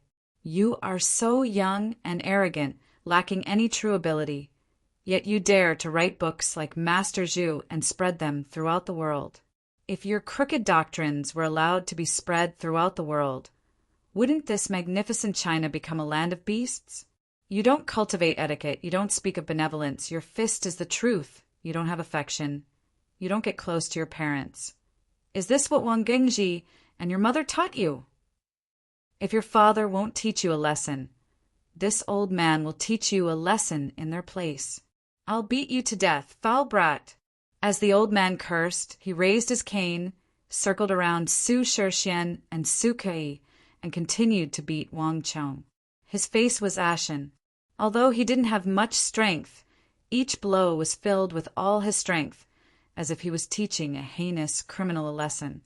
Buzz! Wang Chong's eyes were wide open in a daze as he stared at the enraged old man. His ears were ringing and his body was unsteady, as if someone was clutching his heart. In that instant he seemed to have been possessed. Wang Chong could sense that this old man had no one supporting him. Every word he spoke came from the bottom of his heart, his true thoughts. Wang Chong's mind was blank and he could hear nothing. He could only see the old man's mouth open and close, his entire body seeming to lose its soul. "Su Shixian, take His Highness inside. We can't stay here any longer. I'll stop that old man." As he watched the crowd grow more and more excited, Su Kai turned to Su Shixian, growing more and more anxious. "Everyone look. The demon king of slaughter subordinates are about to kill someone." The crowd began to shout when they saw Su Kai and the others step forward. The originally quiet crowd seemed to have been stimulated and became excited once again. All of them rushed forward excitedly. Beat them to death. So what if it's the king of foreign lands? Do they really dare to kill someone? Chapter 1341. Gallop. At this moment, the sound of galloping hooves could be heard in the distance. In the distance, one could see large banners fluttering in the air, and beneath these banners were countless soldiers of the city guard. The laws of the imperial court forbid gathering here. The city guard is here. Everyone disperse. A thunderous voice echoed through the air. "Someone pass on my order. If anyone else dares to gather here in 15 minutes and disturb the order of the capital, they are to be captured and handed over to the capital governor to be dealt with." Boom! The banners of the city guard and that voice caused the surroundings to fall silent for a few moments, and then everyone began to scatter. The city guard was the force that governed the capital and had the right to maintain order in the capital. The crowd was quickly dispersed by the soldiers of the city guard. "Chonga, I'm late." Warhorse hooves clattered against the ground. A city guard division officer quickly charged over, stopping in front of the Wang family manor's gates, dismounting.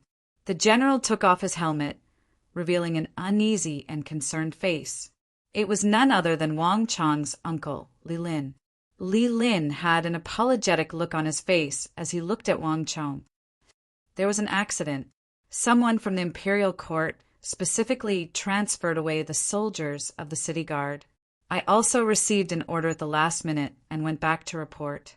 I didn't think that this would happen so soon after I left.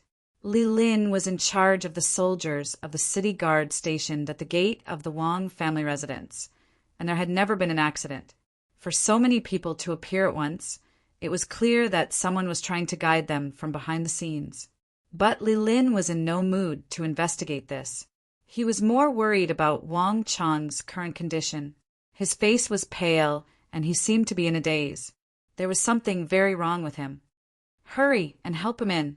With no time to think, Li Lin led Su Kai, Su Shixian, Xue Qianjun, and Zhang Ke over the threshold and into the Wang family residence with Wang Chong. Bang! Not long after crossing the threshold, a figure suddenly dropped to the ground like a wooden pillar. "My lord, Chong-ah!" Seeing this scene, everyone turned pale with fright. On the ground, Wang Chong's face was pale. His teeth were clenched, and his fists were clenched. He lay motionless on the ground. He had already stopped breathing. "Quick, call the doctor!" Li Lin roared, his face full of fear. He picked up Wang Chong from the ground and quickly rushed into the room. "Ha ha ha! Wang Chong, how does it feel to be the enemy of the world?" A burst of laughter rang out in the darkness. On a majestic mountain peak, surrounded by countless corpses and tens of thousands of streams of blood, a bolt of lightning pierced through the sky. In the lightning, Wang Chong clearly saw a slightly fat figure holding a dark red spear, wearing a black and red battle armor, standing on the mountain peak and baring his teeth at him. "You want to save the world and be a hero? Would the world be willing to let you save them? Even if you go all out, won't the 9 continents still fall into my hands?" "Wang Chong, you lost!" And Yao Yuishin's sinister laughter resounded through the world. Wang Chong's blood surged to his head and his eyes went red. Without the slightest hesitation, he clenched his fists and charged at that plump figure on the mountain. "I still haven't lost. And Yao Yuishin, hand over your life." But before Wang Chong could charge over, rumble. The sky darkened, and that majestic mountain and the sea of corpses and blood around it vanished, leaving behind only darkness and nothingness. "Kael!" All of a sudden, a series of battle cries shook the heavens and the earth. The clip-clop of the horses' hooves was as loud as thunder. The sound was almost undetectable at first, but in a few short moments, the earth quaked and the sky shook. Countless warriors clad in golden armor roared and howled as they raised their sabers and swords, tens of thousands of them brushing past Wang Chong and charging forward. "Follow my lord for eternity, for the Tang dynasty! Kael!" The sounds of fighting thundered like thunder, causing one's blood to boil. Countless soldiers covered the mountains and plains. In a daze, Wang Chong had returned to the time when he was leading an army through the 9 provinces against the otherworldly invaders. "Kael!" Wang Chong felt his blood boil. Clang! He unsheathed his sword.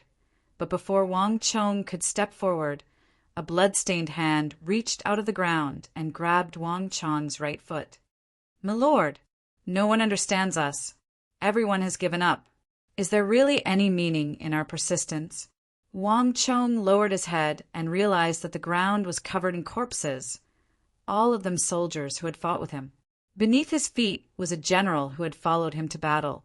He was covered in blood and his armor was in tatters. He was looking up at him, his face pale and his tired eyes filled with deep despair. "My lord, is there any meaning in our persistence?" No one understands us. No one understands us. In that instant, countless voices echoed in all directions.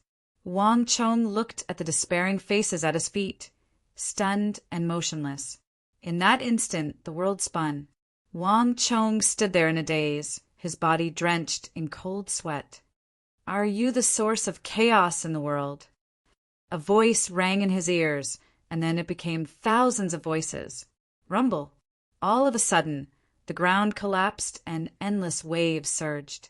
In that instant, Wang Chong felt as if he had become a piece of wood, falling into the boundless sea. The seawater pressed against him from all directions. It was cold, heavy, and suffocating. In the darkness, a wave suddenly came, followed by a second, a third. Heavy waves rose and fell, throwing Wang Chong into the depths of the sea again and again. Darkness, coldness, despair. All kinds of feelings came one after another. In that instant, Wang Chong felt an unprecedented loneliness. Doctor, what's wrong with our milord? In the darkness, Wang Chong could faintly hear a worried voice, and then he heard another sigh. HAA, His Highness's internal fire is burning, and his mind is stifled and depressed. And if I'm not wrong, His Highness has experienced similar situations before. His blood energy is in disorder. Not good. Boom. In the blink of an eye, there was another boom, and everything before him vanished. The scene before Wang Chong's eyes was constantly changing. One moment, he was surrounded by an overwhelming fire. The next moment, he was surrounded by an incomparably cruel ice. Wang Chong's mind was immersed in this boundless fire and water, constantly sinking. King Qi, the king of Song, the first prince, the fifth prince, Li Junxian, countless figures appeared before his eyes. Finally, Wang Chong fell unconscious. At this moment, the Wang family residence was shrouded in a gloomy atmosphere. In Wang Chong's room, the king of Song, Zhangqiu Jianqiong, Wang Chong's big uncle Wang Zhen, Elder Yi, Elder Zhao, and the others were all present. Next to the bed, Wang Chong's mother was silently wiping away her tears. Around the room, the maids silently wept as they gazed at the motionless figure of Wang Chong on the bed. Seeing this scene, everyone's hearts were filled with sorrow. They had all hurried over upon receiving the news, and when they saw Wang Chong on the bed with his teeth tightly clenched, they all felt ashamed. The Tang dynasty was everyone's Tang dynasty, not Wang Chong's alone. But on this matter, Wang Chong was unquestionably alone. He had strived and struggled, trying time and time again to reverse this inevitable defeat and change the hearts of the people of the world. And on this matter, he was a lonely fighter. Whether it was the king of Song, Zhangqiu Jianqiong, or anyone else, none of them had been able to provide him with much help. In this matter, each of them had an unshakable responsibility. This child has been unconscious for several days. It seems that this matter has dealt a very heavy blow to him. This can't continue. We should do something. We can't place everything on this child's shoulders. Don't forget he's only 18. But there's nothing we can do right now. Master Zhu is the leader of all Confucians and wields the greatest authority in the world. Even Emperor Xian treats him with great respect, and the majority of the people now support the Confucians. The mood was gloomy, and everyone stared at each other, unable to speak. In the current situation, it was difficult to turn back from the accumulated bad habits. Even if they did their best, they would not be able to change the hearts of the people of Xi'an. But what worried them the most was still Wang Chong's condition. Everyone looked at the young face on the bed, and there was a thick cloud of worry between their brows. Doctor, it's already been 3 days. Is there really no way to cure Chonger's injuries? Wang Chong's big uncle, Wang Zhen, suddenly asked as he looked at the imperial physician who was tidying up his medicine chest. HAA, there's nothing that can be done. I don't know what technique His Highness cultivates, but there are at least several dozen kinds of energy in his body. Coupled with the depression in his heart, he fell into a coma. If His Highness wants to recover, he can only rely on himself. The imperial physician, the king of Song, had invited from the palace shook his head, and sighed. Hearing this, the room fell silent, and the atmosphere suddenly became much heavier. Tap! At this moment, a white figure in the corner suddenly moved. Under everyone's gazes, Su Yi-chin, tears still in her eyes, slowly walked to Wang Chong's bed. Lady Su. Upon seeing Su Yi-chin, everyone's eyes were filled with sorrow. The relationship between Su Yi-chin and Wang Chong was no longer a secret. Everyone knew that this young lady of the Su clan had developed feelings for Wang Chong. In this period of time they had only come once, but Su Yi-chin had come 3 times a day. Lady Su, you must take care of your body. If Chong saw you like this, he would be very worried. By the side, Wang Chong's big uncle, Wang Zhen, consoled her. Ever since Wang Chong fell into a coma, this child had clearly become much thinner, and his entire body seemed to be lacking in energy. But at this moment, Su Yi-chin seemed to hear nothing. Her face was pale, and tears were streaming down her cheeks. This was already the 2nd time she had seen Wang Chong fall into a coma. For the sake of the Tang dynasty, Wang Chong had used all his strength. He was like a lonely warrior, constantly roaring at the heavens and fighting. At times, he made others think that he was a fool, but this was precisely what attracted her to him. Wang Chong. Su Yi-chin suddenly bent down and lightly kissed Wang Chong's forehead. I believe that you won't lose. No matter what, you must never admit defeat. Seeing the unconscious Wang Chong, Su Yi-chin revealed a forlorn smile. Buzz. Under everyone's gazes, Wang Chong's chaotic breathing seemed to hear Su Yi-chin's words, and his breathing suddenly steadied. Everyone was dumbfounded by this sight. Chapter 1342. At this moment, Wang Chong could see and hear nothing in the depths of his mind, only endless ice and fire, and a dark and icy ocean. You won't lose. No matter what, never admit defeat.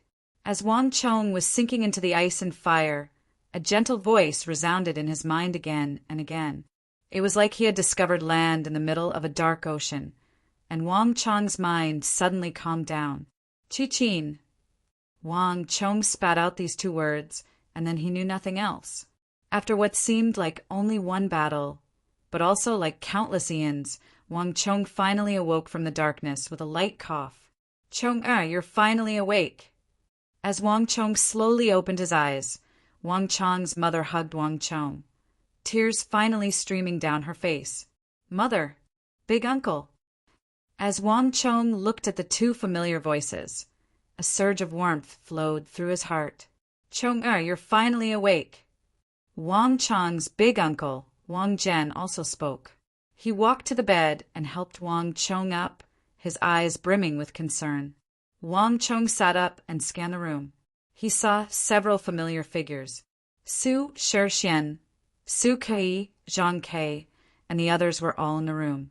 They were all looking at Wang Chong with joy, concern, and even more unease and guilt. My lord, you're finally awake. Wang Chong's complexion was still very poor, and his body seemed rather weak, but he had finally awoken from his coma. This was undoubtedly the best news they had heard in a while, and everyone rejoiced. You've all come. Wang Chong nodded at the crowd. Your Highness, my apologies. When they saw how weak Wang Chong looked, they felt guilty. If it weren't for us, this wouldn't have happened.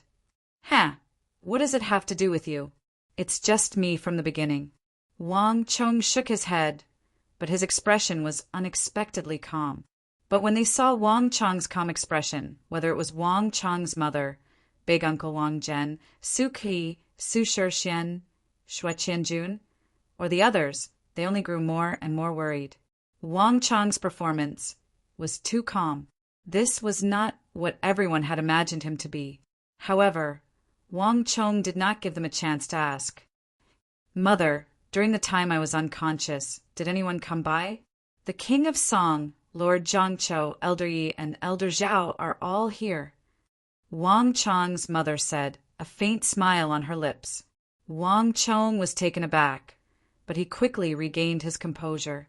He looked at his mother and smiled. "Mother, I know what you're worried about. Relax, I'm fine." Boom!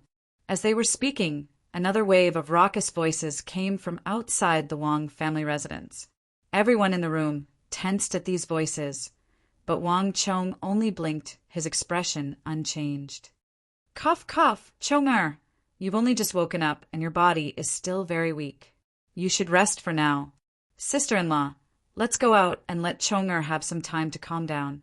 Wang Zhen lightly coughed as he spoke to Wang Chong's mother. As he spoke, he shot a meaningful glance at Su Ke and Su Shixian. Wang Chong had been in a coma and had been depressed. If Wang Chong were to hear the protests of the crowd outside, who knew what would happen? "Your Highness, then we'll take our leave." Su Shixian, Su Ke, and the others were alarmed and uneasy as they hurried out. Wang Chong only gave a slight nod, saying nothing. In the blink of an eye, the people in the room had all left. Very quickly, in just a moment, the bustling voices outside quickly quieted down. In the room, Wang Chong sat in a daze on his bed. After some time, Wang Chong moved to the edge of the bed and finally stood up. Outside the window, dark clouds had gathered and the sky was dark. Wang Chong stared at the sky in a daze, not moving for a long time. But not even Wang Chong noticed that in the distance, a pair of eyes was peering through the window of the Wang family residence, silently watching him from the roof of a roof. Whoosh! In the blink of an eye, that voice shrank down from the roof and vanished in a few blinks. After passing through many streets and winding back and forth until he confirmed that he was not being followed, the black-clothed figure arrived in front of a magnificent and luxurious estate. With a flash, he leapt over the wall and entered through an unremarkable back door. Walking along a dark passageway, he entered the main hall. It was completely dark, and there was already a figure standing sideways, waiting silently. The hall was so dark that it was impossible to make out the figure's appearance, but one could faintly make out his clothes. This figure was dressed in casual clothes and wore a hood. Just by standing there, he exuded the aura of boundless authority. It was clear that he possessed an extraordinary status. "My lord, I just investigated. That boy from the Wang clan finally woke up a moment ago." The black-clothed figure kneeled on the ground and respectfully reported. "Buzz." The black-clothed figure's voice had barely faded when the atmosphere in the hall suddenly changed, becoming tense and brimming with danger. "That boy still hasn't died." In the darkness, the figure with the hood narrowed his eyes, his voice suffused with thick, killing intent. "But I noticed that although he has woken up, he seems to be recovering from a serious illness, and his complexion isn't very good. In addition, we tested the imperial physician who treated him, and that physician said that the stellar energy in his body is in chaos, and that there are more than 100 different kinds of stellar energy, which could explode at any moment." The kneeling, black-clothed man said, "Oh!" Hearing the black-clothed man's words, the man's expression changed slightly. He seemed to feel much better. "More than 100 kinds? Good. Help me inform those people that it's time for them to move." The man's voice was as cold as ice, and his aura was as sharp as a sword. "Boy, you truly have a tough life. At such a young age, you've already become the king of foreign lands and thrown the entire world into chaos. Even Master Zhu has been forced out by you. Given enough time, you'll be doomed. Since you don't know what's good for you, I can only send you on your way." The voice was so sinister that even the kneeling black-clothed man couldn't help but shiver. However, it only took a moment for the figure with the condor's head to disappear from the hall. The black-robed man also disappeared without a trace. The gate of the Wang clan was tightly shut. Ever since Wang Chong had been stripped of his position and denounced by Master Zhu, all the civil and military officials of the imperial court had taken a detour, staying far away from the Wang clan. Outside the Wang clan residence, crowds of people were marching. Even though Su Shixian and the others had tried to use the city guard to prevent Wang Chong from knowing, they were still unable to completely stop them. Within the residence, Wang Chong seemed to have forgotten everything, living a peaceful life. The matters of the imperial court, the border, and the Confucian sect had all been put aside by him. In the residence, Wang Chong ate, drank tea, and slept in an extremely regular manner. He even talked and laughed with his servants. Everything seemed normal.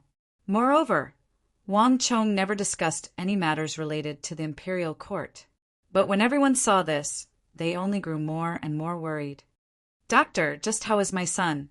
In another room of the Wang clan residence, Wang Chong's mother, big uncle, Su Shixian, Su Qi, and the others were all present, a hint of worry in their eyes.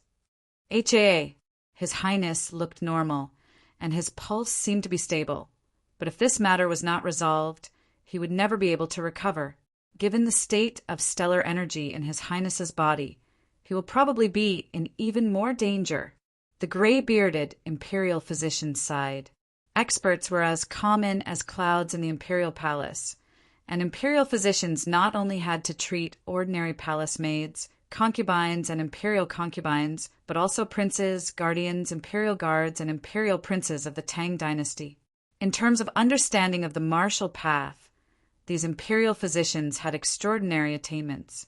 Everyone in the room deeply furrowed their brows at the imperial physician's words, a deep worry on their faces.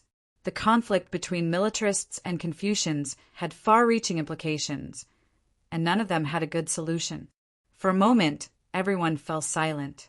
While everyone in the room was filled with worry, in the distant study, Wang Chong was dressed in casual clothes, a belt casually tied on the back of his head, giving him a casual and natural appearance. A piece of rice paper was spread out in front of him, and Wang Chong was holding a brush, casually writing on the paper.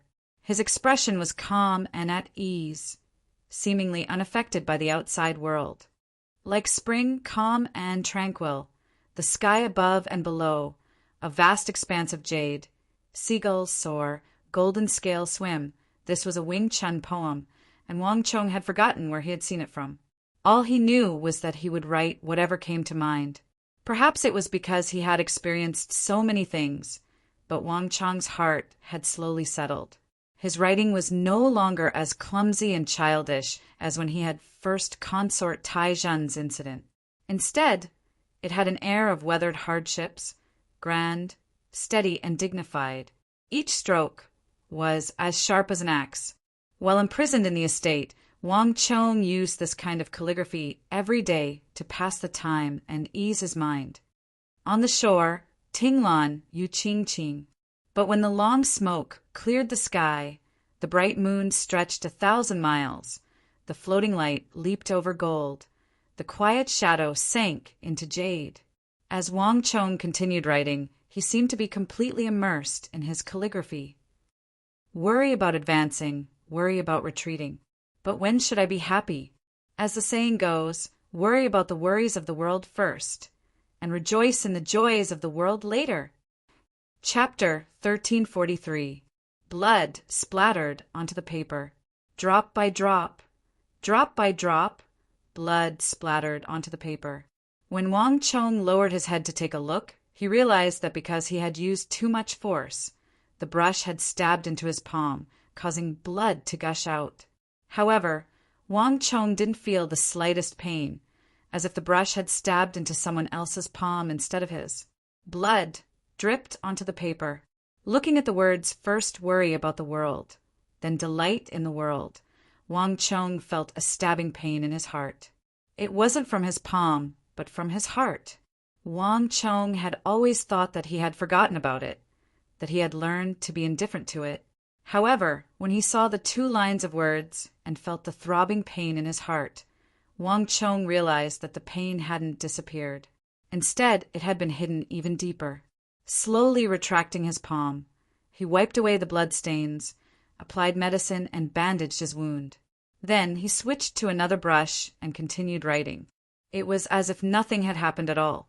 Days passed, and in the blink of an eye, there was only half a month left until Wang Chong's imprisonment.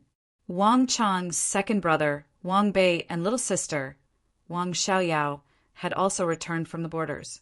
This made the Wang clan more or less joyous, and the gloomy clouds that had shrouded the residence also disappeared. Come, come, come, let's eat. Night fell, and lanterns were hung high in the Wong clan's residence. The atmosphere was joyous, and everyone was gathered together. In the main hall there was a long dining table, and it was covered with all kinds of delicacies. Under the bright red lanterns, everyone's faces were full of smiles. Only when the Wong clan ate was they at their most joyous, a time when they completely forgot about everything else. Come, let's get started. Wang Chang's mother sat at the head of the table, a smile on her face. Further down, on the left was Wang Chong. On the right was his second brother, Wang Bei, and at the end of the table was Wang Chong's little sister, Wang Xiaoyao. The others sat in order. I want to eat this, and this, and this. Wang Xiaoyao sat at the very bottom. The two specially made long chopsticks in her hands extended and kept moving on the table. He put all the most delicious dishes into his bowl. The dishes in her bowl were piled higher than the rice, and her mouth was stuffed to the brim. All right, I won't forget about you. Madame Wang did not know whether to laugh or cry. The crowd burst into laughter. Compared to the others, Wang Chong's little sister, Wang Xiaoyao, always lived the most relaxed, the happiest, and the most carefree. She didn't have so many worries and was the easiest to satisfy. Ever since she was young, her hobby had never changed. That was eating. Seeing that everyone was putting food into her bowl, Wang Xiaoyao opened her stomach and ate with big mouthfuls. Even his little head was blocked by the bowl, so he couldn't see clearly. With Wang Xiaoyao around, dinner would never be boring. Everyone sat together in a circle, enjoying themselves. Aya, what's going on? Why isn't my favorite drumstick salted? Suddenly, Wang Xiaoyao picked up a drumstick and pouted. She frowned and looked very unhappy. Little sister, don't be mischievous. There's salt. A voice came from Wang Chong, who was sitting at the head of the table, looking at his little sister and chuckling. As he spoke, he picked up a chicken bone and put it into the bowl used to collect the leftovers. His little sister's mischievous personality hadn't changed at all. He had already eaten one and didn't think there was anything wrong with it. Moreover, the chefs of the residence were all renowned chefs of the capital, so there was no way they wouldn't add salt. His little sister was just messing around. No salt, there's no salt. Wang Xiaoyao shouted angrily. As she spoke, she angrily threw the chopsticks in her hand onto the table. Xiaoyao, don't mess around. At the table, Wang Chong's mother immediately hardened her face at this sight. On the side, Wang Chong's second brother, Wang Bei, also unhappily frowned. Unlike Wang Chong and his mother, Wang Bei's cold eyes were far more lethal. If you're not going to eat, then leave. You don't believe me. I'm not messing around, there's just no salt. If you don't believe me, you can try it for yourselves. Wang Xiaoyao furrowed her brow and angrily glared at the crowd, showing no intention of backing down. Is that so? Young miss, let me try. Seeing that their young miss was angry, Su Shixian, Su Ke, and the others also took out their chopsticks and picked up a piece of chicken leg in order to alleviate the tension. This chicken leg had always been Wang Xiaoyao's favorite, and everyone had always let her have it, not touching it at all. At a time like this, she naturally had to try it. But this one bite caused Su Shixian, Su Kai, and the others to frown. What's wrong? Can none of you taste the salt? Wang Chong shook his head and chuckled. When his little sister was messing around, Su Shixian and Su Kai would sometimes accompany her to do so in order to curry favor with the little prince, who told her to be the youngest. It seems like there's no salt. Su Shixian and Su Ki looked hesitantly at Wang Chong. Nonsense.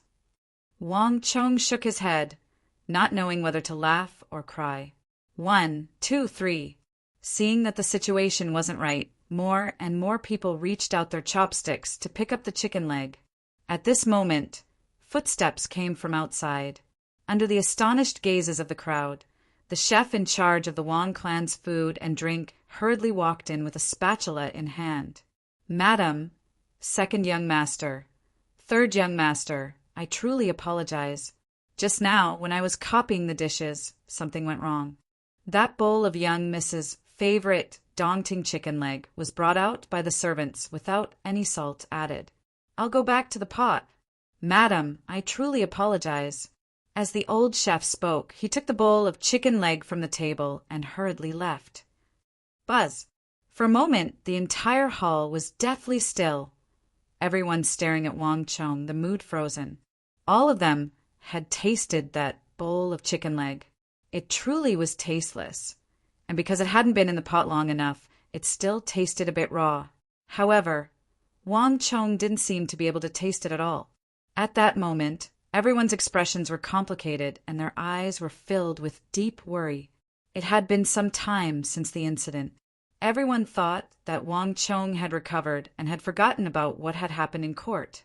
Usually, he and Xiao Yao seemed to be chatting and laughing, as if he was fine. But at this moment, everyone suddenly realized that everything was different from what they had imagined. Wang Chong had never forgotten about it. The air was deathly silent. Looking at everyone's worried gazes, Wang Chong suddenly understood something, and the smile on his face slowly faded. He had been trying his best to hide it, but he hadn't expected to be exposed in this manner. Mother, I'm going out for a walk. Wang Chong stood up, put down his chopsticks, and didn't explain anything. Then he avoided everyone's gazes and calmly walked out. Behind him, Wang Xiaoyao shouted, I said there was no salt, but you didn't believe me, and none of you believed me. As he walked out of the room, a gust of wind blew in his face, and Wang Chong suddenly felt cold. There were some things that he thought he had forgotten. He could deceive others, but he couldn't deceive himself. The mask he wore on his face would one day be inadvertently removed, and then the weakest corner would be revealed.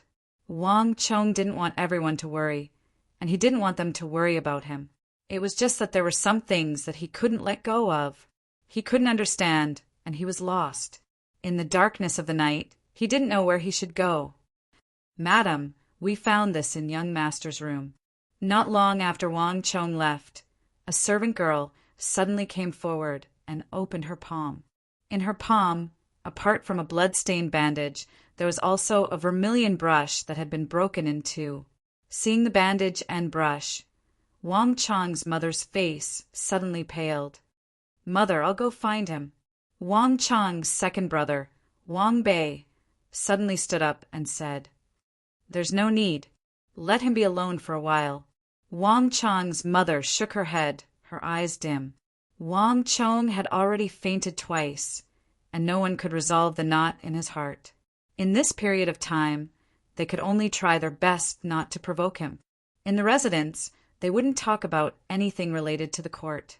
Just like the imperial physician had said, this child's heart could only be resolved by himself. In the quiet night, Wang Chong walked alone in the residence.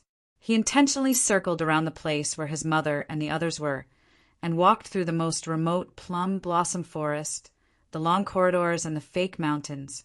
He circled around again and again, but the pain in his heart didn't ease in the slightest. Instead, it became more and more stifling. Clang! Suddenly, the sound of the night watchman came from outside the walls. Wang Chong stopped, and he could faintly hear footsteps coming toward the Wang family residence. In the capital, there would be people announcing the time in every place late at night. Every time there was a night watch, there would usually be two people walking together. The Wang family residence is up ahead. The voices of two night watchmen attracted Wang Chong's attention. Isn't that the king of foreign lands? HAA, you're new here, so don't say too much. One of the night watchmen had barely said 2 words when he was interrupted by the other. The two of them continued to make the night watchman, gradually vanishing into the darkness. Wang Chong stood there in a daze. When he came back to his senses, he realized that he was standing in front of a tall courtyard wall. This wall was like a mountain, standing in front of him and pressing down on his heart. At that moment, Wang Chong suddenly felt an intense urge to go out and take a walk. Whoosh! With a light push, Wang Chong floated down to the wall like a leaf. Standing on the high wall, he could see the endless darkness, only the flickering of countless lanterns. At that moment, that familiar feeling once more surged into his heart.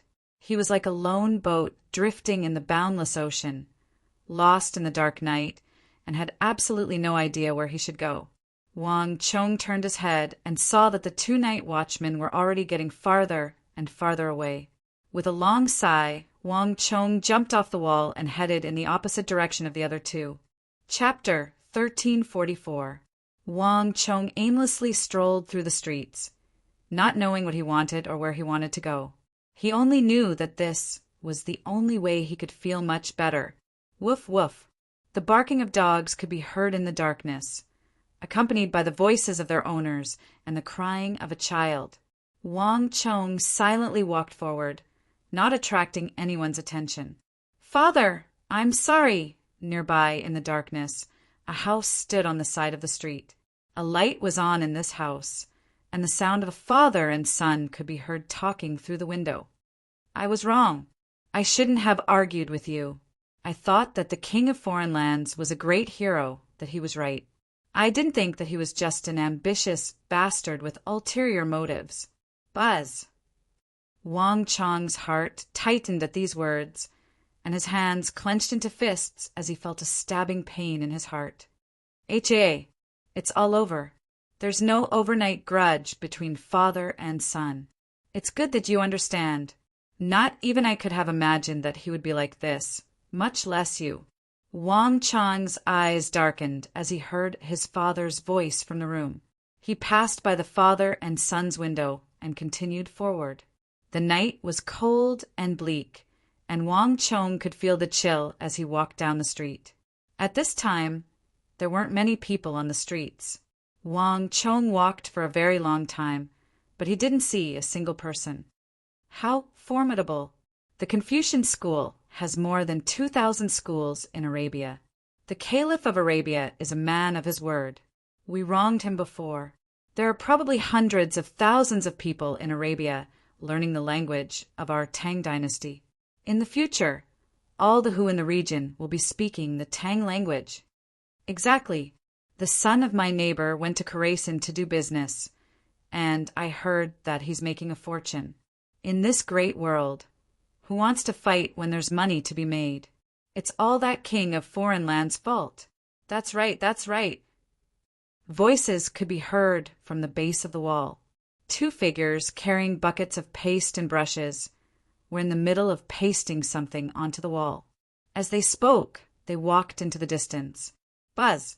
At that moment, no one noticed that Wang Chong was standing in the darkness, looking at the backs of the two, his face incomparably pale. When the two of them were gone, Wang Chong walked up and saw some Confucian announcements pasted on the wall. They were all news about the barbarians. The Eastern Turkic Khaganate has added 24 new schools with 1,300 students. The Western Turkic Khaganate has added 35 new schools and 2,800 students. A new market has been opened in the Northwest, and the monthly transaction volume has reached 1 million taels. On the border of the biting protectorate, the imperial court and the Western Turks have agreed to pull back their defense lines another 100 li. The entire wall was covered with these Confucian announcements, and right next to these announcements, Wang Chong saw something else. These announcements were different from the Confucian announcements, and the content of these announcements was much simpler. Defeat the King of Foreign Lands. The King of Foreign Lands is a demon king of slaughter. Might makes right. What a crooked theory. The corners of these announcements were still wet. It was clear that they had been pasted on while those people were speaking. Wang Chong's face was pale as he stared at the words on the wall, his fingernails digging so deeply into his flesh that he didn't even realize it. Each of the words on the wall was like an iron chisel stabbing deep into Wang Chong's body. No one could see him in the middle of the night, but it was precisely for this reason that each word came from the bottom of his heart. At this moment, Wang Chong felt an excruciating pain in his heart. Wang Chong once more felt like he had been plunged into a dark and icy sea. No matter how he struggled, he could not escape only sinking deeper and deeper. Tap, tap. Wang Chong's footsteps grew faster and faster as he madly sprinted alone. Everything around him flowed in reverse like flowing water. In this period of time, he had done his best not to mention or think about the matters of the imperial court. Wang Chong believed that he could forget, that he could let go.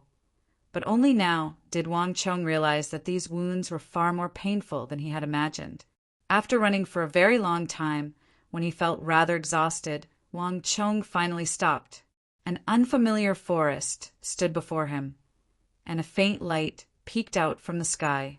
Only now did Wang Chong realize that he had gone from the western part of the city to the southern part. "Who is it?" Wang Chong suddenly turned his head, his eyes as sharp as swords, as he looked into the forest behind him. The surroundings were quiet, and there was no sound at all. "You've been following me for so long. Do you want to force me to invite you out?" Wang Chong's eyes were sharp, and he opened his palm. Energy immediately gathered in his palm, transforming into a faint glow that was as sharp as a sword. Wait! Just when Wang Chong was about to strike, a voice came from the forest 20 paces behind him. Whoosh! In a flash of light, a figure jumped down from the lush treetops and landed on the ground. Unlike what he had imagined, this person was not masked and dressed in black. Instead, he was wearing a green embroidered robe with the character Ultimate embroidered on his chest. "You're from the Duke of E residence." Wang Chong was stunned. He had never imagined that the person who had been following him for most of the night would be someone from the Duke of E residence. Although this person had not stated his identity, his robe was very similar to that of the Ultimate Martial Army, and he also had the token of the Duke of E residence on his waist. "King of Foreign Lands, please forgive me." The person clasped his hands and bowed, his expression extremely respectful. "This one has no ill intentions. I was only ordered to deliver an invitation." "An invitation?" Wang Chong's brow creased in surprise, but he managed to restrain his hostility. In the Battle of Talas, the Duke of E residence had dispatched 2,000 soldiers of the Ultimate Martial Army to assist Wang Chong and the Tang dynasty. If not for the help of the Ultimate Martial Army, victory might not have been so easily achieved. And the Wang clan had never had any dealings with the Duke of E residence. For the Duke of E residence to lend several thousand soldiers to Wang Chong based on a single letter, Wang Chong had to admire his breadth of mind and character. "This one also does not understand. Your Highness will understand once you see it." The guard of the Duke of E residence took out an invitation with an azure cover. Holding it with both hands, he walked forward and respectfully handed it over. "I understand. Thank the Duke of E residence for me," Wang Chong indifferently said. As he spoke, he took the invitation card from her. Although he was grateful for the Duke of E residence's kindness and assistance, he was in no mood to pay a visit. "My lord, then this one will take his leave. No matter what, Lord Qin must take a look at this invitation." The guard of the Duke of E residence breathed a sigh of relief when he saw Wang Chong accept the invitation. As he spoke, he retreated, taking a deep glance at the invitation in Wang Chong's hand. Swoosh! In the end, the man leaped onto a treetop and disappeared in a few flashes. Wang Chong looked up at the sky. Dawn was not far away. Letting out a deep sigh, he quickly turned around and leaped toward the Wang family residence. Time slowly passed. In the study, Wang Chong was seated cross-legged, white streams of energy rising from his body. Wang Chong's face was ruddy and his forehead was beaded with sweat. After some time, Wang Chong took a deep breath and slowly withdrew his energy. His complexion instantly improved. "Lord Zhang, many thanks. This Crimson Soul pill was truly effective." Wang Chong looked at the imperial physician and said, "My lord, there is no need to be so polite. Your martial arts are extremely profound and your talent is extraordinary. As long as you rest for a while, you should be fine." The old imperial physician tidied up his medicine chest as he spoke to Wang Chong. "Lord Zhang, many thanks. Wang Chong nodded, stood up, and bowed. The old imperial physician quickly took his medicine chest and left the study. Meanwhile, Wang Chong walked to his desk, unfurled a sheet of Xian paper, and began to practice calligraphy. In a few more days, his 2 months of confinement would be over. During this time, Wang Chong did not need to attend court, nor could he interfere with the affairs of the Bureau of Military Personnel. Practicing calligraphy had become a way for him to pass the time and relax his mind. "Lord Zhang, how is my son?" After some time, just as Wang Chong was engrossed in his calligraphy practice, a voice came from the distance. "Mother." Wang Chong immediately recognized the voice. "Madam, I've already given His Highness the Crimson Soul Pill. Following your orders, I haven't told His Highness the truth yet. Although His Highness appears normal on the surface, the knot in his heart is getting heavier and heavier. Compared to last time, His Highness's energy is clearly much more chaotic. This isn't good. If we don't think of a way to resolve His Highness's depression, I'm afraid that his condition will only worsen with each passing day. When the time comes, even this old man won't be able to do anything." A familiar voice drifted into her ears. It was the voice of Imperial Physician Zhang, who had just left. From this voice, it seemed like the two were speaking very far away, apparently to avoid Wang Chong. But someone of Wang Chong's cultivation level had no way of avoiding him. What do we do?" Wang Chong's mother clearly did not know that he could hear their conversation, and she spoke from a distance, her mind fraught with worry. "Su Shixian, Su Qi, all of you listen well. No matter what, Chong'er is not allowed to hear any news from the outside. Our Wang clan has already paid enough for the Tang dynasty. We don't owe this empire anything." "Yes, madam." Her voice gradually faded away. Wang Chong's brush paused in the air as he sat there in a daze. At that moment, a complicated look flashed across his eyes. Then he calmed down and continued to write on the paper. A heart needed medicine to cure it, but who could cure his heart? When a person was being slandered by the entire world, who could cure him? Chapter 1345. Whoosh! A gust of wind blew in through the window, ruffling the books in the room and also a blue book on the table, causing it to clatter to the floor. Wang Chong bent down to pick it up, and the moment he touched it, he realized that it was the mysterious invitation that the Duke of E-Residence's guards had delivered that night. Wang Chong had no interest in visiting anyone, but just when he was about to place the letter back on the table, Wang Chong hesitated, patted the dust off the envelope, and took it back. "There's no harm in looking." Wang Chong sighed and slowly opened the invitation. The contents of the invitation were written in neat handwriting in a standard format. Duke of Yuqixiong to His Highness, King of Foreign Lands. The King of Foreign Lands is devoted to his utmost and is a model for the country. Although the people of the world have been deceived by fools, justice exists in the hearts of men, and right and wrong will be clear in the future.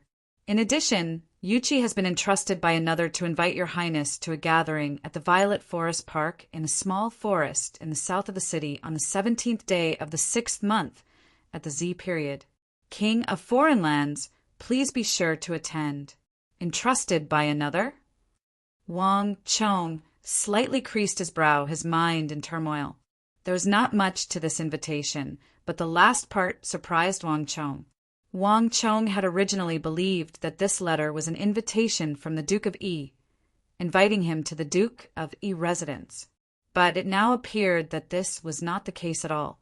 Among the nobles, there had never been a case of someone writing an invitation on behalf of another. This was rather strange. Just who could have the Duke of E write an invitation on their behalf? Moreover, they're all in the capital, so if there's anything, they can just do it themselves. Why would they need to invite someone else to do it? Wang Chong gripped the invitation, his mind in turmoil. The Duke of E's invitation was filled with strangeness. The person who had written the letter was not the person who had invited him, and even at the very end, the Duke of E had not said who the person was. He had never heard of such a strange invitation. He, Wang Chong shook his head and chuckled. He was about to put the invitation card back on the shelf. However, in the next moment, Wang Chong's eyes inadvertently glanced at the end of the invitation and saw an inconspicuous golden mark. His pupils abruptly shrank, as if he had been pricked by a needle, and his heart suddenly surged with great waves. How is this possible? Wang Chong stared at the golden mark on the lower right corner of the invitation. His eyes filled with disbelief. It was a ball of golden flames that looked like a lotus. Within the flames, there were 3 golden axes and a 12-section mace. Boom! Wang Chong's heart tightened, and in that instant he felt all the blood in his body rush up. His ears were ringing, and his mind was blank. How could it be them? At that moment, time seemed to stop. In the blink of an eye, countless thoughts surged through his mind. Wang Chong's heart could no longer remain calm. He had never imagined that, after a lifetime, he would once again see this most important mark in his life. In that instant, Wang Chong suddenly understood why the Duke of Yi had sent an invitation on behalf of someone else, and also why he had never revealed the other's identity in the invitation. If it was the them in his memories, then given their status, they would naturally be able to mobilize the Duke of Yi and would naturally not reveal their identity. Because in people's memories, they no longer existed in this world. Putting down the invitation card, Wang Chong could no longer maintain his calm. No matter what, he had to go and see them. Time flew by, and in the blink of an eye, it was the 17th day of the 6th month. Deep in the night, the sky was pitch black, with only a few stars hanging high in the sky. At the appointed hour, Wang Chong, dressed in plain clothes, silently climbed over the wall without alerting anyone, all the way to the Violet Forest Park in the southern forest of the city. There, the light was dim. A figure had been waiting there for a long time. It was the guard from the Duke of Yi residence. With him were several other members of the ultimate martial army from the Duke of Yi residence. Your Highness is truly trustworthy. Seeing Wang Chong, the guard from the Duke of Yi residence finally smiled. Follow me. With these words, he immediately turned his head and leapt onto a tree branch, swiftly descending into the depths of the forest. Without another word, Wang Chong rose from the ground and swiftly followed. Amidst the dim starlight, Wang Chong followed behind the group, twisting and turning as they advanced. The entire journey was silent, with no one speaking. The only sound was the chirping of night owls. After an unknown period of time, the group stopped in front of a dark forest. Your Highness is truly extraordinary. It's been so long. Have you not asked where we are going or who we are meeting? The guard from the Duke of Yi residence turned his head and looked at Wang Chong. There's no need. Take me there, Wang Chong calmly said. The guards froze for a moment, and then they began to laugh. That's true. Given your Highness's martial arts, how could you care about such things? With these words, the guards plunged into the dark forest, with Wang Chong quickly following. In the next moment, in the depths of the forest, an abandoned ancient temple appeared in front of them. The eaves of the ancient temple were very high, and the roof tiles were already broken. In the corners, there were layers upon layers of spider webs, and in the midst of the spider webs, statues of gods had fallen to the ground, and the ground was covered in dust. Wang Chong was stunned by the sight of this ancient temple.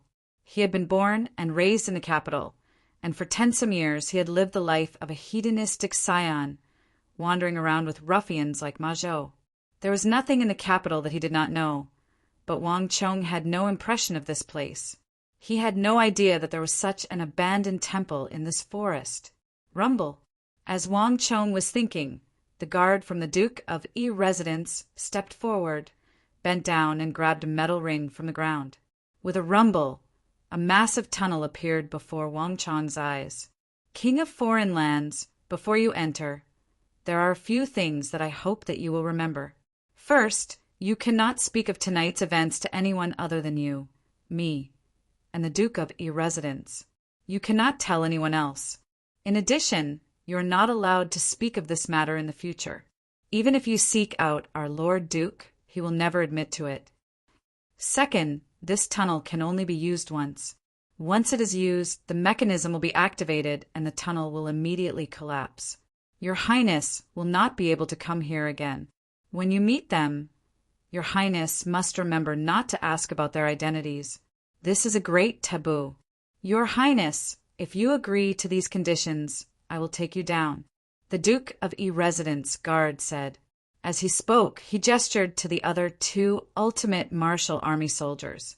A moment later, the two ultimate martial army soldiers took out 3 torches from somewhere and quickly lit them with flint.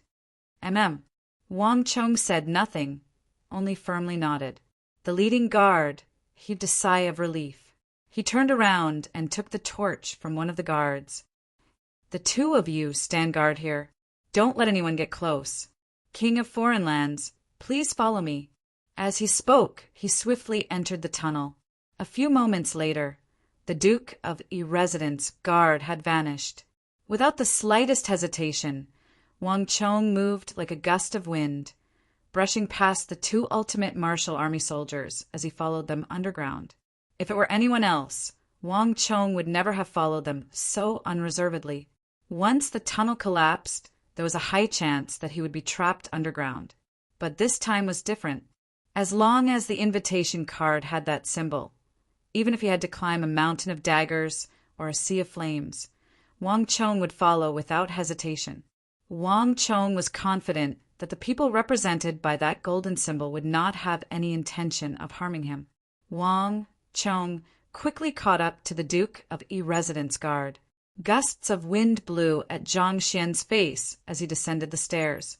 This underground passageway was much wider and cleaner than he had imagined. The tunnel twisted and turned, and gradually, not even Wang Chong could tell which way he was going. After some time, just when the torch in the Duke of E-Residence guard's hand was about to burn out, he finally stopped. Your Highness, we've arrived. Those people are waiting up ahead. I won't send your Highness over. The Duke of E-Residence guard suddenly stopped and pointed forward, a look of utmost respect on his face. From a certain perspective, it had already surpassed the realm of respect, reaching the level of reverence and worship. But even so, Wang Chong did not find this strange. If it really was those people he was going to meet, it would not be excessive for them to show even the slightest bit of respect. Many thanks. Wang Chong nodded and looked in the direction the Duke of E-Residence guard was pointing. In the depths of the tunnel, he could faintly see a flicker of fire. Although Wang Chong did his best to remain calm, Wang Chong couldn't help but grow excited at this point. He could already smell a familiar scent in the air, a scent that he thought he had long since forgotten. Wang Chong brushed past the Duke of E-Residence guard, swiftly making his way toward the source of the fire. Wang Chong's pace was initially hurried, but gradually, when he was 20 to 30 steps away from the fire, Wang Chong's footsteps grew slower and slower. Fear of approaching home. On the outside, Wang Chong's heart had been filled with impatience for this reunion, but now that he was underground and he was getting closer and closer, Wang Chong couldn't help but feel anxious and slow. Hiss! Wang Chong took a deep breath, forcefully suppressed his emotions, and calmly walked forward. Whoosh! Chapter 1346. The room was very large, but the interior was empty and devoid of any furniture. In the center of the room were 2 sandalwood armchairs. The room was quiet, and on the other side of the armchairs, Wang Chong could see a draped screen. Behind the screen there was a fire. The light shone through the screen, illuminating a few burly figures. Each of them had a golden saber, and from their figures it seemed that they were also sitting on the armchairs. Although these people were sitting motionless, they exuded a majestic and mighty aura that exploded out of their bodies like a storm and engulfed the entire room. Wang Chong had experienced mountains of corpses and seas of blood, and he had presided over large-scale battles like the War of the Southwest and the Battle of Talas, a formidable existence that could be described as a meat grinder. His body exuded an aura of iron and blood, But compared to the figures behind the screen and the flickering candlelight, he seemed much more immature. Wang Chang's aura was like a sharp sword, so sharp that it could cut through anything that stood in front of it. As for the figures behind the screen, they were like pieces of iron that had been hammered and forged countless times. They had become incomparably hard from the inside out. Not only did they possess the sharpness of swords, but they were also like imposing mountains that could withstand any kind of impact or strike. Wang Chang's aura of iron and blood was like the sun before the bright moon. More importantly, even though he couldn't see anything through the screen, Wang Chong was sure that these figures were the people he respected the most and was most grateful to in his life. Wang Chong couldn't help but feel his eyes moisten. "Ha, kid, I heard that you killed people without batting an eye, and even 1,000,000. The outside world says that you're the demon king of slaughter. What? How can a man like you be weeping like a little girl?" At this moment, a voice sounded. This voice was coarse and old, but it also carried an unconcealable heroism that caused the entire room to tremble. "Old scoundrel, what are you saying? Aren't you afraid of scaring these juniors?" Almost at the same time, the candlelight behind the screen swayed, and another voice rang out. That voice carried wisdom from having experienced the vicissitudes of life, and it carried a comforting force as well. "It's all right. Seniors are right." It was Wang Chong who lost his composure. Wang Chong rubbed his eyes and quickly calmed his emotions. Although Wang Chong was accused of being a little girl, he didn't care at all. Listening to those familiar voices and the familiar criticism, Wang Chong only felt a burst of warmth in his heart. To be able to meet them again in this life was already Wang Chong's greatest fortune. From the time he died in battle until now, Wang Chong could not remember how long it had been since he listened to their teachings and reprimands. The greatest regret in Wang Chong's life was to let them leave with regrets. He did not let them see the hope of the 9 states and let them down. Tears gushed out unconsciously. When they reached his eyes, they were forced back by Wang Chong. "Ha ha, kid. Do you know why this old man is looking for you?" The rough voice at the beginning laughed loudly and said, "I heard that you were wronged in the imperial court, and the common people said that you are a murderous demon. What? You can't stand it." "No." Wang Chong shook his head. "Ha, that's good. This old man heard that you were wronged in the Tang dynasty, so I specially asked that old scoundrel to invite you here. As a man, what's wrong with being wronged? That's just a minor itch. As for being called a murderous demon by the common people, if this old man heard this kind of praise, he would definitely be happy for 3 days and 3 nights. If it were in this old man's era, killing 1 person is a crime, killing 10,000 is a hero, and killing 1,000,000 is a hero among heroes. The more you kill, the more people will respect you. They say that you are a murderous demon. What are you dissatisfied with?" The rough voice was full of heroism. From his mouth, Wang Chong's situation seemed to be the best praise in the world. Jijia, hearing that person's voice, the wise voice sounded again, and there was a hint of reproach in it. "It's fine if you are like this, but don't teach the younger generation bad things. In the last years of the great Sui dynasty, who doesn't know of your reputation as a murderous demon?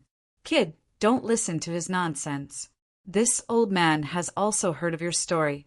As you said, a real man only needs to have a clear conscience in life. As for whether others slander or praise you, it doesn't matter.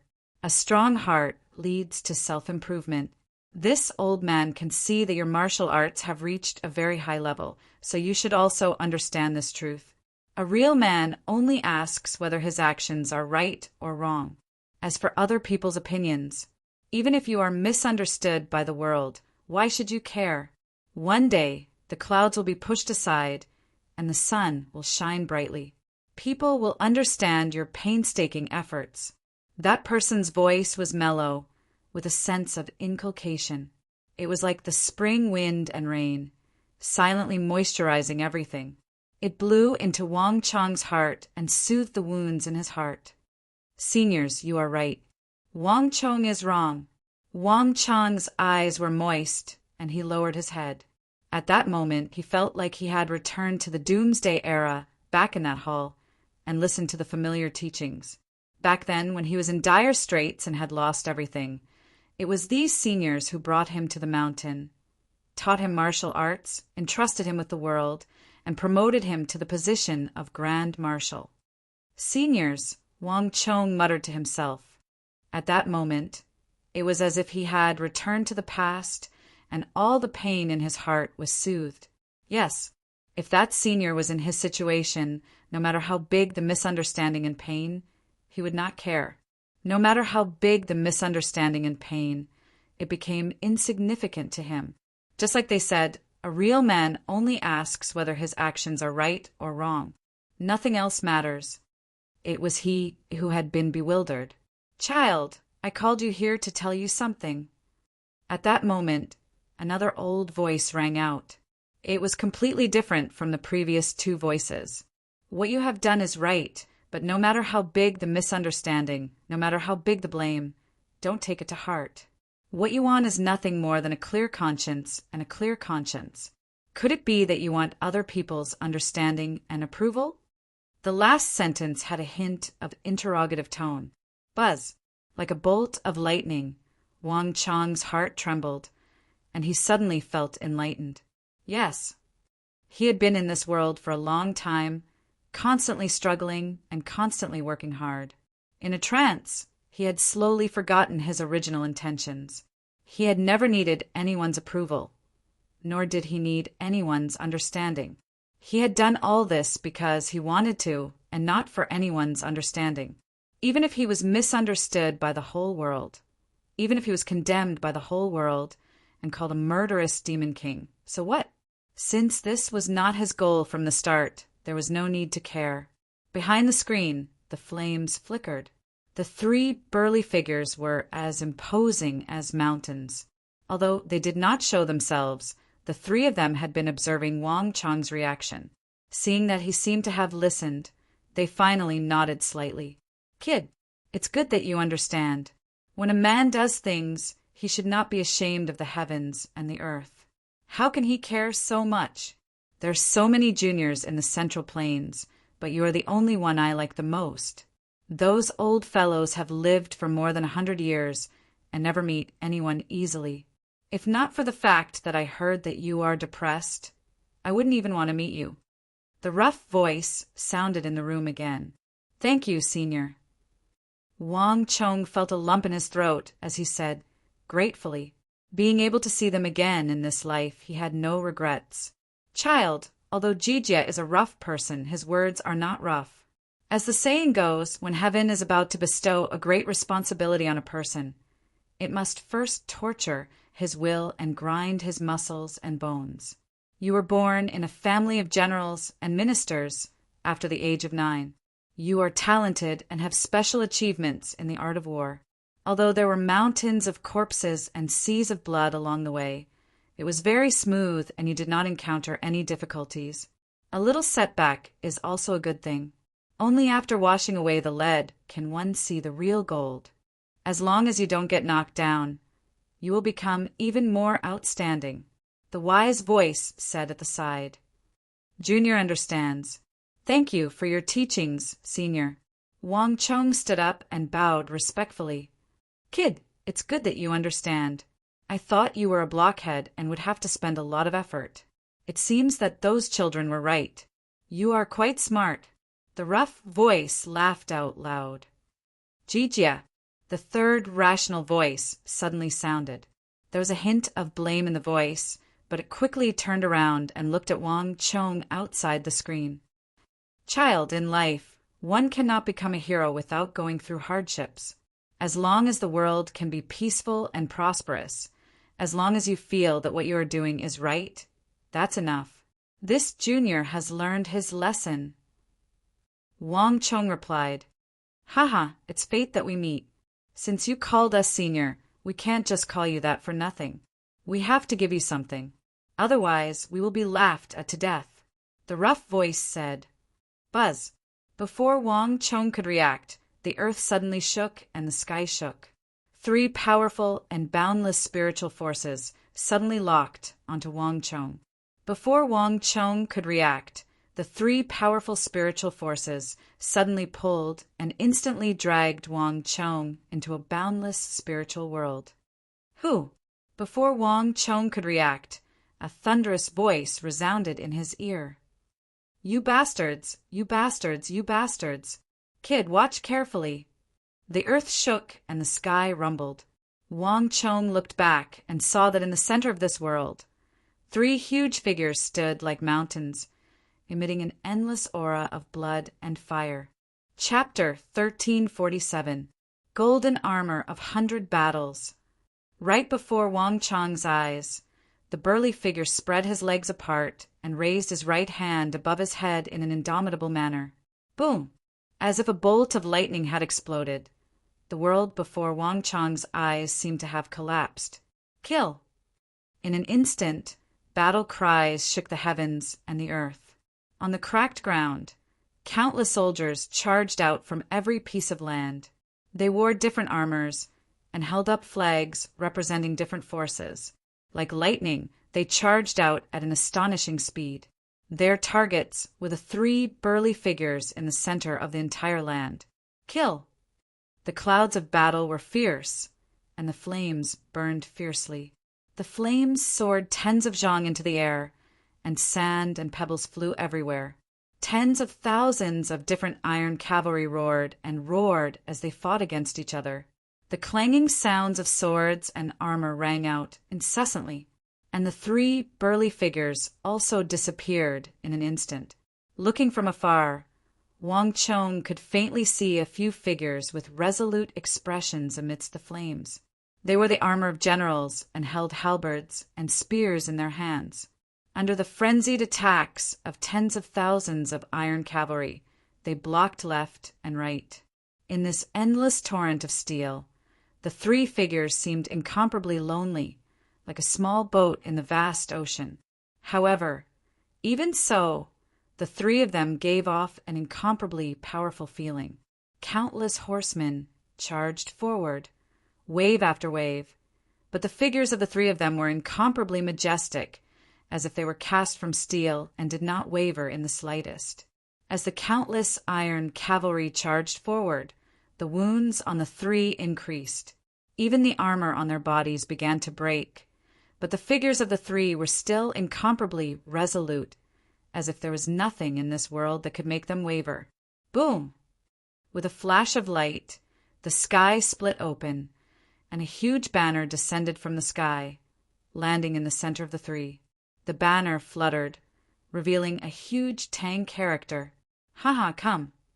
In that instant, the voices of the three were incomparably majestic and heroic. Scarlet blood, loyal heart, forging loyal soul. Just as the battle reached its climax, the loud voice rang out once more. But this time it was the wise voice. Boom! The sky shook and endless yellow sand broke apart. A huge iron fist covered in armor and covered in blood suddenly smashed towards Wang Chong. In that instant, the three burly black figures appeared once more before vanishing once more. Rumble! The world darkened, and everything he had just seen disappeared. When he opened his eyes again, the tens of thousands of cavalrymen had disappeared. The earth was dark and the sky was dark. In front of him were tens of thousands of corpses. Countless soldiers had fallen to the ground, and even the blood flowing from their bodies had turned black. Wang Chong looked up and saw that in the center of the earth, the three peerless generals had long ago vanished. Only one of them remained, his back to the war banner. As the wind howled, the fluttering golden war flag had long become tattered. The huge war flag was already riddled with holes and had turned into strips. On the ground, the peerless general was covered in wounds. Countless arrows had pierced his body, and a black halberd had pierced through his abdomen and came out of his back. Blood dripped down, and the lacerated wound looked terrifying. However, the peerless general's eyes were firm, and he didn't even frown. He looked forward as if he was waiting for something. Kill! After an unknown period of time, the earth trembled. At the end of the earth, countless black-armored cavalrymen charged over like tigers and wolves. Even though the peerless general knew that he couldn't hold on, and even though he was facing the black-armored cavalrymen that covered the mountains and plains, he still didn't give up. Fight!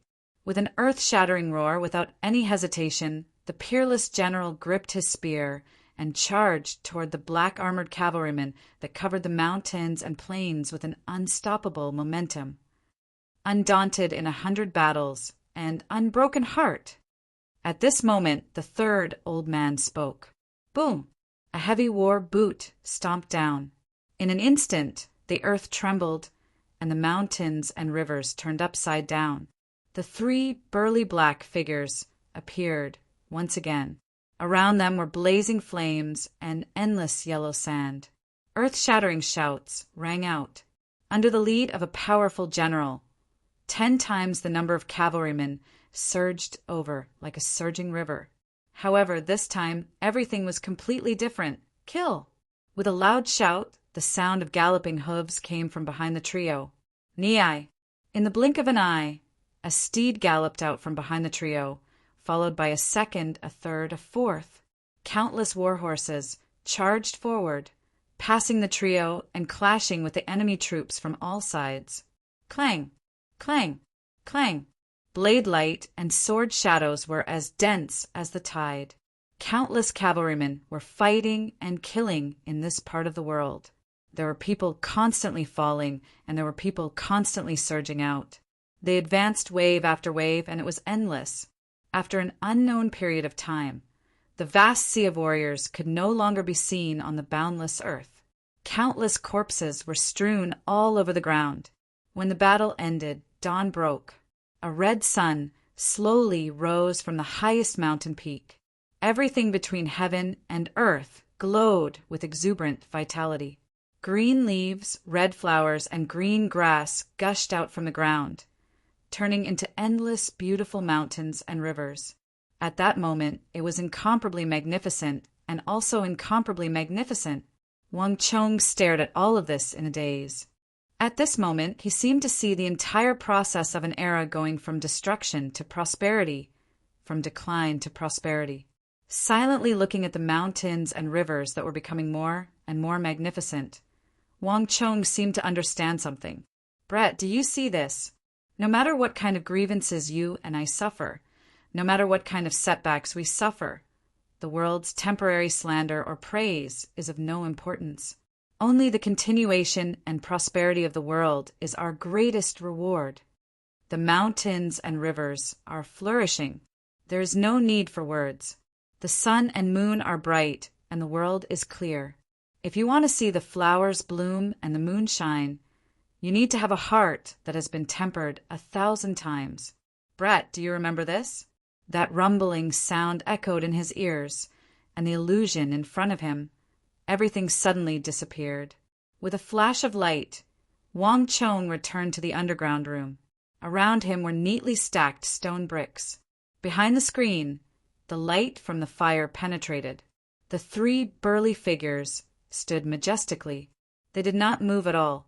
Looking closely, compared to before, the three figures showed a hint of exhaustion. Obviously, they had used up a lot of energy in that moment. It was so quiet that even a pin drop could be heard. Brat, do you understand? The rough voice asked. Understood, Wang Chong answered. Brat, do you understand? The wise and far-sighted voice spoke. Understood, Wang Chong said again. Huh. In an instant, the three of them burst into laughter. Brat, you are not born to be a fish in a pond. The Tang dynasty has been in crisis for a long time. Today's cause will be the result in the future. We old men are already old. In the future, the Tang dynasty and the world will depend on you. If you can understand what we mean, our meeting tonight will not be in vain. The wise voice of the old man said, Go. Whether it is martial arts or other things, we have nothing to teach you. Your future achievements will be above us. Remember, a sword is sharpened by sharpening, and the fragrance of plum blossoms comes from the bitter cold. The more slander you can bear, the more achievements you will have in the future. The third figure also said, the rise and fall of fate, separation and reunion. Our fate ends here. Remember, after today's events leave here, you are not allowed to tell anyone else. I will never disobey you. Wang Chong said sincerely. You can go now. Puff. Before the voice died away, the candlelight was extinguished, and the space behind the screen was suddenly plunged into darkness. Behind the screen, the mountainous and ocean-like aura of the three old men also receded like the tide, quickly becoming difficult to perceive. Wang Chong knew that the trio was expressing their stand on this matter, indicating for him to leave. I understand your painstaking efforts, seniors.